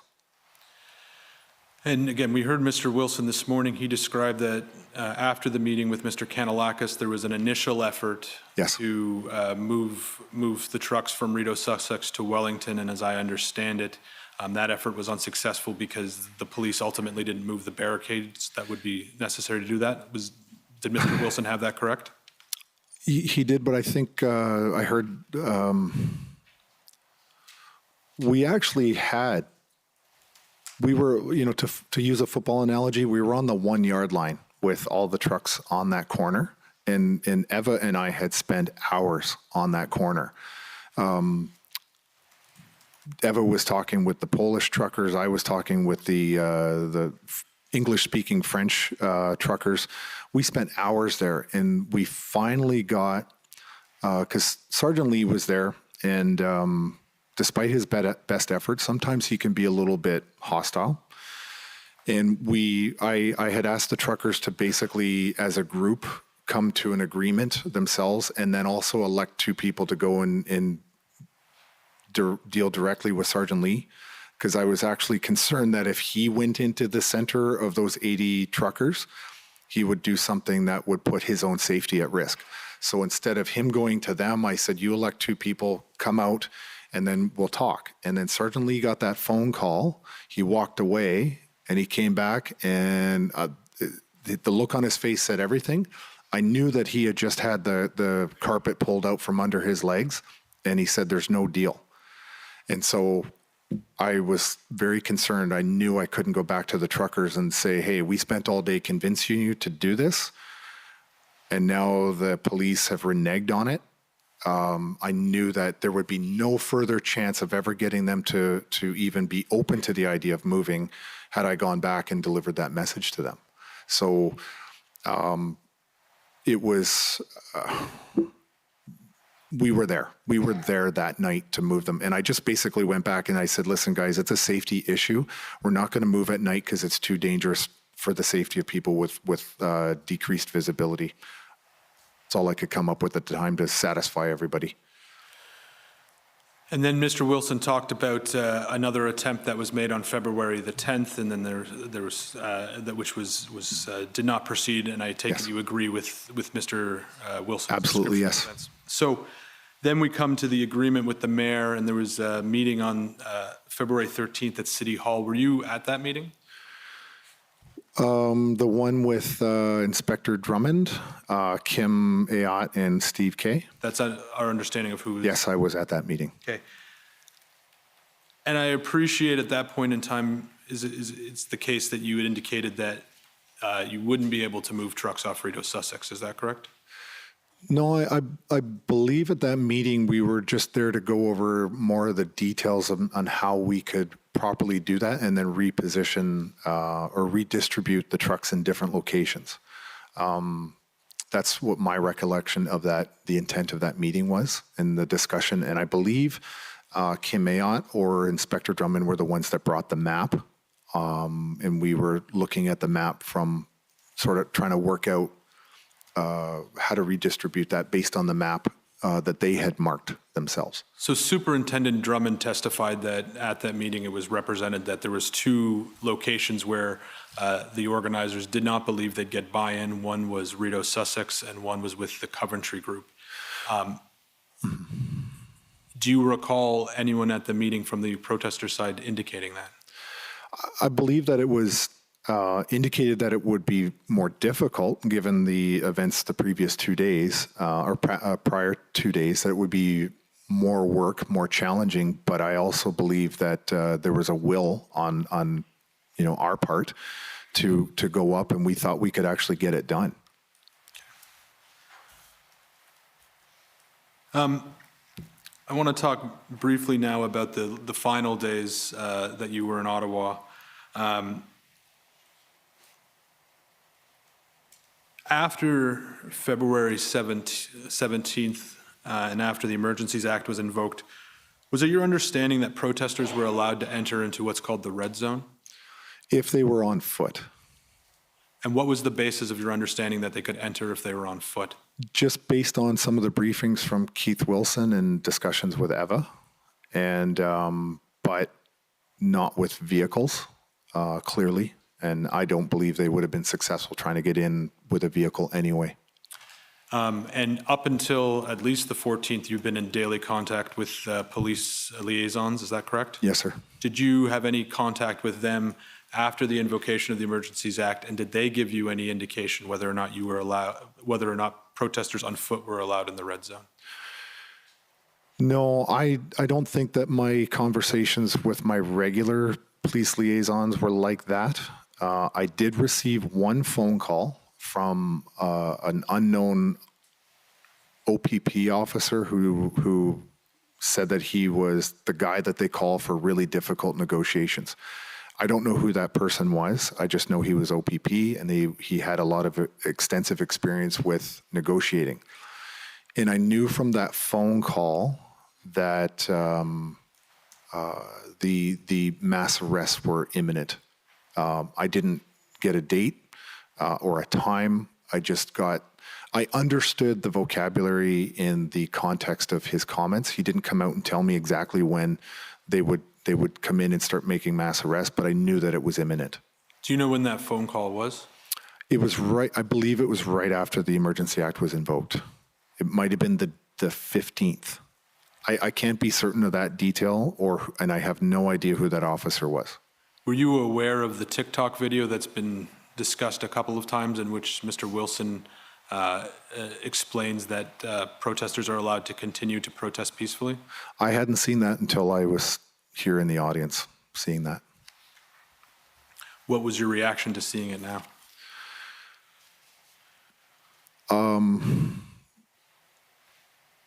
No real reaction. Was there at any point when it became clear to you that the police were not going to allow protesters on foot to be in the red zone? Not until the first day when they started attacking people up in front of the Senate. And what day was that? The 18th. And during that time when the police began clearing the protesters, did anyone from the police ever indicate to you that there was an area where protesters could go to protest? No, sir. Did you ask whether there's anywhere that I did not. Is it something that crossed your mind? No, not at that time. That's not really where my my headspace was. I was quite concerned about the things that I had personally witnessed. That day I was there when the two people were trampled by the horse. I had seen some things that I never thought that I would see in this country. And I've run past my time, so I will ask you one last question, which is there anything else that you think is important that we should ask you about? No, sir. Thank you. Okay. First up is the Government of Canada, please.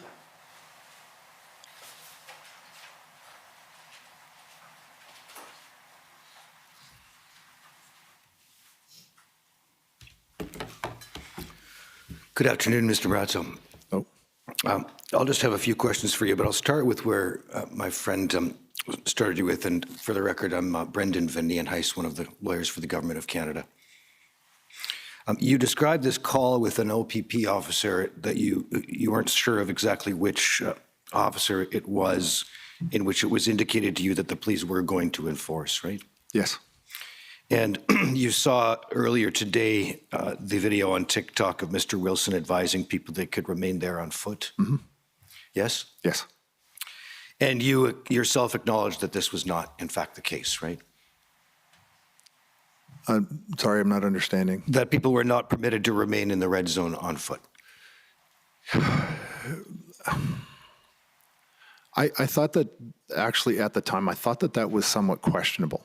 That you would be within your right to be, from my conversations in the briefing from Keith, that you would be within your right to be in the red zone. I just didn't think you'd get a vehicle in there, but that you could remain there as long as you weren't, bringing in a vehicle or anything like that. The call you described, you thought it was on the 15th, shortly after the Emergency Act was invoked on the 14th? It's in and around there. I don't know the specific date or the time that I received that phone call. I just know that that phone call was somewhat impactful enough for me to remember. And it was a short call. Could we go to HRF 401510?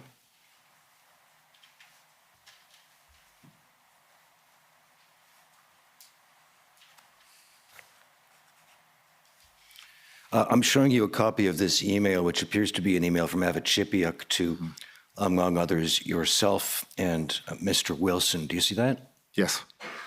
And she is attaching a document that I don't think we have, but it's a document entitled The Right to Protest, right? Mm-hmm. Yes. And she indicates, and I guess this is relaying some advice received from Saya Hassan, barrister and solicitor. Do you see that? Yes. And she's indicating or passing along a note to you and Mr. Wilson that says, I've drafted something on the right to protest, but have taken a cautious approach because I don't know what the emergency orders are, but it's my understanding that they can limit the right to protest, and while that can be challenged in court, at the moment, people who do not comply may be arrested, right? Right. And she goes on to say, I think that if we're advising people, it's important to let them know all of the risks that they're facing and let them make their own decisions, right? Yes. And that's sound advice that you would agree with? I would. But I would also say that, combine that with the fact that Justice McLean had ruled that we were legally within our right to be there in Ottawa to have this protest. And then, you're seeing an email from a lawyer who is saying that it is, my understanding. So if it is not completely set in concrete for a lawyer, what chance do we have for having a definitive bit of legal advice that we can make a 100% absolute decision on what is going to happen to us if we remain? So you had an interpretation of Justice McLean's order, right? I had, just from what I was briefed on, the result, and that I do remember reading the decision, and I'm not a lawyer, so when I'm reading it, it's from a very unsophisticated perspective. But I do remember reading the part where it said to the effect that we had a legal right to be there. All right. Well, you're not a lawyer, but Ms. Chipiuk is a lawyer, and Saya Hassan, you understand, is a lawyer as well? I see there on the email that this person is a lawyer. Okay. Did you take any steps to relate the risks that people are facing so that they could make their own decision with respect to the possibility that they would be arrested if they did not comply? I believe we handed out a French-English double-sided piece of paper that we printed to everybody. I think we printed out hundreds of copies, and it was from the pro bono legal team that we had, that if people were arrested, that was a description of what their rights would be, and also the phone number to call if that should happen to them. Okay. Now, sir, you're publishing, I understand, you're publishing a book which you intend to release on February the 14th of next year, is that right? Yes. And you've selected that date because it's the same date on which the report of this commission must be tabled? No, it's the 1-year anniversary of the Emergency Act being invoked. Oh, I see. You've been attempting to raise money for the publication of this book through a fundraiser on the website Give, Send, Go, correct? Yes, because I have a team that is helping me, and they also need to, they need support. Sure. Could we go to COM 50415?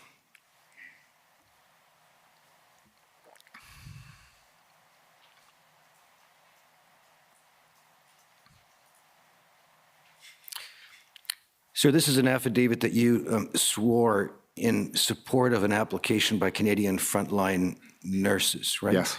Yes. And if we could just go down to the very bottom of the affidavit to find the jurat date. There we go.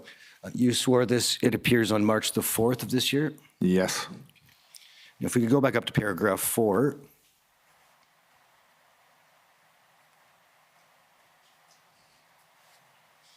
Now, here you say that you arrived in Ottawa on January the 30th with the intention of peacefully participating in the protest, correct? Yes. And you told us shortly ago that your arrival was due to the invitation extended to you to come to Ottawa by James Bowder? Yes. And you understood he was asking for your assistance in providing some form of organization to support his objectives as part of the group identifying itself as the convoy? I wouldn't say as his, because to me it was the convoy. He was somebody participating in the convoy, but yes. Okay. Well, so whoever the convoy is, that's who you're being asked to help? Yes. By Mr. Bowder? Yes. Okay. And you became familiar, you told us, with the memorandum of understanding that he was circulating and intended to deliver to the Governor General and the Speaker of the Senate, right? Yes. I don't know who he delivered it to. I just recall the Governor General was a name that was thrown out there. Let's go to COM 50886, which is a copy of the memorandum, just for clarity.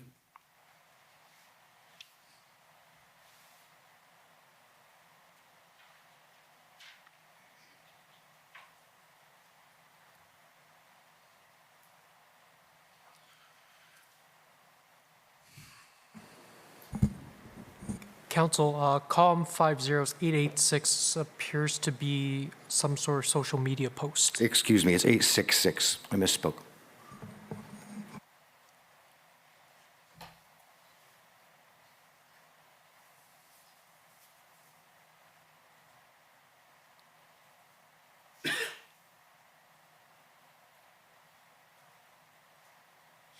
And in fairness to you, Mr. Barazzo, you were clear in saying that this was, at the very least, not a well-written document?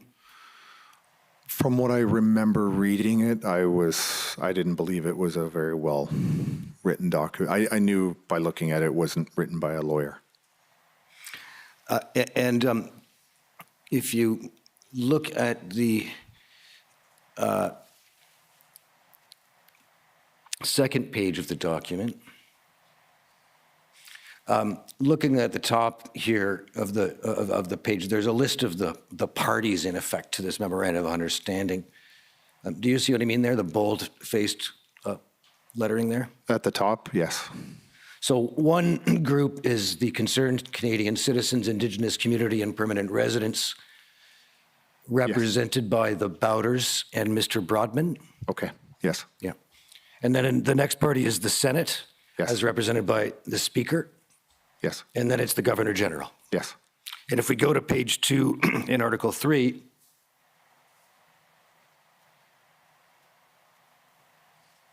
you stop there.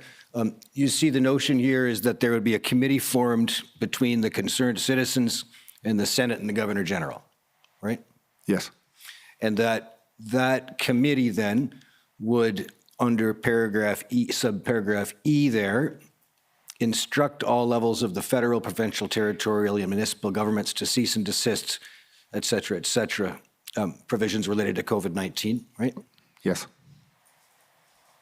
And if you go over to page 3 and look at item J there, you see that in exchange for this, the concerned citizens will immediately stop Operation Bear Hug Ottawa demonstration convoy. You see that? Yes. And so in effect, and that was Mr. Bowder's name for the occupation or blockades or what have you in Ottawa, it was Operation Bear Hug? I have no idea what he called it, and I don't know what Operation Bear Hug Ottawa is. Okay. At any rate, you recognize that this document presented something of a nonsensical idea? I would agree with that. And you insisted that it be withdrawn and retracted publicly, and this was then done, right? That's my understanding. And you understood that any legislative action would require the participation of the elected representatives at the federal, provincial, and municipal levels, right? Yes. In fact, if you go to Article 7 of the MOU, Article 6, you'll see that it is in fact supposed to be construed in accordance with the laws of Canada, right? Yes. Now, you can take the document. Can I just, looking at this is a 15-page document. This is not, from my recollection, what I read. Okay. This is not what I read during my time in Ottawa. I believed it to be more of a two-page document. I don't recall ever looking at this particular document broken down like this. Okay. Well, I'm sure maybe it was a media release of some kind they put out, but I don't remember ever reading this. Okay. Well, we'll ask Mr. Bowder about it tomorrow to see if there's a distinction. You indicated in your press conference on February 9th, as we just saw, that you were offering yourself as willing to sit down with the Conservative Party, the Bloc Québécois, the NDP, and the Governor General as some sort of a representative, right? Yeah, so from my perspective, I was thinking not even more as a mediator. It was really just an SOS, to be honest with you. It was just a literal call for help, a desperation. Stop ignoring us. Come and sit at a table. We've got a table. You guys, we'll get you a conference room, but just do something instead of taking cheap photo ops and opportunities with people and making this into a political joke for you guys. Get off your butts and come here and do something meaningful for the 6 million Canadians that are affected by this crap in this country right now. You had no interest in meeting with municipal elected officials, right? No. Because our issues were not with the municipal government. Our issues with the federal government. We were here to end federal mandates. On February the 13th, you had a meeting with Ottawa Police with respect to negotiations, right? In what regard? You had a meeting in the evening with Superintendent Drummond and others from the Ottawa Police? Yes. He was the only police officer in the room. Right. And you had commented that you'd wanted to have an inspector to deal with on behalf of Ottawa Police, right? Yes. You understand that a superintendent is a rank above an inspector? Yes. Okay. Can we go back to your affidavit, COM 50415? And it'll be page 4.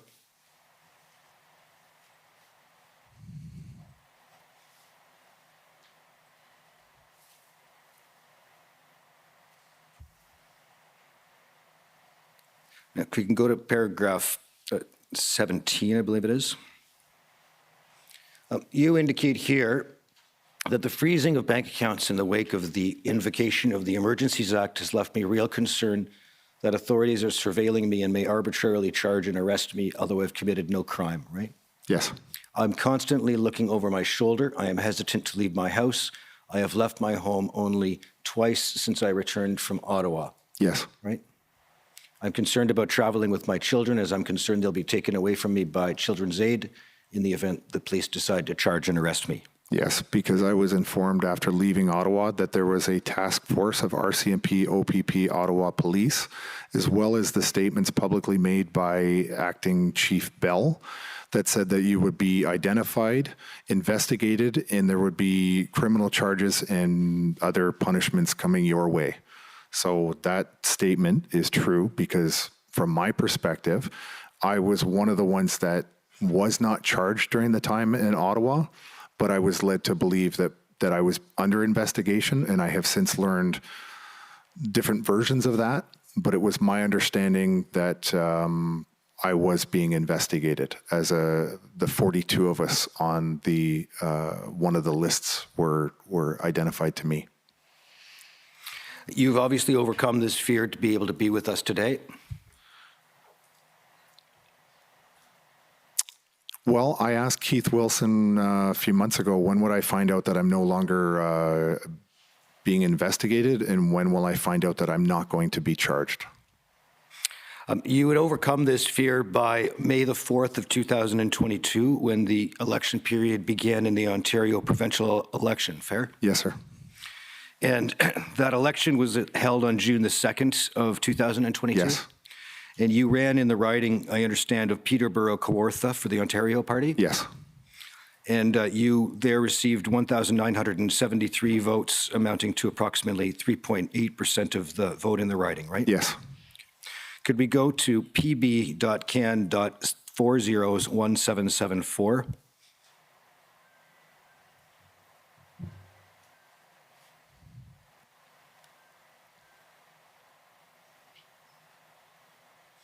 I just want to put up a brief excerpt of the video. It'll be just at the very beginning. Council, 1174 were the last four numbers that you just stated? 1774. Yeah, I've done it again. Excuse me.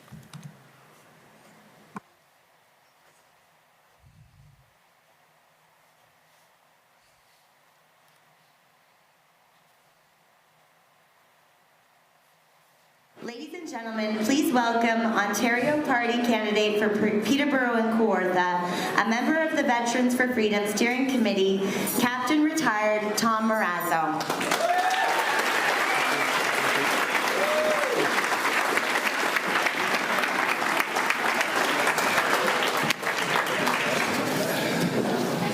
This is a lot harder than it looks. Before I start, there are some people I'd like to acknowledge in the room. And I'd like Jeremy McKenzie to stand up for a moment.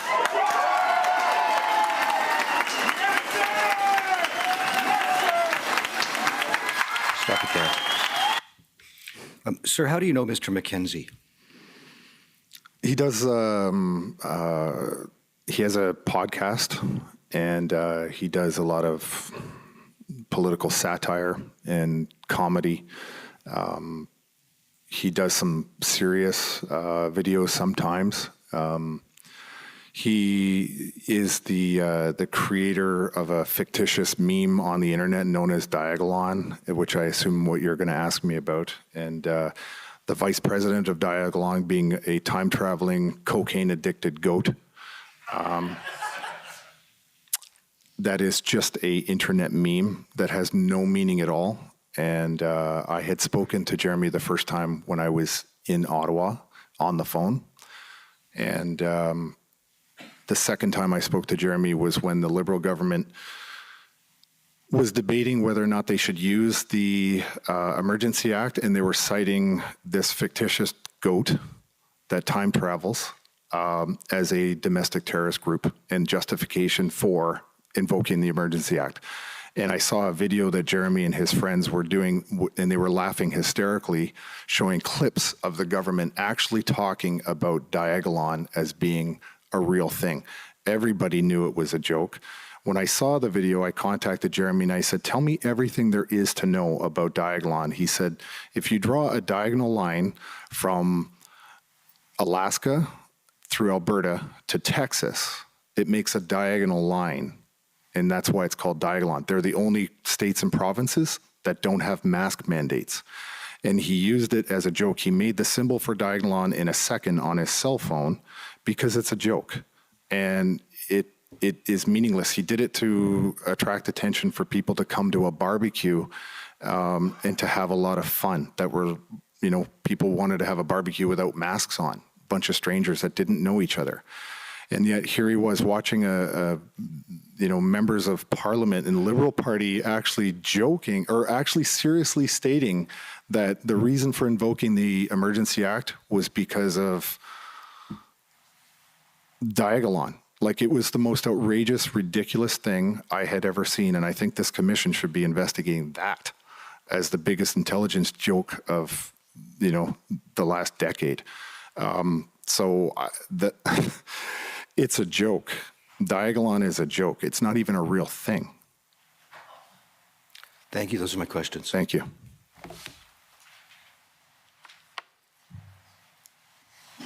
Okay, next is the Ottawa Residents Coalition.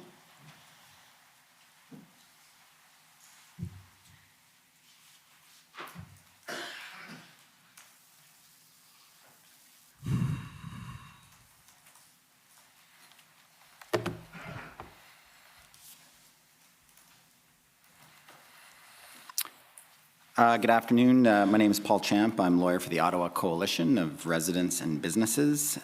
Just a couple of questions, Mr. Marazzo, following your testimony. Yes, sir. I note we didn't get an interview summary for you from the Commission Council. Is that because you refused to sit down with Commission Council for an interview? No, I believe my lawyers felt that I would not have my charter rights protected if I voluntarily gave a statement. Okay. And then turning to your activities in Ottawa in February, earlier this year, which hotel did you stay in again? The Arc. And who paid for your hotel? Mr. Borgo, I gather? It's possible that he paid for it, but I cannot confirm who paid for my hotel room. I just know I didn't. So you stayed in a hotel room for about 3 weeks and you don't know who paid for it? I do not know for a fact who paid for it. I spoke to Joseph's stepson, Ryan, but I don't know if he was paying for the rooms or just had control of a block on behalf of somebody else. I don't really know because they belong to some sort of an organization, and I don't know if it was the organization or Joe or somebody specifically who did it. I just know that I went to Ryan when I needed a room. And we know through a variety of means a significant amount of money was raised with respect to the convoy demonstration. Did you have some of your expenses covered? Aside from that? There was occasions where I was buying my own food, and whatever food was donated in the in the conference room that we had, like I said, I was sick, so I ended up losing 14 pounds, and I've gained more than that back. And I wasn't eating very much. The few times I ate, I actually just bought myself if I wanted more of a meal. So you didn't get any cash to cover any travel expenses or anything like that? No. Okay. Now, you've told us that you were doing logistics for the convoy, but it's a little bit unclear to me exactly what you're doing. You were managing truck locations? Yes. Anything else? Well, when I initially got there, I was focused in on the logistics. And then after the raid at Coventry, I had notified a former military officer that I personally knew, and I asked him if he would come to Ottawa and help me, and he did. And so I was able to actually hand off some of those day-to-day things that I was working on and then move towards, so my role actually did transition less day-to-day logistics, more strategically working with Keith and Eva to get something going here. Right, I heard you talking about the transition, but it was unclear to me what you transitioned from. What logistics were you doing? Well, I really was directing the people on the ground, figuring, like basically steering people in the direction of things that they needed to focus on, truck locations. There was occasions where people wanted to move trucks around, right. But that became a little bit difficult as well. And then, oftentimes I would deal directly with the police. So that became something that was impacting my day greatly. I would have conversations with the liaison sergeants and then go back and talk to the truckers. So, I mean, physically, was I out there filling trucks up? No, I wasn't, but I was trying to facilitate, organizing that better, developing trucker captain organizations and stuff like that, only to find that really the truckers were organically doing that themselves. And you told us that you were trying to manage where the trucks were, figure out where they all were, map them out, how many trucks, try to get an accurate count, so forth. But it was put to you by Commission Council about Kent Street. Now, we've heard police evidence from a resident, and actually Chris Barber himself, testifying that Kent Street was almost completely blocked throughout the entire convoy. Every once in a while, the emergency lane would get open, but it would almost instantly be closed up again, and that predominantly there was no emergency lane on that street. So I'm surprised, Mr. Marazzo, you don't remember that one street. Well, Why is that? At some point, I had the two people that I were working with that actually started to monitor that. My friend that I just mentioned that was retired military, as well as one other individual. And every time that the other issue was this that we recognized was that the police liaison teams were going and talking to everybody. So they would talk to me, leave, and go have the same exact conversation with somebody else. So, and there was multiple teams, and the information that was getting very confusing. So, for example, they would talk to me, and if you were there, they would go over and talk to you, say the same thing, and then everybody's chasing their tail, going in circles. So, at some point, we just kind of, people took on responsibilities for certain functions, and they just would maintain that. And so, the two individuals I'm speaking out, when it came to safety, the police would go to them for safety lanes. They would immediately go out and do the best they could to clear it. But then again, sometimes they got blocked. That's helpful. I must have misunderstood your evidence. I thought that's what you were doing. You'd agree with me, Mr. Marazzo, city buses, there's no way they could get through anywhere downtown, correct? I thought that's an easy one. There were, I would say, because I believe I was on Metcalf is what the ARC was on. There was, I believe they could have got through there. I don't see any reason why not. There was days I went out there and the street was wide open. A bus could have gone up and down Metcalf all day long, back and forth, I guess. Yes. Well, I don't want to say all day long, but I mean, there were several times where, it was wide open. I moved my vehicle on right in front of the ARC Hotel on that street, no problems. But presumably, if people wanted to go anywhere other than up and down Metcalf, they wouldn't be able to access the city bus. As you got closer to Wellington, it became increasingly more difficult. Similarly, and particularly individuals who require paratransport buses, they weren't getting anywhere through downtown, correct? Do you mean the shorter buses that are meant for wheelchairs? That's correct. I don't think that that's entirely accurate. I think, again, I would say that for that type of transportation, as you got a little closer to Wellington, it would probably be more of a challenge, but it would be up to the individual bus driver himself or herself to see if they could negotiate through that those intersections. You didn't observe any, though? No, I did not. And just moving to a different topic, police leaks. You were getting information about what the police were planning ahead of time through sympathetic police officers, is that right? That's my understanding, but they weren't coming to me directly. They were coming from other sources, and then I would have conversations with people that information was passed to them. So you were kind of like the clearinghouse for the intelligence, I guess, for the convoy? No, I tried to decentralize that as well, in the sense that you could, I wasn't a police officer. I had worked a lot with police officers in my military career, but I wasn't a police officer. So we had police officers that were retired that, everybody knows Danny Bulford was one. If I had questions, maybe him or Vince Gersey's, maybe. But at that point, at some point, I stopped actually caring about certain things, and I just left it into other people's more expertise or more capable hands.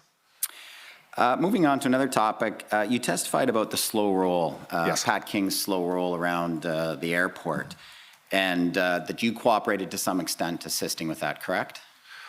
Just so much as I wanted to make sure that there would never be a complete blockage or a stoppage of operations for the airport. But you also told us there was some value to it as well, Yes. that it was sending a message to the city that the vehicles could move around and could move to other areas of the city if necessary. Yes. And that discussion centered around what happened at Coventry when the police went in on the Sunday night and raided and stole the fuel and stole the food. And my conversations with the Ottawa police the next day was, if you want to provoke a reaction from this organic movement, from individual truckers, that's the best way to go about it. And if you want to keep it as civil as it has been, don't put us in a situation where there has to be a tit for tat kind of a situation. And I said, by the way, we will never exceed the level of stupidity that you guys are doing to us, we might match it. We'll never exceed it. And by the way, your Coventry was your freebie. We're not going to do anything because of what you did at Coventry, because we don't see the value in it. We don't want to escalate this into something terrible. And so we just tried to always keep the temperature down, keep the tone down with them. But, they were incredibly provoking constantly. So the slow roll was a warning to the city that if the police did some kind of enforcement action, the truckers might retaliate in some way. I'm not comfortable with the word retaliate, but you could split hairs on that word, but it wasn't meant as a retaliation. It was meant really to send the signal that, we've got the ability to move around, and do we want to escalate to that level? No. What we're trying to say to you is that if we really, really want to escalate to the level you guys are ramping up, then we can play that game with you, but we don't want to play that game. So they'll do the slow roll just to let you know that it is possible. And just to be clear what we're talking about here, the game meaning the police enforcing the law. If the police attempt to enforce the law, the truckers, given their size and their numbers, will escalate towards the city of Ottawa and their residents, correct? That's what you mean? I didn't see it lawful to go in and steal people's fuel or their food. I didn't actually see it as a lawful act on behalf of the police. I saw it as theft. With respect to Mr. King, you understood people didn't want to deal with him because some of his comments online about bullets and so forth were distasteful. Is that right? Yeah, that was the sense I got, but I knew somebody had also told me those comments for 2 years prior to the convoy, and it was just a complete hit piece by somebody, whoever put that video out there, that it was just meant to discredit him and make us look bad. And it was a video. King was discrediting himself by saying the Prime Minister was going to catch a bullet? From the testimony I saw here in the room the other day, the context of that had something to do with something completely unrelated to this convoy. What about his online comments about race and the Anglo-Saxon race? Are those kinds of comments discrediting the movement? I know nothing of those comments. Or Mr. Barber, his online racist comments, was that discrediting the movement? I believe he owned up to that himself yesterday. Right. And then finally, Diagolon, you said that this was a joke, and it was about creating a diagonal state of people who don't wear masks. Isn't it in fact the case, it was the concept or the image is a diagonal state where there would only be white people who would live in it, and they could get all non-white people out, correct? All right, so... Hey, please, just wait a moment, please. Let's try and keep it quiet, please, while we hear the evidence. This is the equivalent of a court in the sense that we have sworn evidence, and we'd like to keep a proper atmosphere. Go ahead, I'm sorry. If you were to meet some of Jeremy McKenzie's friends and the ones that were on the video that I was describing earlier, where they were laughing about the Liberal Party using Diagolon as a justification, you'll see clearly that one of Jeremy's best friends is a black man. I can't even comprehend how somebody... Does he have a Jewish accountant as well? Sorry? Does he have a Jewish accountant as well? I don't even know what that means. Have you looked at Mr. McKenzie's online rants? You've seen them? Do you think that... I've seen some of his rants, and some of them, some of the things he says I don't agree with, and some of the things I think he's absolutely spot on. But that's up to me to make a decision on whether or not I find that the content is appropriate or not. And I have seen Jeremy say things I don't like, and I've seen Jeremy say things that I thought were brilliant. Thank you. Okay. Next, call on the Ontario Provincial Police.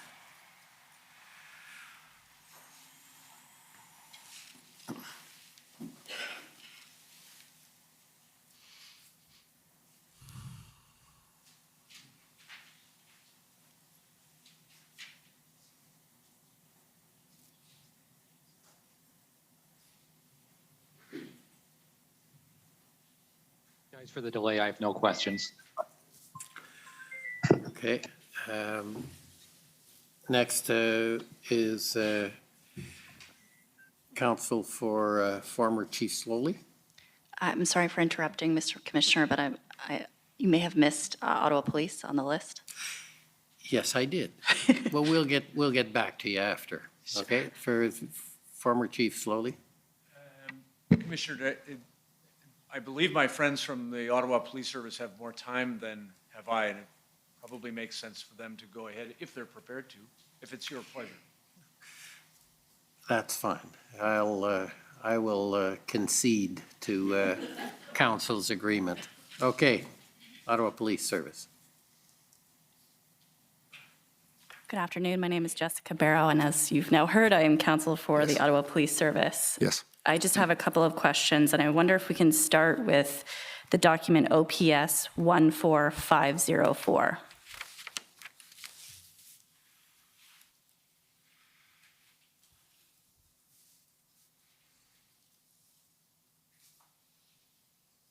Have you seen this document before? I'm not entirely sure. If you read through it, and obviously we can give you a minute, it's a document that we've heard was circulated to the protesters, and it's dated February 17th. It was circulated by the Ottawa Police Service. Okay. My recollection, I know there was a letter that was posted all over the city. I honestly never bothered to read it. I know there was something that was posted places, and I know there was 2 different colored ones, but that's the extent of my knowledge of the documents. So you testified earlier that perhaps there was a lack of clarity around whether you could be in the red zone on foot at this point, but it was your understanding that you could not be there with a vehicle. Is that correct? Do I have that correct? Well, what I meant, as in you weren't going to be able to bring in a large truck. I wasn't really thinking about it in terms of individual vehicles. I know my vehicle was there, and I got 5 parking tickets in 24 hours, and my car hadn't even moved. So I knew there was an issue with vehicles, but my mind at the time was focused on people that wanted to come to the city, came in on foot. Okay, well, let's take a look at this document then. If we could scroll to the top a little bit. It says, we want to inform you that you will face severe penalties under provincial and federal legislation if you do not cease further unlawful activity and remove your vehicle and your property immediately from all unlawful protest sites. And then if we scroll down a little, it says you may be arrested, your vehicle could be seized, a few other issues. Those delivering, if you can see at the bottom, those delivering fuel and other supplies can be charged. Persons traveling to the unlawful protest sites to participate or support the unlawful demonstration can be charged. So does that perhaps clarify the question of whether you could be there at this point in time on February 17th? Well, that's based on, a document that was posted around the city that was not actually served to me personally. So I didn't look at it. I can't really explain why I didn't look at it, but you're posting that, but I was getting different interpretation from the lawyers that were accompanying us. Right, so you're getting an interpretation from your lawyer, Yes, but and the an Ottawa interpretation police from you. are circulating information that you're choosing not to read that is telling you that if you continue to stay here, you may get arrested. Is that fair? But I vaguely even recall ever seeing it. Like I might have seen something posted in an elevator once. That's all I even remember noticing, that there was something there. And but honestly, until the violence came to the protesters from the police, I didn't see this as something that I didn't see it as something that needed to be abided by, because it was a peaceful protest, and I knew that Justice McLean had already ruled that we had a right to be there. Whether or not the Emergency Act was invoked, we're getting conflicting information from the police. We have information that I trust a lot more from our legal team, because we were dealing with pro bono lawyers. There was 5 of them that did criminal law, and we had the 2 lawyers that were on the ground with us the entire time. So we were there to do a protest, and we took the judge's word. I personally took the judge's word, as well as Keith and Eva's word, that what we were doing was lawful. And so that's how I conducted myself according to that. So I respect the fact that you may have been operating on legal advice, but I guess my question to you is, it wasn't a question of there being a lack of clarity from the Ottawa Police Service, and in fact, it was just that you disagreed with the direction of the Ottawa Police Service. At the time, I wasn't really considering that as direction, because at no time did the police actually come up to me and say that in no uncertain term. It was something that was stuck to the wall on a piece of paper. So when it stuck to the wall and then handed to me, it didn't really seem overly credible. And I don't want to say credible, but if it was so important to them, I would have thought that any one of those police liaison officers would have walked up and handed it to me and explained it to me with either a puppet show or a box of crayons so that I could understand it. But that was never the case. It was just posted on a wall. Were you aware that there was also social media posts in relation to these warnings? No. Were you monitoring the Ottawa Police Service social media? I was not. Okay. You indicated, you referred to police violence. Yes. Starting on I presume on the 18th of February, correct? Yes.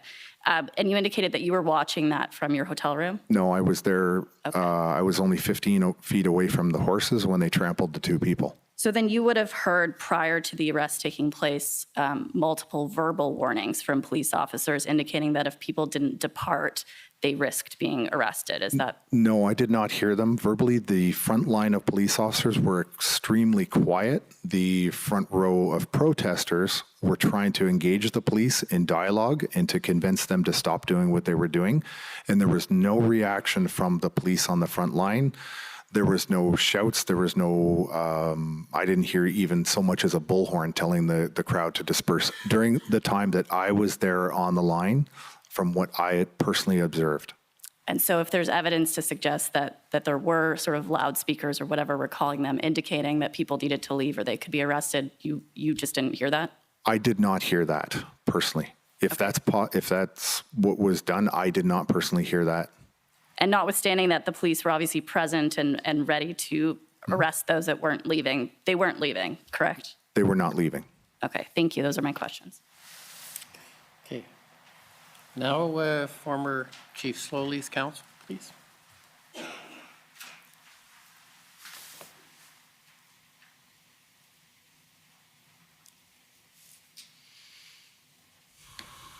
Thank you, Commissioner. Mr. Marazzo, Tom Curry for former Chief Slowly. Just on the point that my friend Ms. Barrow was asking you about, can you just help us? I thought I saw in the statement, we don't have to go back to it, just tell me if I've got this right, that you encouraged the protesters towards the end as this enforcement action rolled out, you encouraged protesters to leave the protest site rather than be arrested?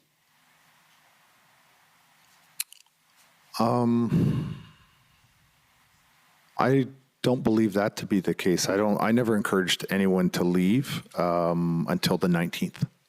On the 19th, maybe I had that date wrong then. Yes. So on the beginning on the 19th, yes. Did you then change your approach and encourage protesters to leave rather than be arrested or dispersed? After what I saw personally in the city, the level of violence that the police had brought to the protesters, what I saw, I was so disgusted. That day, Danny Bulford had also been arrested later in the afternoon.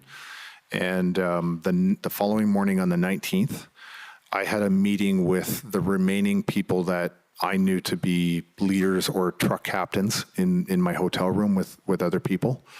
And my advice to everybody was to depart the city of Ottawa and to peacefully withdraw, but that it would have to be up to the individual owner-operators of their own vehicles. They have to decide for themselves. But our recommendation was that they left the city of Ottawa as peacefully as they could. And at 10:03 in the morning, I remember the phone call with the OPP. I notified them and I said, we will peacefully withdraw. You need to move your concrete barriers and allow us to get fuel into the trucks. And we will start making arrangements to leave as soon as possible. But that each truck driver had to make their own individual decision. And, there is a video of it. I'm sure somebody may bring it up. And, you know, it was a very frustrating phone call that I had with the OPP. But I said we are recommended. It's not my proudest moment. If you do show the video, my language is terrible. But I was angry and I was frustrated, but I advised him to allow the truckers to leave, move the concrete barriers because we couldn't get out, and allow us to get fuel because, you know, fuel was a bit of an issue trying to get out. Right. And for the commissioner's purposes, then, do you know how many of the protesters took the advice that you gave and left voluntarily? There was a group of protesters that were set up with tents. There was it was an outdoor kitchen basically with a big pig roast and stuff. And that individual who was, I think, owned that tent or was in control of that tent had started to pack up and recommend to his people that it was time to leave.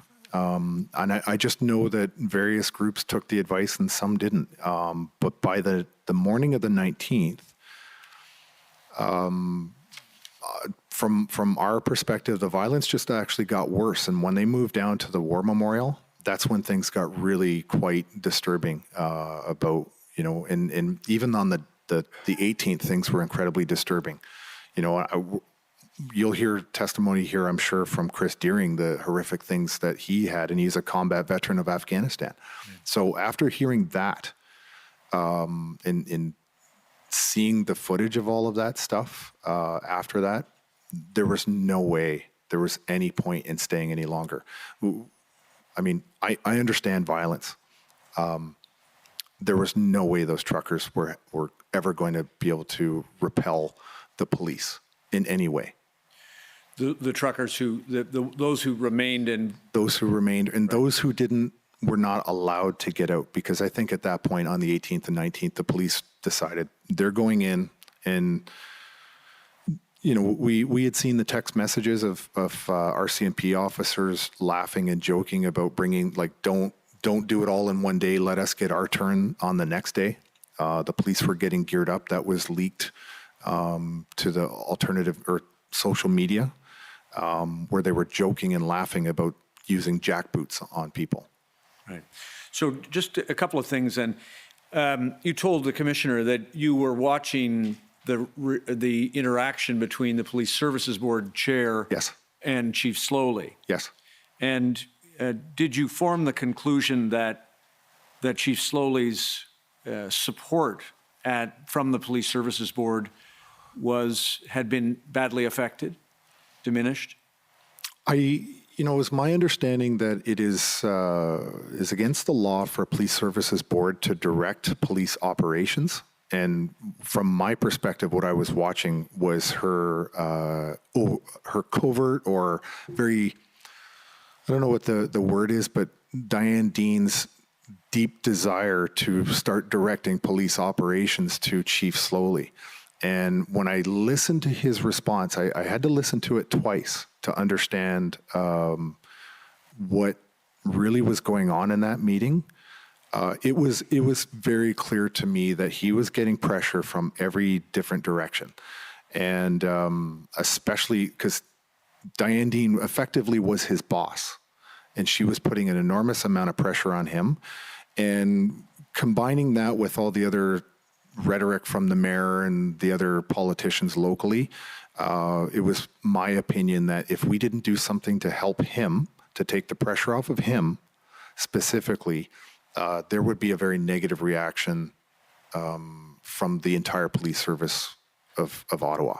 And you were attempting also, as I understand it, to take pressure off from the residents. Yeah, and that was the strategy, was to take the pressure off the residents and thereby get less complaints to the police. And then if the politicians were getting less pressure, they would put less pressure on the chief. You were there from the 30th on. Do I have it right that you understood, particularly having regard to your background in our armed forces, that the Ottawa Police Service, as a police service of local jurisdiction, did not have sufficient resources to manage and disperse the protesters 30th, February 1st, whatever day you choose? Was that a fair conclusion that you drew? At that point, it was far too early to tell because I knew that there was parliamentary police were here. I knew that there was Gatineau police were close by. I knew OPP was in the area, and I knew there was probably RCMP in the area.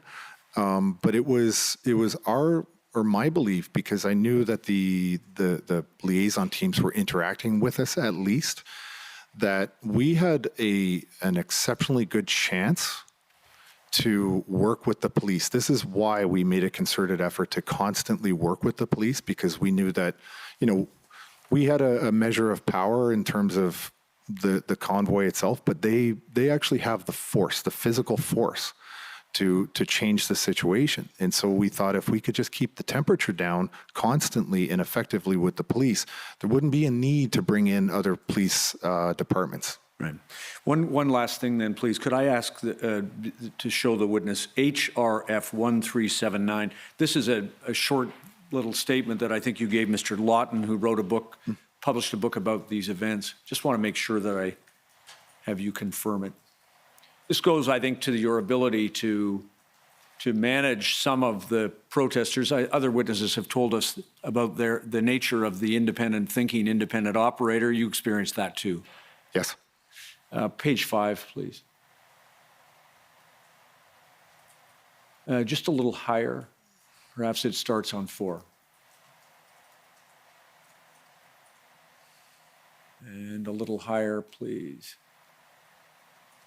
And I'm sorry, a little lower. There it is. During the meeting, do you see that? During the meeting, yes. Marazzo and Wilson said they would try to move trucks from residential areas downtown and clear the Rideau and Sussex intersection. Police agreed to move their concrete barriers temporarily so that trucks could get onto Wellington Street. The caveat, however, which Wilson and Marazzo knew all too well, was that no one could force the truckers to do anything they didn't want to do. That Yes. remained true throughout? Yes. Okay. Thank you. I don't have any other questions for you. Thank you, Commissioner. Okay, thank you. Next is the City of Ottawa. All of the areas upon which we had intended to question have been canvassed. Thank you, Commissioner. Okay. CCLA, please. Yes, thank you, Commissioner. Mr. Marazzo, my name is Eva Krajewska, and I'm counsel for the Canadian Civil Liberties Association. I want to ask you a few questions with respect to the emergencies orders. After the Federal Emergencies Act was invoked, were any of your personal or corporate bank accounts frozen? Yes, all of my bank accounts, my joint bank accounts with my former spouse, were all affected. My credit card that was on file with my son's pharmacy were suspended. My former spouse, her credit rating was dropped 109 points. Yes, so everything was frozen. I had access to no money other than cash. And so these were all your personal accounts, and not just ones that you hold individually, but also ones that you hold jointly with your Yes. child and your former spouse? Yes, they were joint accounts were frozen, as well as my my ex-wife's, my first wife's financial institution reached out and cautioned her that potentially her accounts were going to also be frozen, and I haven't been with her in over a decade. And Mr. Marazzo, for how long were your bank accounts frozen? During the entire time of the Emergency Act. So until the Emergencies Act was revoked? Yes. And my, sorry, go ahead. Sorry, go ahead. No, go ahead. I was just going to say that luckily we had cash in the house because my son's heart medication, we couldn't purchase it. My account had been frozen. And if we didn't have cash, he wouldn't have been able to get his heart medication. He had, a month and a half previous, had myocarditis and was on some pretty intense heart medication. And were you given any information, either from the bank or from the police, as to how your bank accounts could be reopened? I was never notified that my bank accounts had been frozen. and I was never notified that they would be, and I was never notified that they were reinstated at no time. So did you just find out that they were frozen because you could no longer use your cards? Could no longer access any of our financial assets at all. And how did you find out that your bank accounts and assets were unfrozen? Was it just because you were able to use them again? We just continued it. Once we discovered it, we would check every couple hours to see if we had access to our own money. Were you able to access your online banking? Just to get in, you could log in, but there was a message on it that said access to your financial whatever was denied. Okay. Thank you very much, Mr. Marazzo. Thank you. Thank you. Thank you, Commissioner. Thank you. Next is Democracy Fund, JCCF.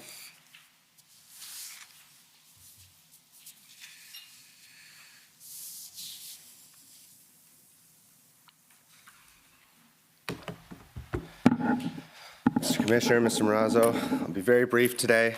You indicated at the beginning of your testimony, my name's Antoine Dailly, Counsel to Citizens for Freedom.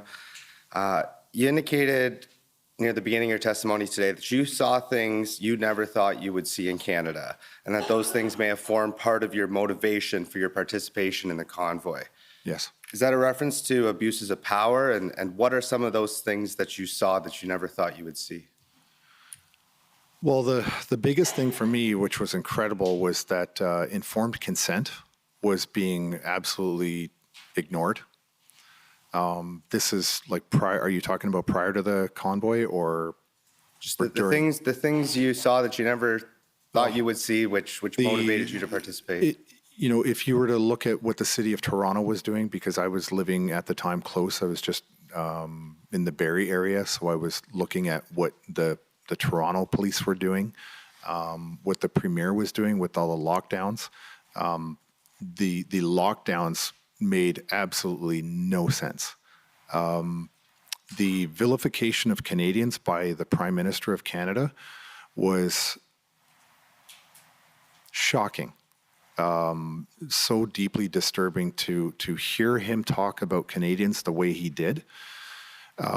That's just one of the examples. Premier Doug Ford in the rhetoric that he had. And the other big thing for me, which was really, really shocking to me, was that they did not exercise or use Emergency Management Ontario to manage this entire pandemic for this province. It was mind-boggling to me, and I knew about them because I actually worked with the EMO representative who was a retired brigadier general when I was posted to the headquarters in Toronto. And so my expectation was to handle this pandemic, you would have used the very institution within each province that is meant to handle a pandemic. So I knew things were fundamentally upside down with the approach that the government was using. And you would see subsequent effects of those decisions, which were, you know, shut down a department store, stop selling kids' clothing and stuff like that. But you can go and get a case of beer. That's no problem, right? So there was a lot of stuff that were just so absurd. And cumulatively, after a while, that starts to build up this amount of anxiety and fear. And I know a lot of people that I was talking to, especially when I was campaigning, were recounting their time during all the lockdowns, and they felt the same fear that I did of the police, which was really unusual. I didn't want to go out in public because, honestly, I thought that I was going to be, it would take nothing for the police to come for any infraction and start arresting people for the most bizarre things. I mean, we saw a year and a half ago, 2 Calgary police officers pointed a taser and threatened to arrest a young kid who was playing hockey out in Calgary. You know, and the next day, police on guard went public because there were law enforcement in this country that were just appalled by what was going on in this country, and they decided to, you know, start becoming public and defending what they thought was massive breaches of the charter, which they spend their whole careers defending the charter. And so when the police started to push back, through organizations like Police on Guard or later on Mounties for Freedom. When the police started to push back, that was a sign that things had really, really gone off the rails for me. So cumulatively, there were just too many things to ignore in this society right now. But I think the worst thing for me was when the convoy was rolling through and I wasn't part of it, the statements coming from the Prime Minister of this country were terrifying, disgusting, just unbecoming of a Prime Minister of a country, you know, of people that actually voted him in to represent, and he was acting like he was a king. And it was appalling. And it's certainly not what I joined the Canadian military to defend. Nothing of the sort. So I just didn't know how we could possibly call ourselves a free country anymore if our Prime Minister was allowed to get away with the rhetoric he was getting away with. And nobody stood up until the truckers. All right. Well, thank you, and thank you for your service. Thank you.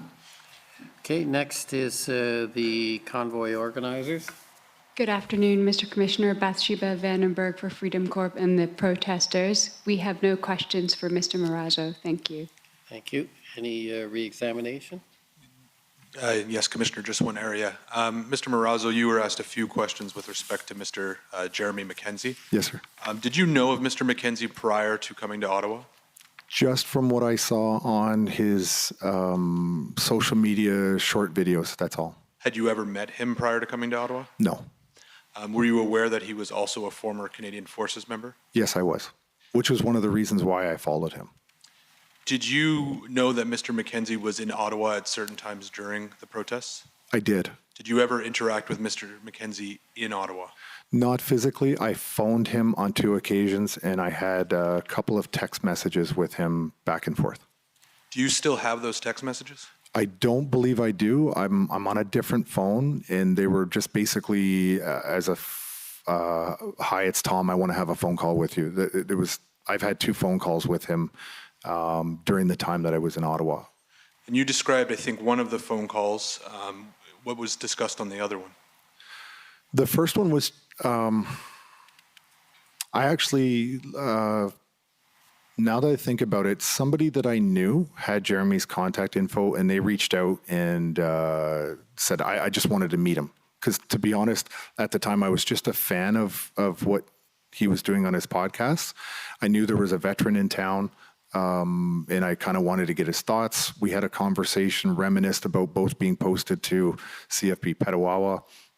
But then later on, the next phone call was when I saw the video of him laughing about the what was going on in Parliament regarding Diagolon, I just called him and I said, tell me everything there is to know about Diagolon, because we may get asked about it, and I'm just curious.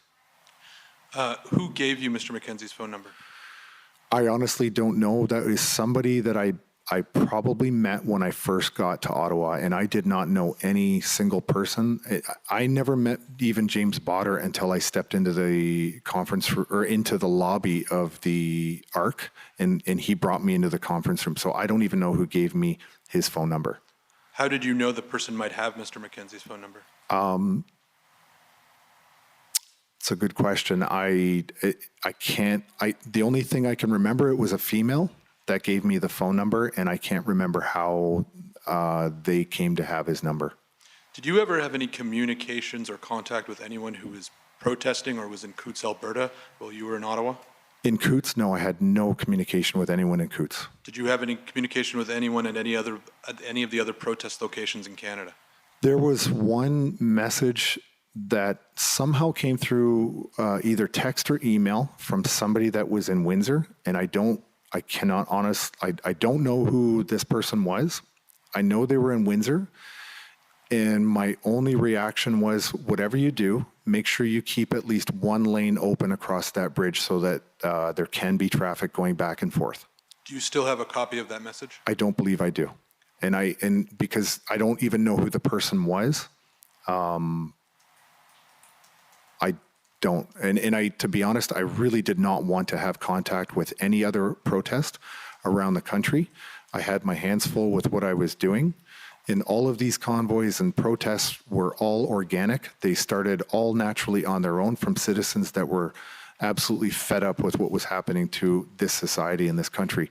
So I was perfectly happy to have no contact with any other protest other than the one I was involved in. During your 2 conversations with Mr. McKenzie, did he ever indicate to you that he was in contact with anyone in any of the other protest locations in Canada? No, sir. Thank you. Those are my questions. Okay.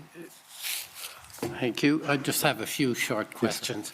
Just following up on one of those, the penultimate question. You answered all of the protests across the country started organically. Yes. How do you know that? I didn't start to learn about the protest until I was already in Ottawa. The only one that I knew about was in, I was in Ottawa, and then people would just say, hey, there's another protest in Windsor, or like people in the room, they would just be discussing where they had heard about another protest somewhere else. I had just assumed that it was very much like this protest in Ottawa, where citizens just said, we're seeing Ottawa as an example that you can actually do something. And I think the Ottawa protest was an inspiration for a lot of people. And what I later learned was that there was 20 convoys around the world, and they were all saying that they were inspired by the convoy in Ottawa. So it seemed to be a logical conclusion to me that there was further convoys being inspired by Ottawa around Canada as well. So it's an assumption. It's an assumption. I just wondered, since you made it as a statement, if you had some information. No, sir. Now, what I wanted to ask a bit more is the 322 trucks. Yes. It wasn't clear to me what those 322 trucks were, and by that I mean, were those part of the convoy group you were involved with, or is that total trucks? Now you understand the confusion.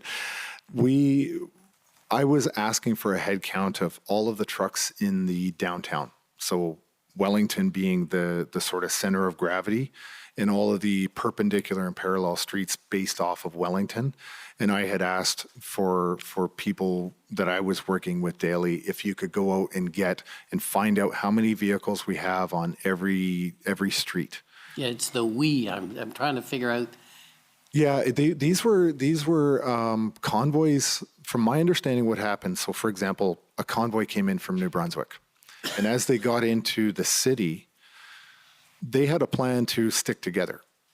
And as soon as they got here and they interacted with the Ottawa police started directing that particular convoy, as an example, in New Brunswick, and that entire convoy got spread out all over the place. Same thing came from the west. Same thing came from Quebec. So when they came in here, they drove in together, they'd stay together, but they were spread out like buckshot all over all of the streets. So you couldn't say that, hey, the convoy from New Brunswick that started with 50 trucks, as an example, were still confined to 50 trucks over on a certain area. They just literally got spread out all over the place, and nobody can control that. So we were trying to organize ourselves in a way that we could get effective communication going between the ARC and every single individual truck driver. We just wanted to reduce our span of control to the convoy leader from New Brunswick, just to talk to that person, you go share it. We couldn't do that because we were spread out everywhere. And so communications were near impossible for us. Okay, maybe I wasn't clear. Is it what I'm trying to understand is 322, is that a total truck count for the city of Ottawa, all the streets, or is it those are the trucks that you had a relationship with, either because they were the Western convoy or one of your organizers' convoy?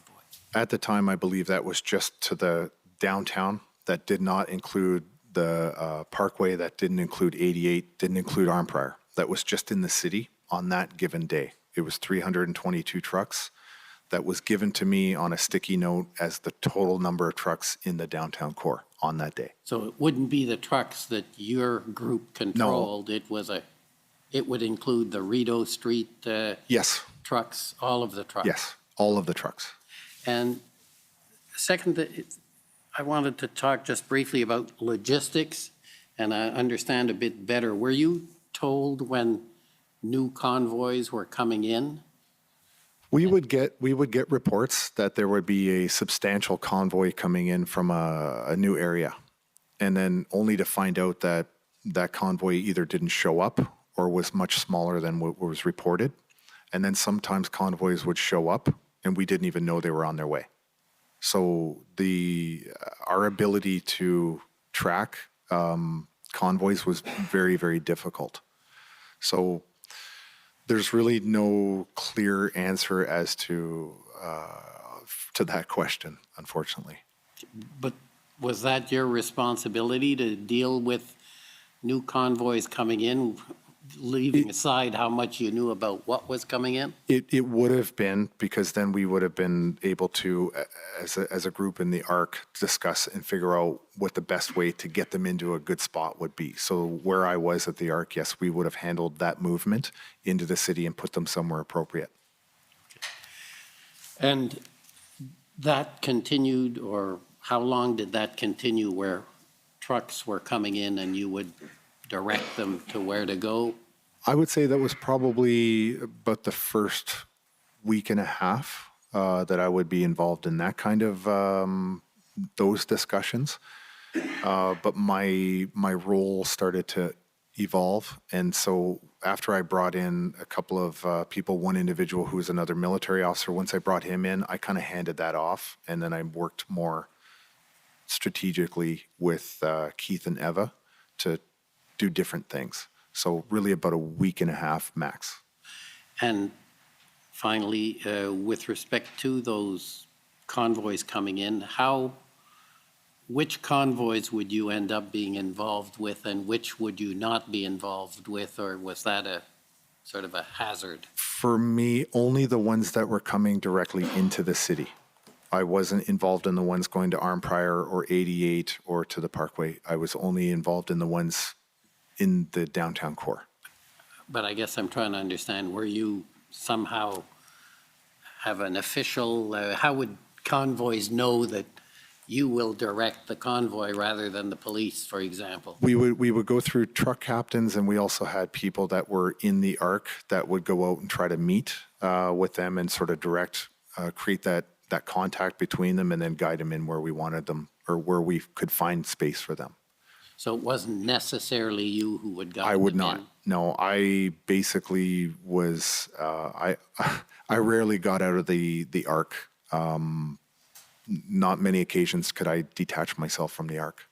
And when you did, or your delegates do that? Yes. Would it be with the police, or as opposed to despite or contrary to police instructions? If there was an opportunity to involve the police, we would have always sought to do that, yes. Okay, thank you very much. Thank you. So we're going to take the morning break, or the afternoon break, make the same mistake as yesterday. So we'll take the afternoon break, 15 minutes, and then we'll come back with our final witness for today. The commission is in recess for 15 minutes. La commission levée pour 15 minutes. That's for 15 days. How you doing? Doing fine, no problem. I heard you're in a hotel. Yes, I am. Yeah, it's actually a nice place to be set up. Much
Order à l'autre.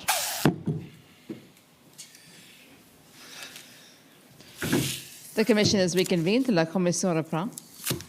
Jeffrey Leon, co-lead Commission Counsel. The next witness is Patrick King, and he is here with his counsel, Natasha Calvino. Good afternoon. Good afternoon, Ms. Calvino. Thank you for having me. I am counsel for Mr. King on his criminal charges. I'm sure the commission is aware my client is still facing a number of criminal charges there's a publication ban on, and there's trial dates have been set, and they're currently still before the courts. Mr. King is here today as he was compelled to by virtue of his subpoena, and he has answered to that subpoena. He invokes his protections under the Canada Evidence Act and the Canadian Charter of Rights and Freedoms vis-a-vis his evidence. We consider his response to questions put to him to be compelled statements or compelled answers for any future proceeding. We are here, and we understand the parameters of the commission, and there are quite tight time constraints on the information needing to come out and witnesses needing to be called. But that having been said, late yesterday we received, less than 24 hours before the hearing, 127 individual items and 2,460 individual pages of material. Mr. King is anxious to respond to his subpoena and offer his evidence. He and I have done our level best to get through the materials.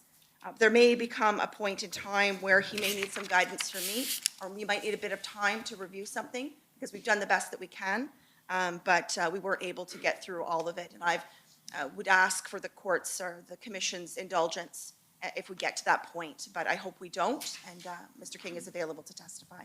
Thank you, sir. Okay, well, thank you. Yes, understand about the subpoena and the protections. That's obviously provided, and we do appreciate that it is sometimes challenging to deal with the documentation. I think you would have a lot of sympathy from the parties and the Commission Council, so I understand that, and we've been very accommodating as required. And certainly if there's something, please provide some sort of an indication and we can sort it out. Thank you very much, Mr. Commissioner. Okay, go ahead. Thank you. Mr. King. He has to be sworn. Mr. King, will you swear on a religious document or do you wish to affirm? I'd like to swear on a Bible, please.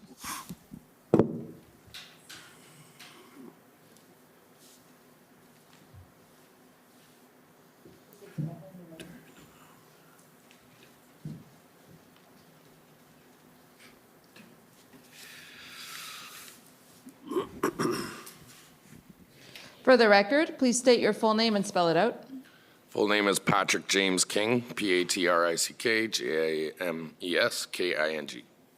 Do you swear that the evidence to be given by you to this commission shall be the truth, the whole truth, and nothing but the truth, so help you God? Absolutely, so help me God. Thank you.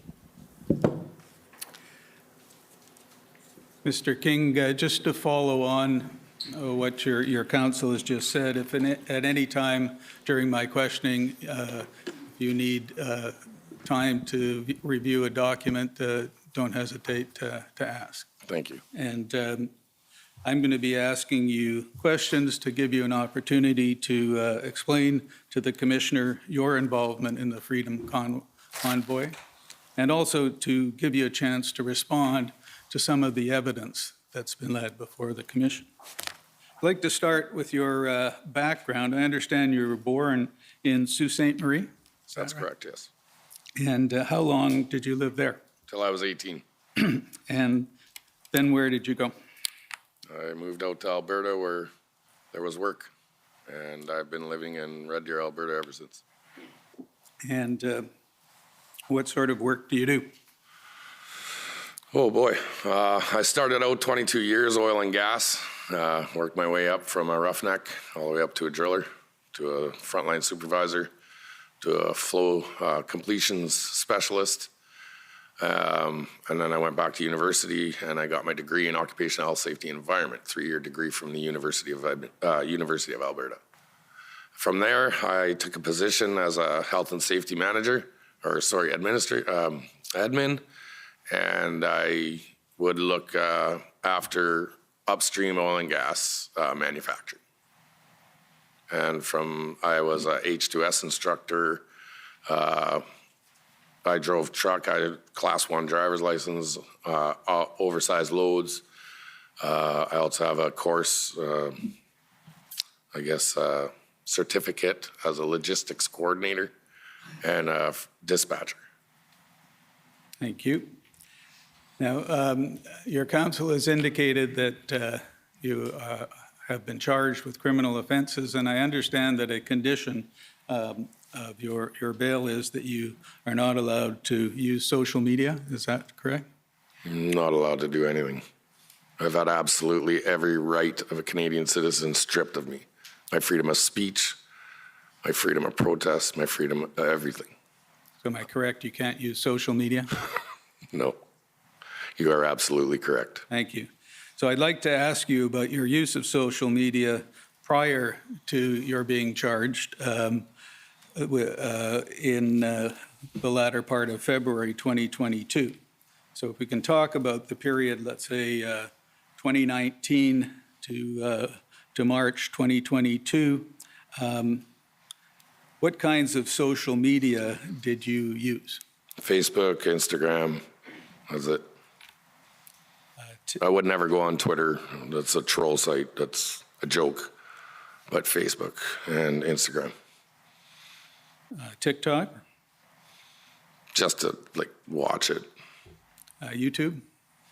Oh, I had YouTube, but around the time that Donald Trump was being elected, I actually hold a title. Only him and myself are the only ones who have ever been banned from using any Google product. So I would never promote YouTube. And I understand you had a large following on social media. Is that correct? Can you define large? Well, how big was your following? It was big. Can you define big? It was international. It was big. Okay. 100,000, 200, 300, 400,000? That all depends on Facebook's algorithms, what they really say. But on my website and on my Facebook page, about 500,000 people. Thank you.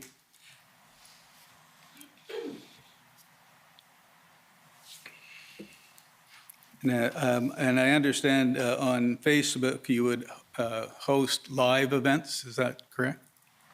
I would do podcasts and I would do media. And I'd catch interactions in real time for basically just to show it in reality, and not some distorted mainstream media view. I'd show you what it was like in the real time. And I understand in 2019, you were involved in a convoy called United We Roll. Yes, sir. Correct? Yes, sir. And that was a protest over some oil and gas issues? That was a protest over Bill C-69 and C-48, which is the anti-pipeline and the anti-harbor moratorium, of which, when we came to Ottawa, we were successful. They reopened all the contracts after. And actually, since I've been incarcerated, as of June 2022, both those bills have been scrapped because they've been deemed unconstitutional. And Alberta finally got our pipelines, and we're finally back to work again. And that convoy traveled from, was it Red Deer to Ottawa? Red Deer, Alberta, yeah. We left on February 14th, and we like to deem it as the love of our country. On Valentine's Day, we left to stand up for our rights and exercise our democratic right to a freedom of peaceful assembly, to exercise our democratic right to a freedom to protest, and to have our voices heard by the government. And who led that convoy? I was in the pilot truck myself and another person by the name of Angie Reed. Love you, Angie. Glenn Carrott was involved, along with He drove OP-22, or the fire truck. We brought a fire truck. He was an oil and gas fire suppression unit. How many vehicles were in the car? When it got to Wellington, we had about 170, 178, I believe. Okay. Was Mr. Bowder involved in that convoy? Involved in what way? Was he part of it? Sure. What was his involvement? Fellow Canadian exercising his democratic right to protest. Was he part of organizing it? No. Okay, so I'd like to, and so when you got to Ottawa, how long were you there? We arrived, I believe it was the 19th of February. We protested the 20th and 21st, and then we left that following Monday. And you went back to Red Deer? Yep. But I'd like to say that we left because the politicians acknowledged why we were there. They came out and said, we hear you, we're here to support you, and we will back you, and we will do everything we can to try and get your issues heard. Okay, now I'd like to come to your involvement in the Freedom Convoy, if I could. Sorry, just.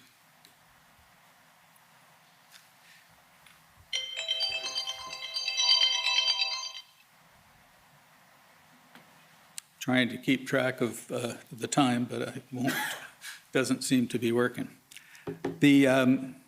How did you first get in? How did you first get involved in the Freedom Convoy? Well, I'd already been social media. I'd already been doing my stuff that I always do, and I had happened to see some people that were talking about the trucking industry and how they were about to be affected. And I know that our truckers here in Canada are the backbone of the economy in Canada. They move the freight. Their importance is very under, basically they're forgotten. They're kind of, yeah, they're a trucker, whatever, a trucker. But I knew the importance that if you stopped the trucking industry within 72 hours, you'll be brother on brother for a loaf of bread. And when they started to hit the truck drivers, and these guys have already been working diligently throughout this nonsense, we've seen it as a direct attack against the Canadian economy. And not only a direct attack against the Canadian economy, but a direct attack to truckers are the guys that want to be left alone. They want to work in their trucks. They want to go do their job independently. Leave us alone. We won't create a stir. We won't cause a problem. We'll pay our taxes. And felt like they needed a voice. Did somebody contact you and ask you to get involved? Nope. What did you do to get involved? Well, I reached out to a few people and I asked if they'd like to, let's talk about it. Who did you reach out to? I reached out to Chris Barber, Bridget Belton. I reached out to, well, basically them, those two. And I said, I'd love to have you on my show.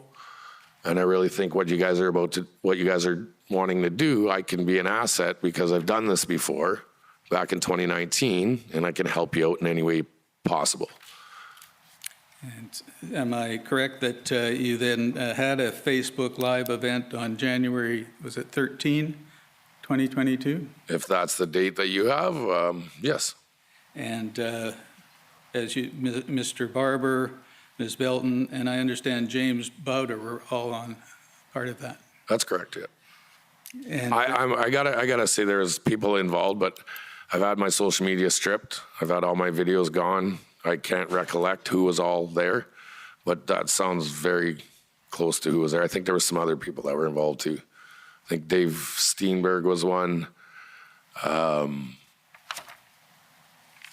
there was a couple, I think Joe Jensen was one.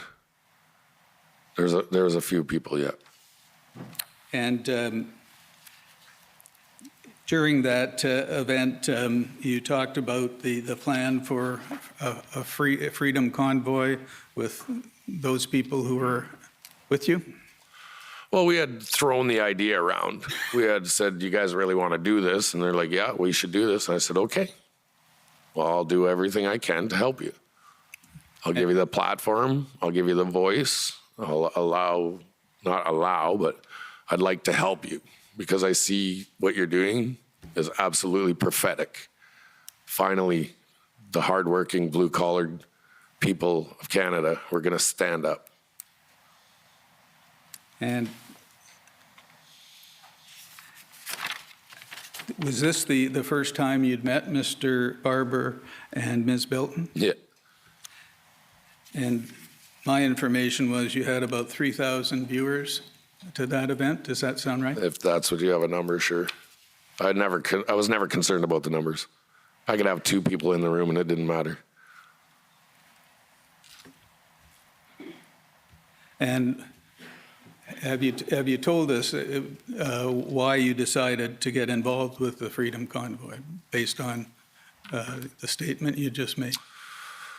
The reason I did it was basically I have gone through my own issues with these mandates, and I have my own stance and my own beliefs on these mandates and what they're doing. And now I want everybody to remember a mandate is not a law. And they were pushing this, and I finally found people that didn't want it pushed on them anymore. And what did you understand was the goal of the Freedom Convoy? To go and protest and exercise your democratic right to a freedom of peaceful protest, to a freedom of assembly, to exercise your voice and be heard by politicians of your concerns and your, basically your agitation with the way things are being controlled. And later in January, the 21st, did you have another video stream that involved Tamara Litch, Chris Barber, James Bowder, and others? Do you recall that? You bet.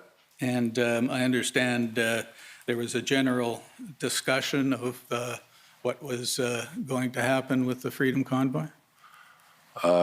Yes, there was a discussion. It was basically like so organic, like how are we going to do this? Who's going to do what? Who's going to be doing this? Who's going to be doing that?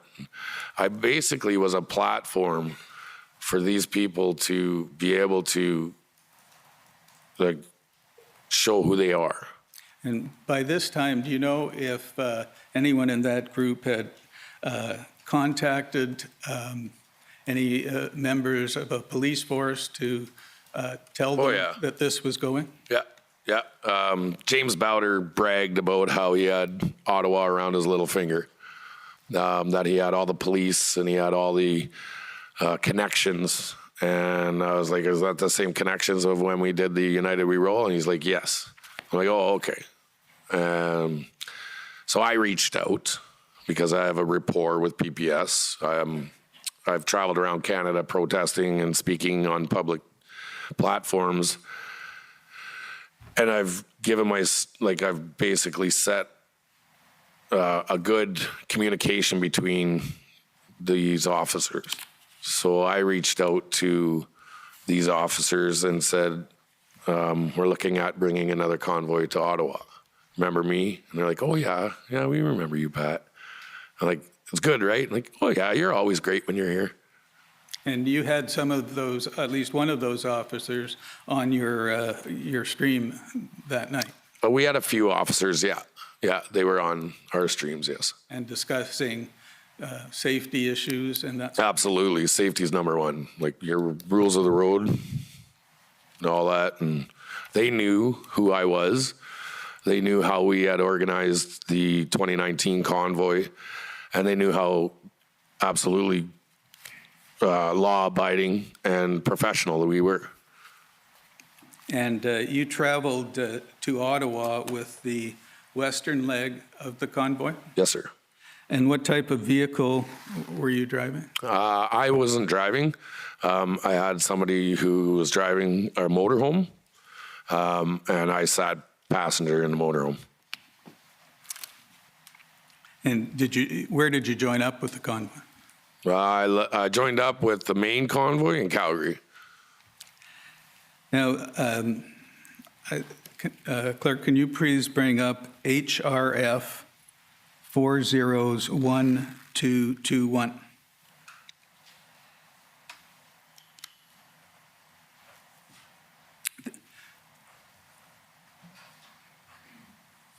This is a chronology of events that was put together by the group of convoy organizers and is now an exhibit in these proceedings. And it's a timeline of events from their perspective.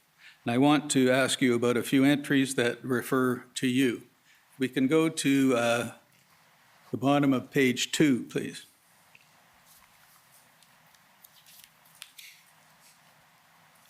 You see there, January 24, Chris Barber and Tamara Leach meet, and then concerns Pat King expressed.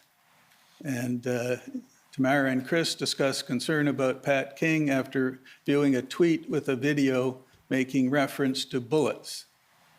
Chris agreed perhaps Pat should be sent home, but there was concern about the trucks Pat brought with him. Talked to Pat about the tweet, and he stated the video was an old one about an issue on a reserve and had been heavily edited to make it appear as though it was regarding the convoy. Following captain's meeting, everyone expressed concern about Pat King's involvement, and the decision was made to talk to Pat about in the coming days and request he not attend in Ottawa. Do you remember that conversation? No, I do not. Do you deny it happened? Yes. I'm not the one. They're discussing their concerns. That wasn't what I asked you. I'm saying, did the conversation happen, sir? No. The conversation came up of, hey, there's a tweet out there. I said, don't worry about it. Okay, can we go to page 3 of this document? I'd like to give a little bit of an explanation there. The explanation is I have been absolutely harassed. I've been absolutely defamed, character assassination by a certain group, and they edit videos and they cut and splice and they take 10 seconds here and they blow it out of proportion. And I've been dealing with this for years. I will give you an opportunity. I'm going to show you some of the videos, and I'll give you an absolutely. I opportunity can't wait. Comment on them. I've been waiting for years to tell you guys how these videos are. So on page 3, you'll see under January 26, concerns Pat King raised. Pat King was on the radio annoying others, had tried to pull in front of everyone with his motorhome, but was eventually set back to the back of the convoy. Everyone was concerned about Pat's involvement, and plans were made to talk to him in the evening when they arrived in Thunder Bay. Unfortunately, Pat did not stick around, but continued to Sault Ste. Marie, so no one had a chance to speak to him.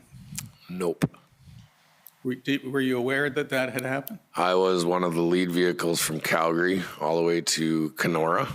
When we got to Kenora, I was in the front. And when I got to Thunder Bay, I sat for 2 hours directing everybody into their parking spots. And I told everybody that I was leaving for Terrace Bay. We're at a fuel stop and meals and basically a rest stop for everybody, and that's where I was going. And if you can bring up, Mr. Clerk, HRF 50646.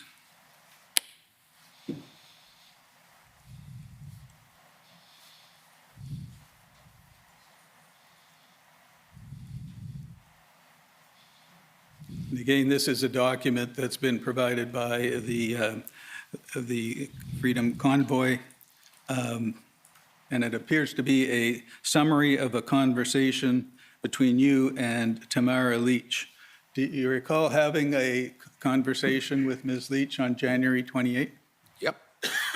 And did she request that you not attend in Ottawa? No. What was happening is we were at a rest stop. I said, oh my God, this has gotten big. I said, I'm getting death threats and I might need security when I'm in Ottawa. And I said, this got way bigger.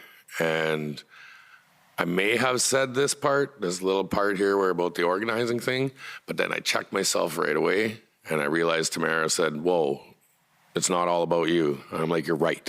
You're absolutely right. Okay. But that comment at the bottom, check your fucking ego, that never happened. Thank you. Now, you proceeded on to Ottawa? Absolutely. Now, were you familiar with an organization called Adopt a Trucker program? Or a program, Adopt a Trucker? Yep. And can we put up, please, COM 50571?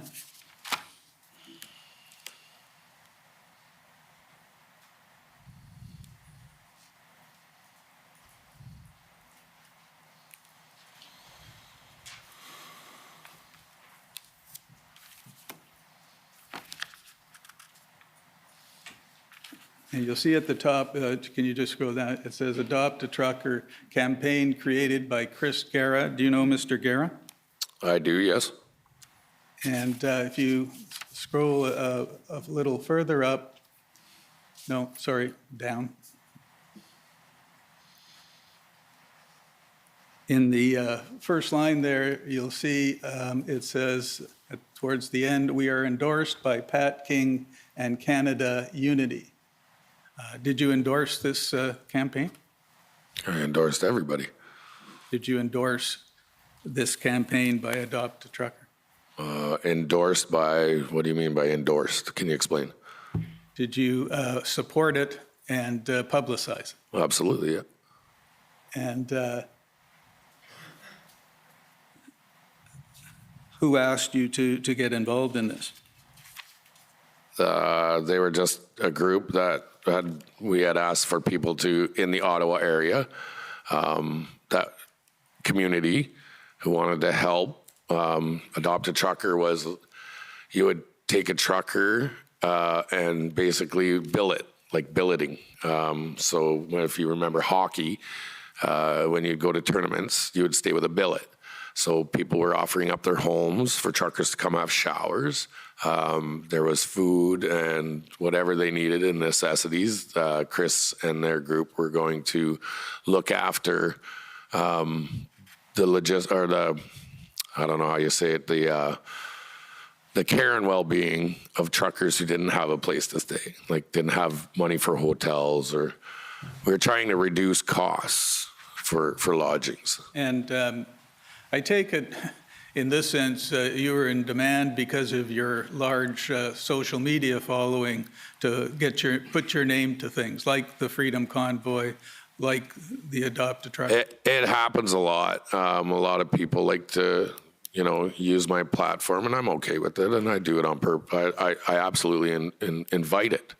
And a lot of people use my name and my platform to gain attention for their cause. And I'm absolutely 100% agreeable to that. I think everybody has a right to have their say and get their point across, and I never hold a bias. So I make sure that everybody use it, take my platform, do what you can. And if I can ask you, did you have your own group as part of this convoy that came with you? I was a road captain for, I believe it was the northern part of Alberta. So I took on the responsibility for those people that were part of our initial jump from Red Deer to Calgary and then onwards to Ottawa. And can you estimate how many trucks were in that group? Oh boy. When we left Red Deer, there was about 50 of us. But once I found out further on, we tried to get people to sign the documents and everything in Calgary, and it turned out to be about 148, if I'm not mistaken, that I was responsible for. I guess responsible, but taking care of their paperwork. And you arrived in Ottawa on January 29? Yes, sir. And No, we arrived in Arnprior. I see. And from there, I'll never forget it. It was the most elating moment of my life, where I can pass them off to Andrew and say, they're your problem now. Where did you go? When did you get to Ottawa? What date? I got to Ottawa that night once everybody got to Arnprior. I left and I said, I'm done. I'm going into town. I'm going to get my hotel room. And I went to my hotel. And What hotel did you stay at? one of the ones downtown. Holiday Inn on, I believe, Albert. I'm not sure. And what did you do with your vehicle? I never had a vehicle. So how did you get to the Holiday Inn? We dropped the motor home off at a secure location, and we had people give us a ride into the hotel. Okay. And at one point, were you involved with a group at Confederation Park? Nope.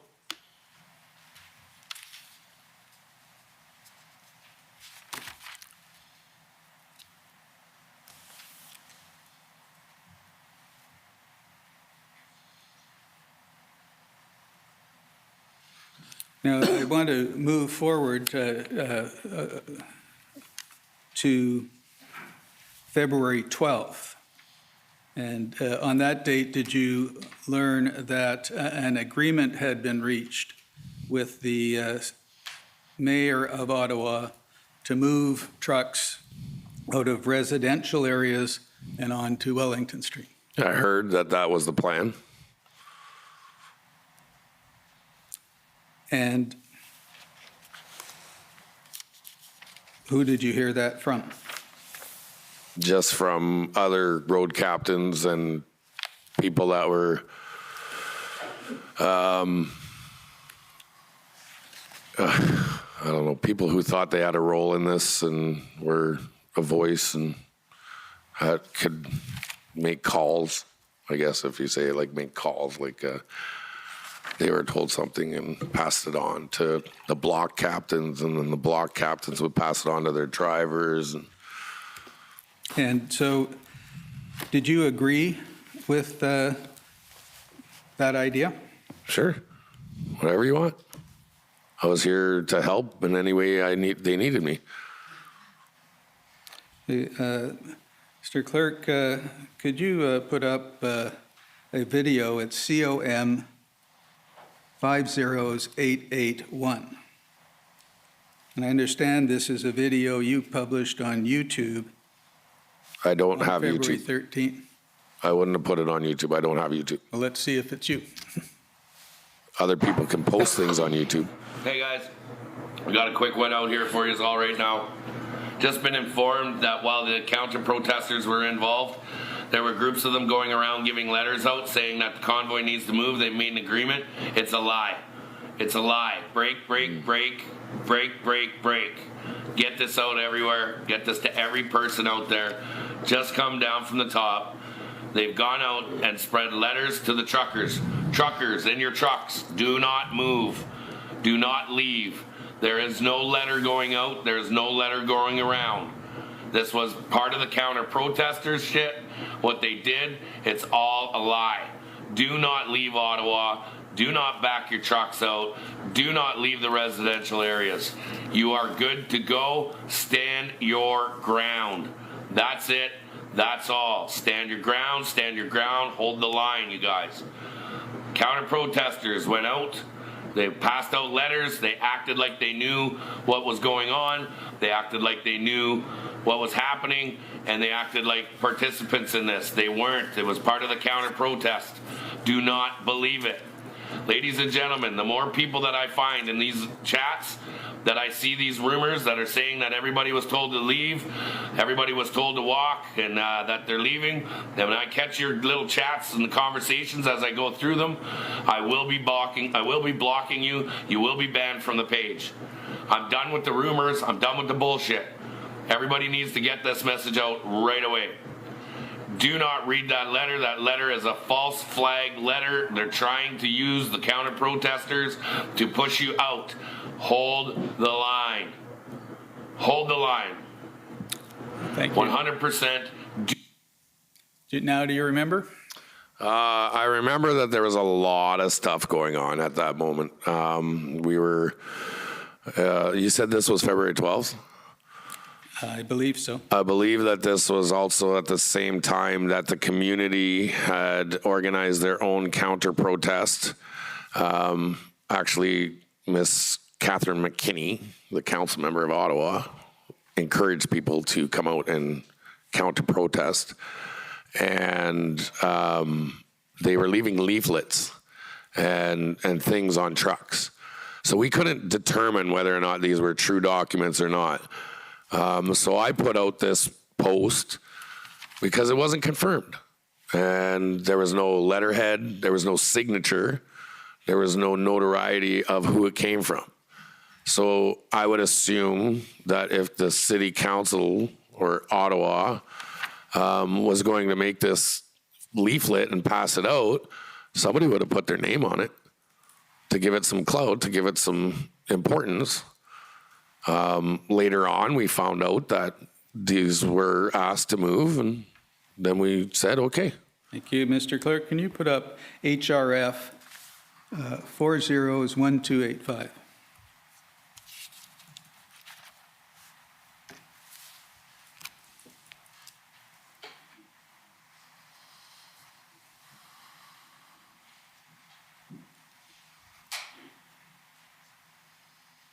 Now, I understand this was the leaflet that was passed around. You see it's dated February 12th from Tamara Leach.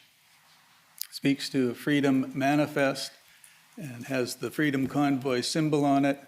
And can you scroll, please?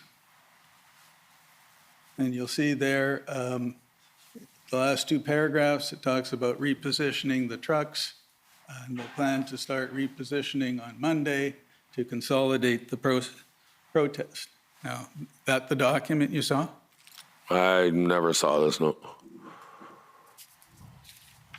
What, do you remember what the document looked like that you did see? It was a leaflet from the mayor or something like that. I might be confused on this.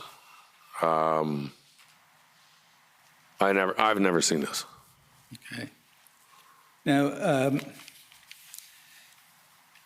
while you were in Ottawa, were you involved in with a group of trucks that went out to the airport? Yep.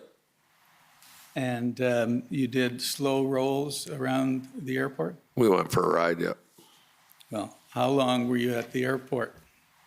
An hour, 2 hours. And were you doing slow rolls around the airport? We were abiding by the law, by the rules of the road. We did the speed limit. We did not impede emergency traffic. We just went for a cruise. What was the purpose in your going? We were bored. I'm sorry? We were bored.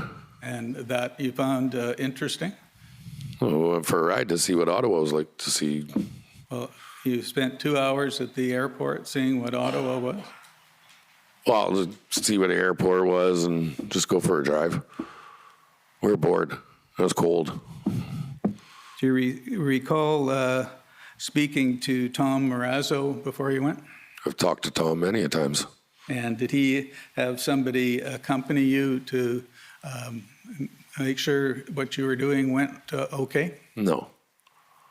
Not that I know of. And did you, by doing what you were doing there, how many trucks were there? I don't know, all of them. All of what? All of the trucks that were there. I don't know. How many came with you? They were all passenger vehicles. They're all I see. cars. And There was never a commercial vehicle with us. Okay, and how many cars came with you? I don't know, 30, 40, maybe. And while you were doing what you were doing at the airport, would you agree with me that you slowed down other vehicles from accessing the airport? No, I do not. There's, when you're going to the airport, there's 2 lanes. When you go into arrivals and departures, there's 2 lanes. We used 1 lane. We were in the 1 lane, and there was always a lane open.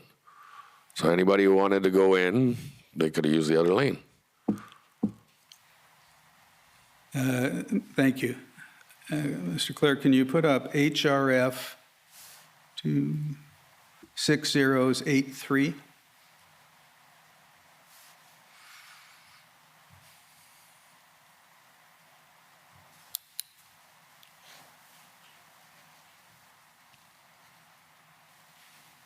And this is, again, sorry, can you scroll the other way? You'll see it's on the Freedom Convoy letterhead, February 17th, reaffirming its commitment to peaceful demonstration. And if we go to look at the second paragraph, we do not support any form of hateful rhetoric, divisive comments, or calls for violence. We explicitly condemn anything of that nature. So let us be clear, we are a peaceful and lawful demonstration. We have heard about inappropriate comments being made by Pat King. Pat King does not speak for us. We expressly condemn any talk of violence from him or others. Pat King has the right, like every other Canadian citizen, to protest peacefully. Do you remember seeing this? Never saw it, but I heard about it. I knew about it. And do you know what they're referring to when they say? Well, the reason is, and I'm going to say it straight up, and I'm going to have to give a little bit of a brief background to this. I've been chasing the government and exposing a lot of stuff of the overreach, the financial and economic hardships that have been happening. I have in my possession the document of the non-disclosure agreement between a young juvenile and a certain specific member of parliament.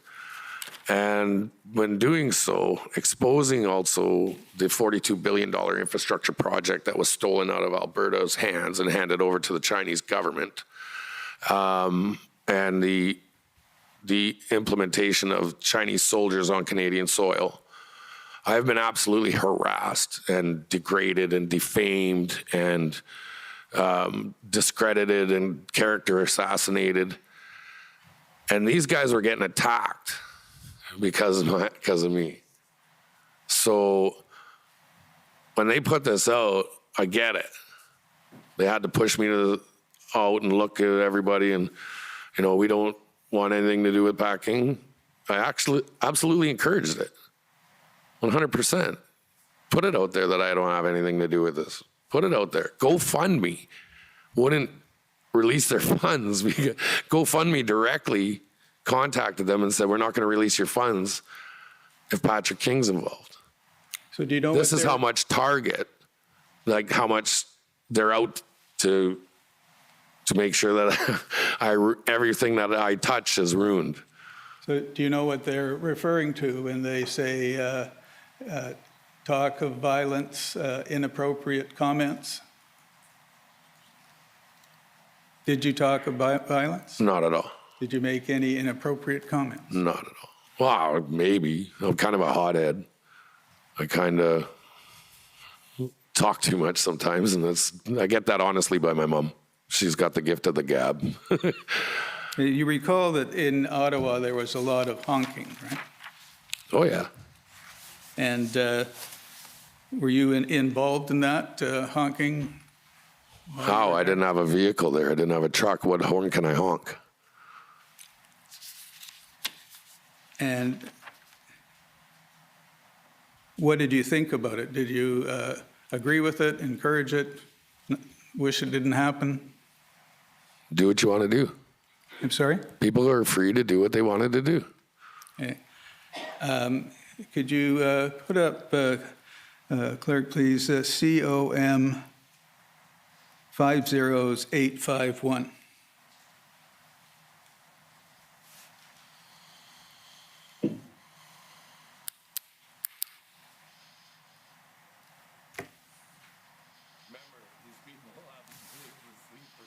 Remember, these people haven't been able to sleep for 10 days. Can you try starting it again, please? It's kind of funny, I'm not gonna lie. Remember, these people haven't been able to sleep for 10 days. Okay?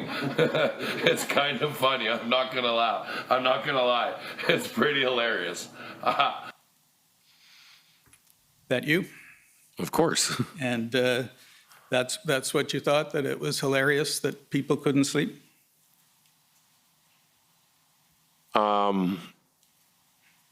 I look at it now and I'm like, no, it wasn't funny. But if you know my persona and my character and the way I show myself, I laugh all the time. Life's a joke, laugh it off. It's kind of one of my biggest mottos. And I tend to laugh when I'm nervous. But at that point, it was kind of, it was funny.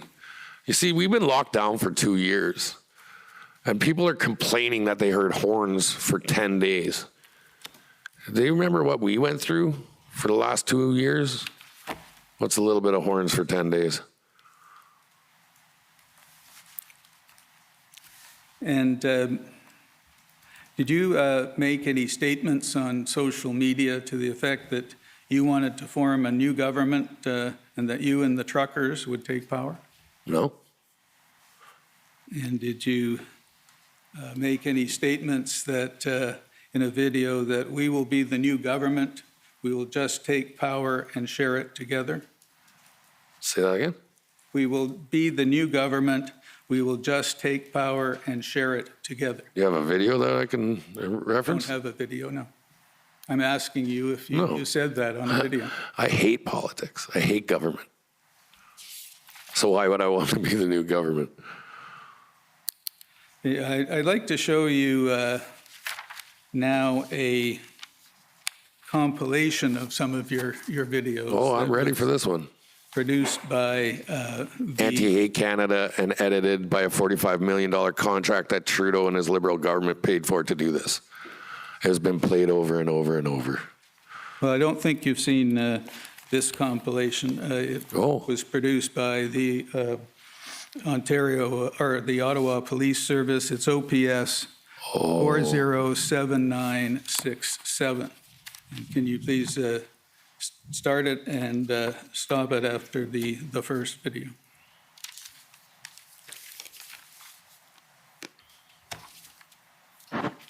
Trudeau, someone's gonna make you catch a bullet one day. To the rest of this government, someone's gonna fucking do yous in. You sons of bitches. The only way. I know this video like there's no tomorrow. And what do you have to say? Edited and spliced and fit to make the media their narrative, to show it in a negative context. So when you hear that, I had just got kicked out of the airport. I got denied my flight because I wasn't vaccinated. After being told that I had been allowed to fly, I had a 72-hour window. And there's a video before this, like, this is so ridiculous. Take 10-second clips and characterize somebody by it, but I'm waiting to defend myself on this one. And what I stated in this, and I never said, you're gonna get shot, never said that. I said, you're gonna catch a bullet. Because as we know, mental health is a big thing in Canada. It's kind of limelighted. You have mental health issues. One day somebody's gonna have a breakdown. And if you push people too far, especially denying them their flight, you never know who you're gonna get. And that person might have a mental breakdown. And what they're doing with their restrictions and these mandates, which are not laws, they're going to get that wrong person. And I said that because you're lucky it was me that day. because I would have never acted on that. But if it had been somebody else, and there's a lot of people that are upset, lost a lot, and don't give a crap. They're going to have a mental breakdown. Now, that was only a clip from the video. Yep. Can you put up COM 50898? And this is a transcript that was prepared of the full video. I want to say, I just like to give you a little bit of brief description to this. You ever get in an argument with your parents, and you get mad and you say things you don't wish you said, like you regret saying that? That's one of my moments. Yeah, it was inappropriate. Yeah, I should never have said it, but it was said. Okay. Can you put up the document, please?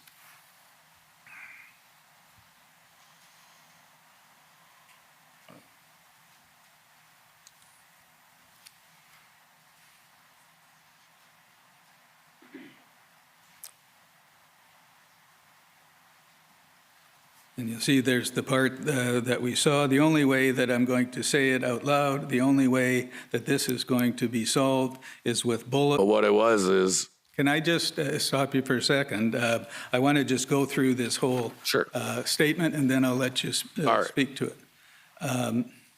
If we go down to the next paragraph, you might want to change your name to Ishmael or drop a bunch of chains down the stairs and call yourself Chong Ching Ching Chang. Now you want to say the Indian culture and everything, the natives' culture is a disgrace. It is 100%.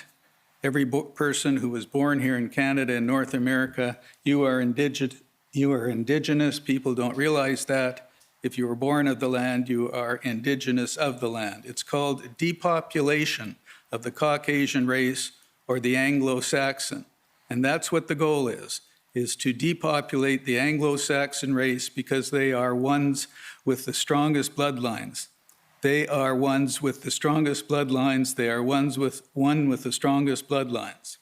And then going down to the bottom, I think I'm going to have a big gathering at my house, and I'm going to film it.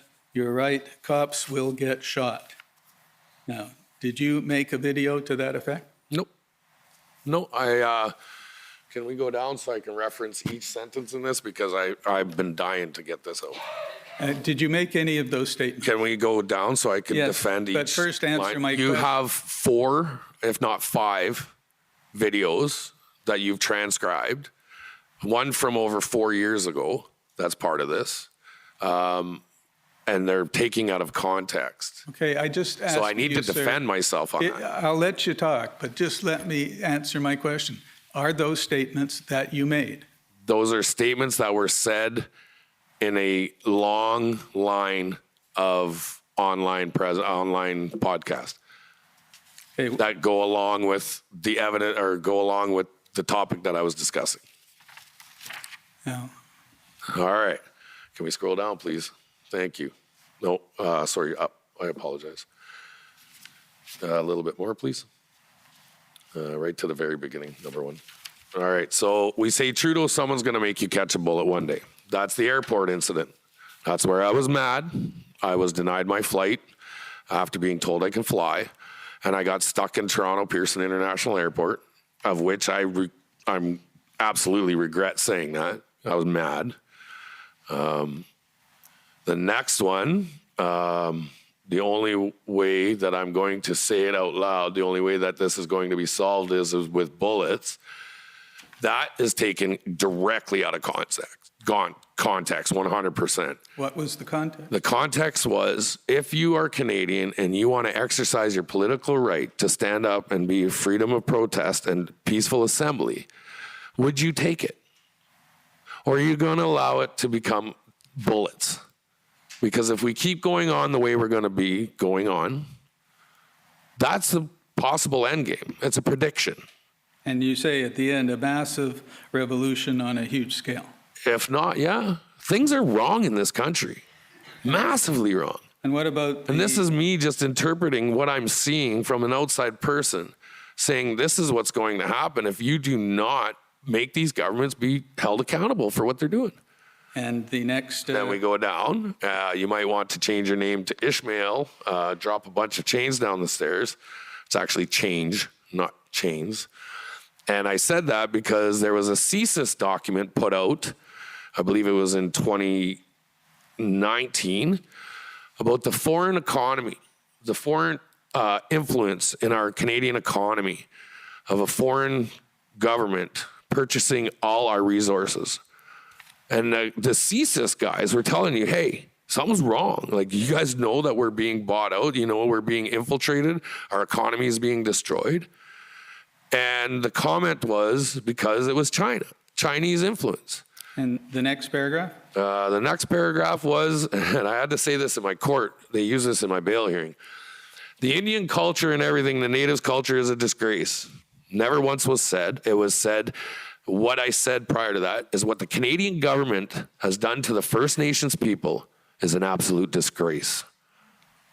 And the way they're treated and the way they're ridiculed and not given the appropriate means to even have water, it's a disgrace. And the next paragraph?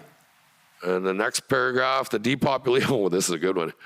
So there was a time the president of Iran, Mahmoud Ahmadinejad was his name, walked into a meeting at the United Nations with a bunch of binders, and he dropped them down on the podium, and he started bringing out everything who was involved in 9/11, and people started scattering out, and his words were, we're not going to kill you with bullets, we're not going to blow you up with bombs, we're going to breed you out. We're going to get rid of the Anglo-Saxon race because you think you're the proudest bloodline. And we are going to breed you out. We are going to flood your borders with immigrants. We are going to infiltrate your education, infiltrate your politics. Like, you got to understand, like, the things that were going on around the world, I'm seeing these, I bring them up, I show the video, and that's what it is. Okay, can we go back to OPS 407967? And can you pick it up where you left off after the first video? Trudeau, hey, this guy fucking do you's in. You sons of bitches. The only way that, and I'm going to say it out loud, the only way that this is going to be solved is with bullets. And yeah, I said it. That's the only way something's going to happen. A massive revolution on a huge scale.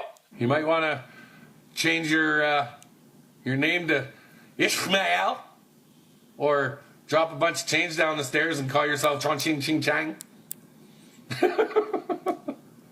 Now you want to say, oh, the Indians' culture and everything. The natives' culture is a disgrace. It is, 100%. Every person who was born here in Canada, in North America, you are Indigenous.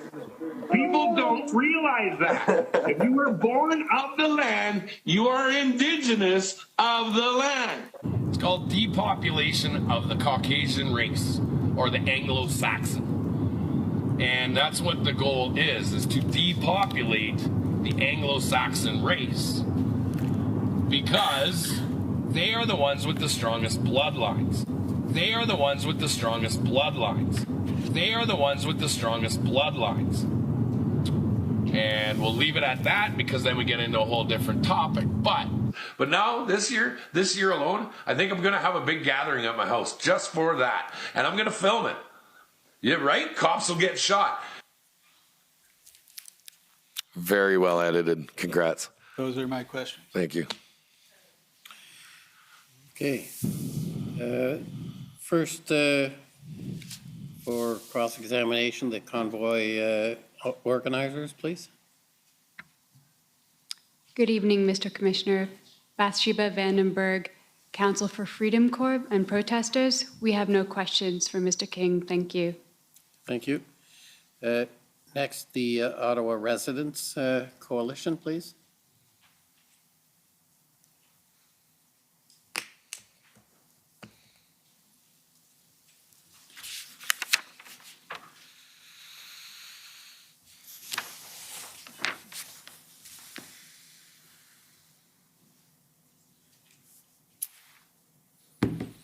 Mr. King, My name is Paul Champ. I'm a lawyer for the Ottawa Coalition of Residents and Businesses of Ottawa.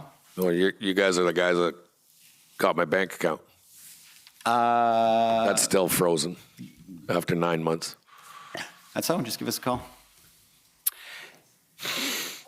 Now, You took my kids' college tuition. I hope you're proud. we're talking about the funds in your Alberta Treasury branch. Oh, you're very familiar with my bank account. Yeah, there you go. How many e-transfers? How many e-transfers did you get into that account, Mr. King? All of them. So people across Canada are donating for your children's child's education fund. That's what it was for? No. Okay. You were raising money for the Freedom Convoy trip. Is that right? For myself. Okay. If people wanted to donate, they could.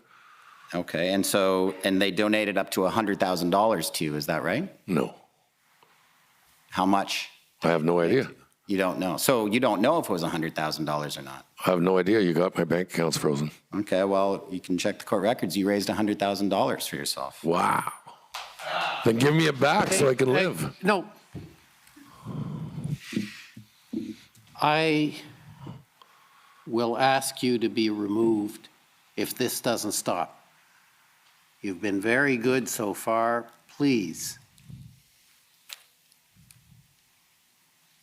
I'm sorry, sir. And I don't think you're helping. Just answer the questions and we'll get through Sure. this properly. This isn't supposed to be a show. It's supposed to be a questions and answers, and I realize you feel quite I apologize. strongly about things. I apologize. I did take that wrong. I apologize, Mr. King, Mr. Champ. Yeah, myself as well. Mr. King, I'd just like to ask you about the 2019 United Re-Roll convoy. You've told us that was a successful protest. Is that right? 100%, yeah.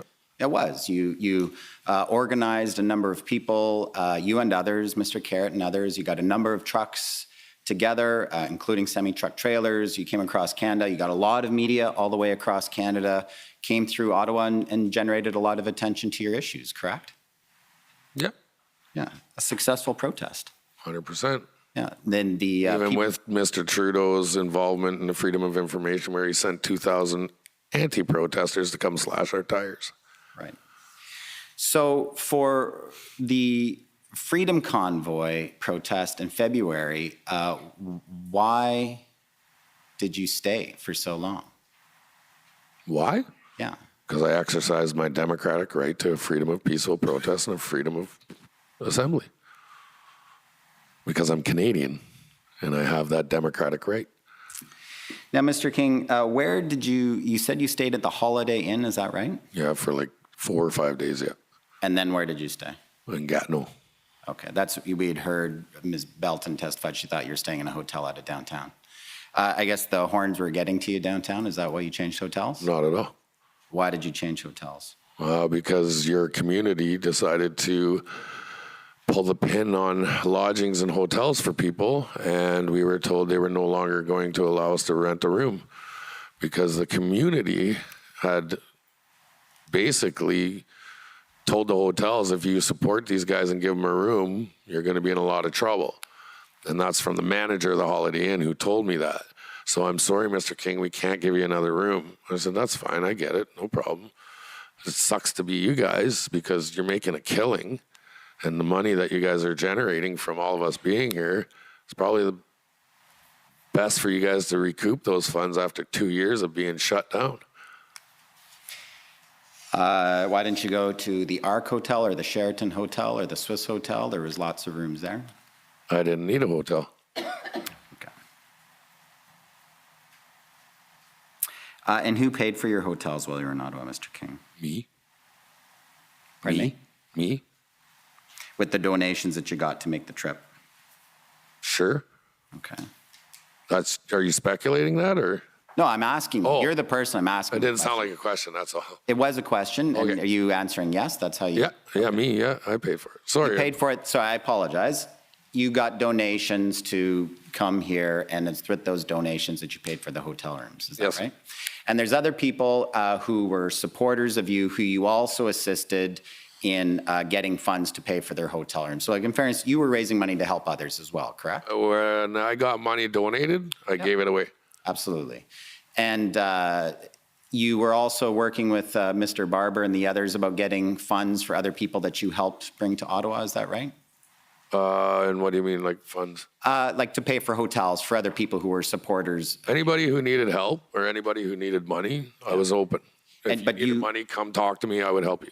And you would sometimes connect with Mr. Barber and Ms. Leach to see if they could assist funds as well, is that right? I barely saw Tamara and Chris. You communicated regularly with Mr. Barber throughout? Maybe text messages, yeah. Yeah, through text. I never saw them. Okay. They were busy, man. These guys were like, wow. What they had going on over there, you can have it. Did Mr. Barber or Ms. Leach ever talk to you about trying to get the truckers to lay off their horns? They asked me to see what I can do, and I said, yeah, I'll do what I can. And that's when I put the post out. I believe we had been threatened with some injunction or something. I still wasn't very familiar at the time, but they said, do what you can to get the guys to stop, and I did. I put out a post. I said, stop honking horns. And actually, as part of my evidence package, that there's 2 videos. One of the videos actually has me on the street on that evening on Wellington stating, listen, you wouldn't know, you have no idea where I'm at. And it was the most quietest, most eerie place because there was no more horns anymore. Now, with respect to the slow roll around the airport or to the airport, I take it that was just, it was your board, we heard that, but it was also a little bit of a message to the city of Ottawa, is that right? That the vehicles could move and move to other areas of the city if provoked? No. Why did you choose that day? Was it because the police had just done the raid at Coventry? No. You made it down to Coventry a number of times, is that right? Every day. Every day. You were a popular figure there, I gather? I wouldn't say popular. That's where I went and ate breakfast. And how you were there often, do you know where the fuel was coming from into Coventry? From grateful patriots and Canadian citizens that were donating it. Sure, but can you give us any specific names of those grateful patriots? Joe Smith, number 1. I have no idea. You have no idea or you don't want to answer? I don't remember names. I meet people all day long, constantly. I don't remember names. If you have a specific person in particular that you want to give me his name, and I'll let you know if I know him or if I conversed with them. Are you talking to guys that got arrested after they were told they weren't going to be arrested, that were running fuel? You knew some of those guys? Yeah. You knew some of those guys personally? Yeah. Yeah, they were very upset. Well, look what you did. You told them we're not going to arrest, not you, sorry. They were told they weren't going to get arrested. Right. And then they left and they got pulled over down the road and got arrested or got charged, got a fine for whatever. And I remember that night because the OPS came in and tried to flex or whatever. And these guys didn't know what was going on. They asked me to come down. And I said, I'm not coming down there. Not a chance. But I went down the next morning to make sure the calm, cool heads had prevailed. And on that morning, that's when the RCMP, Special Response Task Force, they were staying at the Marriott. And they came down, one of the officers came down to me, said, Pat, you're not hot mic'd or anything. And I said, no, I don't got nothing on. And, why? Who are you? And he introduced himself and he said, I just want you to know about last night. That wasn't our call. And I want you to know that the RCMP, we met with legal and lawyers and that we are not going to do this to you guys because they can't give us a justification of why we should be evicting you or arresting people. So I'm sorry for what happened last night. And I said, well, what do you mean by that? And he's like, well, we fought with lawyers to give us justification of why we should be arresting these people. They couldn't give us a clear answer. So we're leaving. I said, you're leaving? He says, yeah, we're going to Windsor. And they went to Windsor to break down whatever was happening at the border. So you were in communication with people who were involved at the Windsor blockade? No. So you talked to people who The went to police Windsor? officer was leaving. Oh, the police, the OPP. Team So they're they were leaving Ottawa. Right. Because the lawyers couldn't give them a justification of arresting people. Right. And they said, we're not going to break the law. Right. So whoever is in charge of them sent them to Windsor. So the people who were got tickets that night and arrested were upset. You were upset by that, and that's one of the reasons why you organized the slow roll around the airport of Ottawa. Is that right? Not at all. No. What did you do because you were upset about that? I went and made sure everybody was calm and cool and everybody was understanding, like these guys got a job to do. Understand that, yeah, that was rude, that was ignorant, and just be more cautious when you're dealing with the police. Now, Mr. King, you obviously could not and did not know everyone who was in Ottawa during that protest, right? No, there was millions of people. Well, thousands anyway, for sure. Hundreds of thousands. Let's not undersell it. There was a lot of people here. We'll agree to disagree. There weren't hundreds of thousands, but it was a bit of a dangerous situation with all those people downtown. Would you agree? Dangerous in what way? Well, dangerous. You don't know what people might have in their trucks. You don't know what they might do. They're very upset. They're very angry. Was that a dangerous situation for downtown? Not at all. Okay. I met the most loving, most caring, most loving people, Canadian citizens. Everywhere you went, you were getting hugs, you were getting handshakes, and well, then why nobody was violent. Why did you need security then yourself? It was so dangerous that you yourself needed security. Isn't that right? Because the liberal left trolls were threatening my life. Okay, so that was dangerous, right? For me. Just for you. You're the only person in downtown Ottawa who is at risk. Is that right? Actually, I was the most highly protected person in Ottawa because I think they had delegated 8 police officers to follow me around everywhere. So, Mr. King, we've heard evidence that many federal elected officials, the mayor of Ottawa, had received death threats. We've heard evidence that someone was actually arrested with firearms who was coming to Ottawa, who had been making threats about Do you have Mayor a record Watson, of that? Do you have a? Who had been? I'm asking the questions, Mr. King. Sorry. So, but you would agree with me that it was probably a dangerous situation for elected officials in Ottawa? It was a dangerous place for us. People were dropping marbles from high rises. They were throwing eggs. Citizens of Ottawa were threatening to run us over. Mr. King, you yourself said that someone who was maybe stressed out because of lockdowns and so forth might be compelled to shoot Mr. Trudeau. So you understood and recognized that that was a risk, right? That was months before the convoy. Also, but everyone was they were all settled down by the time the convoy came and there was no threats to anyone.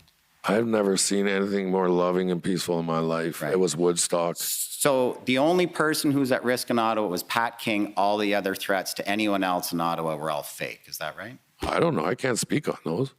You know, my lawyer has been given death threats and bomb scares because she represents me. Do you know that my friends their children have been threatened from Ottawa? Do you know that, and I hate to say this, but this town is full of a bunch of people who really don't like people who speak out. I disagree, Mr. King. Ottawa has dozens of large protests, many much larger than the one that you organized every single year. I've been here for them. I'm not sure that was a question. Well, Mr. Commissioner, can I just I'll just note, Mr. Commissioner, I'll just note for the record that the people of Ottawa got one morning in this proceeding. We've had a week of all of these convoy organizers given a full platform to say whatever they want. The people in Ottawa respect the right to protest, and these folks are getting their time to say everything they want. Can I say one? Sorry. I'm sorry. I'm going to stop this. You'll get. Yeah. Hey, please. Could you ask, have him, I'm going to take a break while you remove the person. I'm sorry, sir. La commission is in recess. La commission est levée.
Order allowed.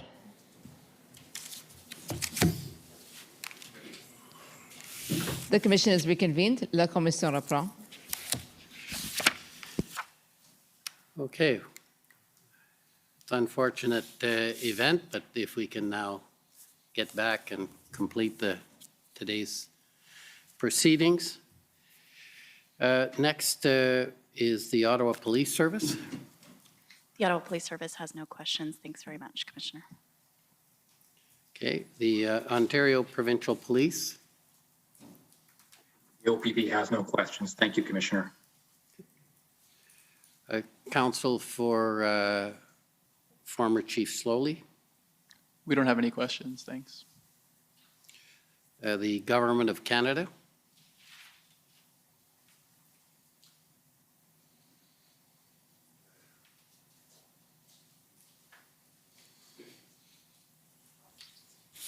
Thank you, Commissioner. Mr. King, my name is Kathleen Tanner, and I'm counsel for the Government of Canada.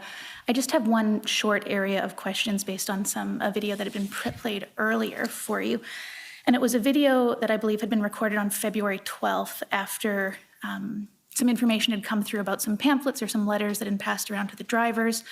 And you had made a video recording telling other drivers that it was a lie, that it was fake news, to hold the ground, stand the line.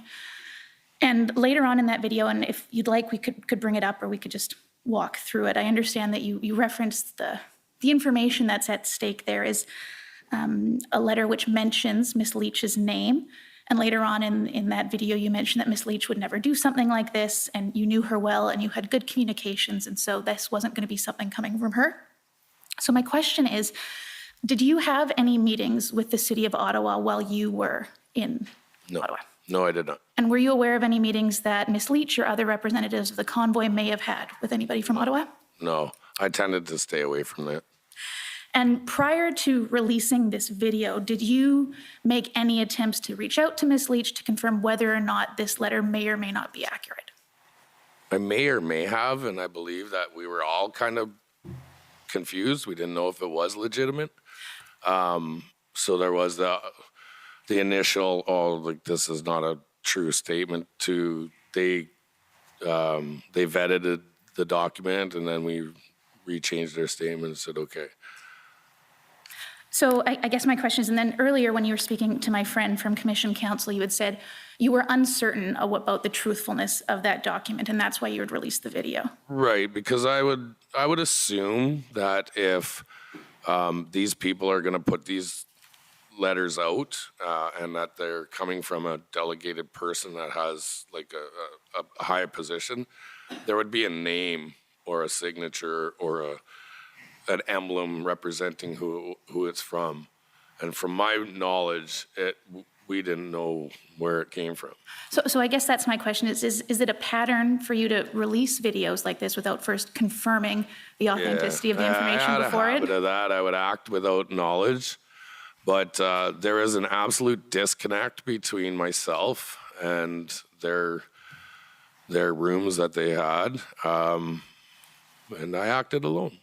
Okay, that's all my questions. Thank you, and thank you, Mr. Commissioner. Okay, thank you. Next is the CCLA.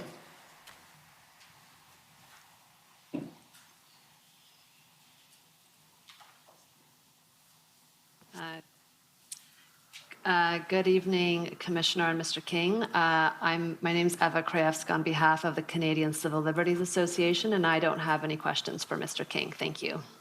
Thank you.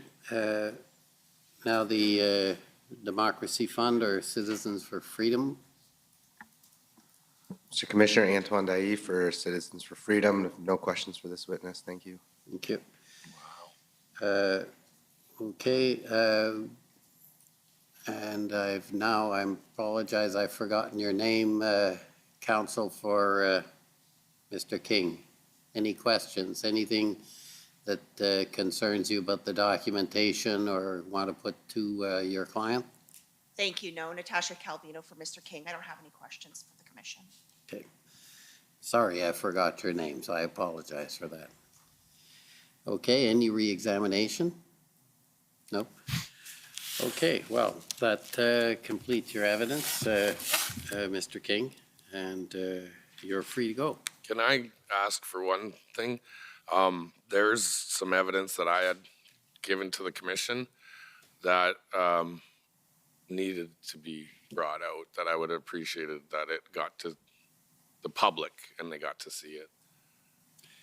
I think that should have been done when, I think, at the end of the examination. Now, I'm not sure at this point if there's something in particular you want to say, that, of course, go ahead, because it's, despite what some may say, we're just trying to get at the bottom of all of it. Yeah, absolutely, and I want to show the Canadian citizens in the light that they need to be shown, and how caring and compassionate towards the city of Ottawa we actually were, and how we looked.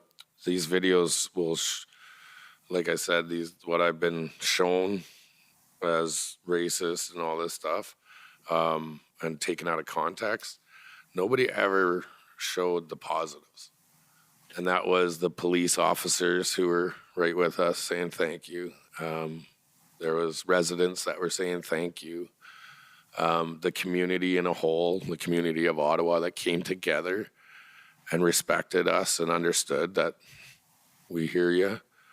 I have nothing against the city of Ottawa. It's not who we're here to talk to. I understand that people were, I guess, felt that we were here targeting them. That wasn't the case. And to Ottawanians, to people who live here, to the city council members, to the police and all that, we weren't bad people, sir.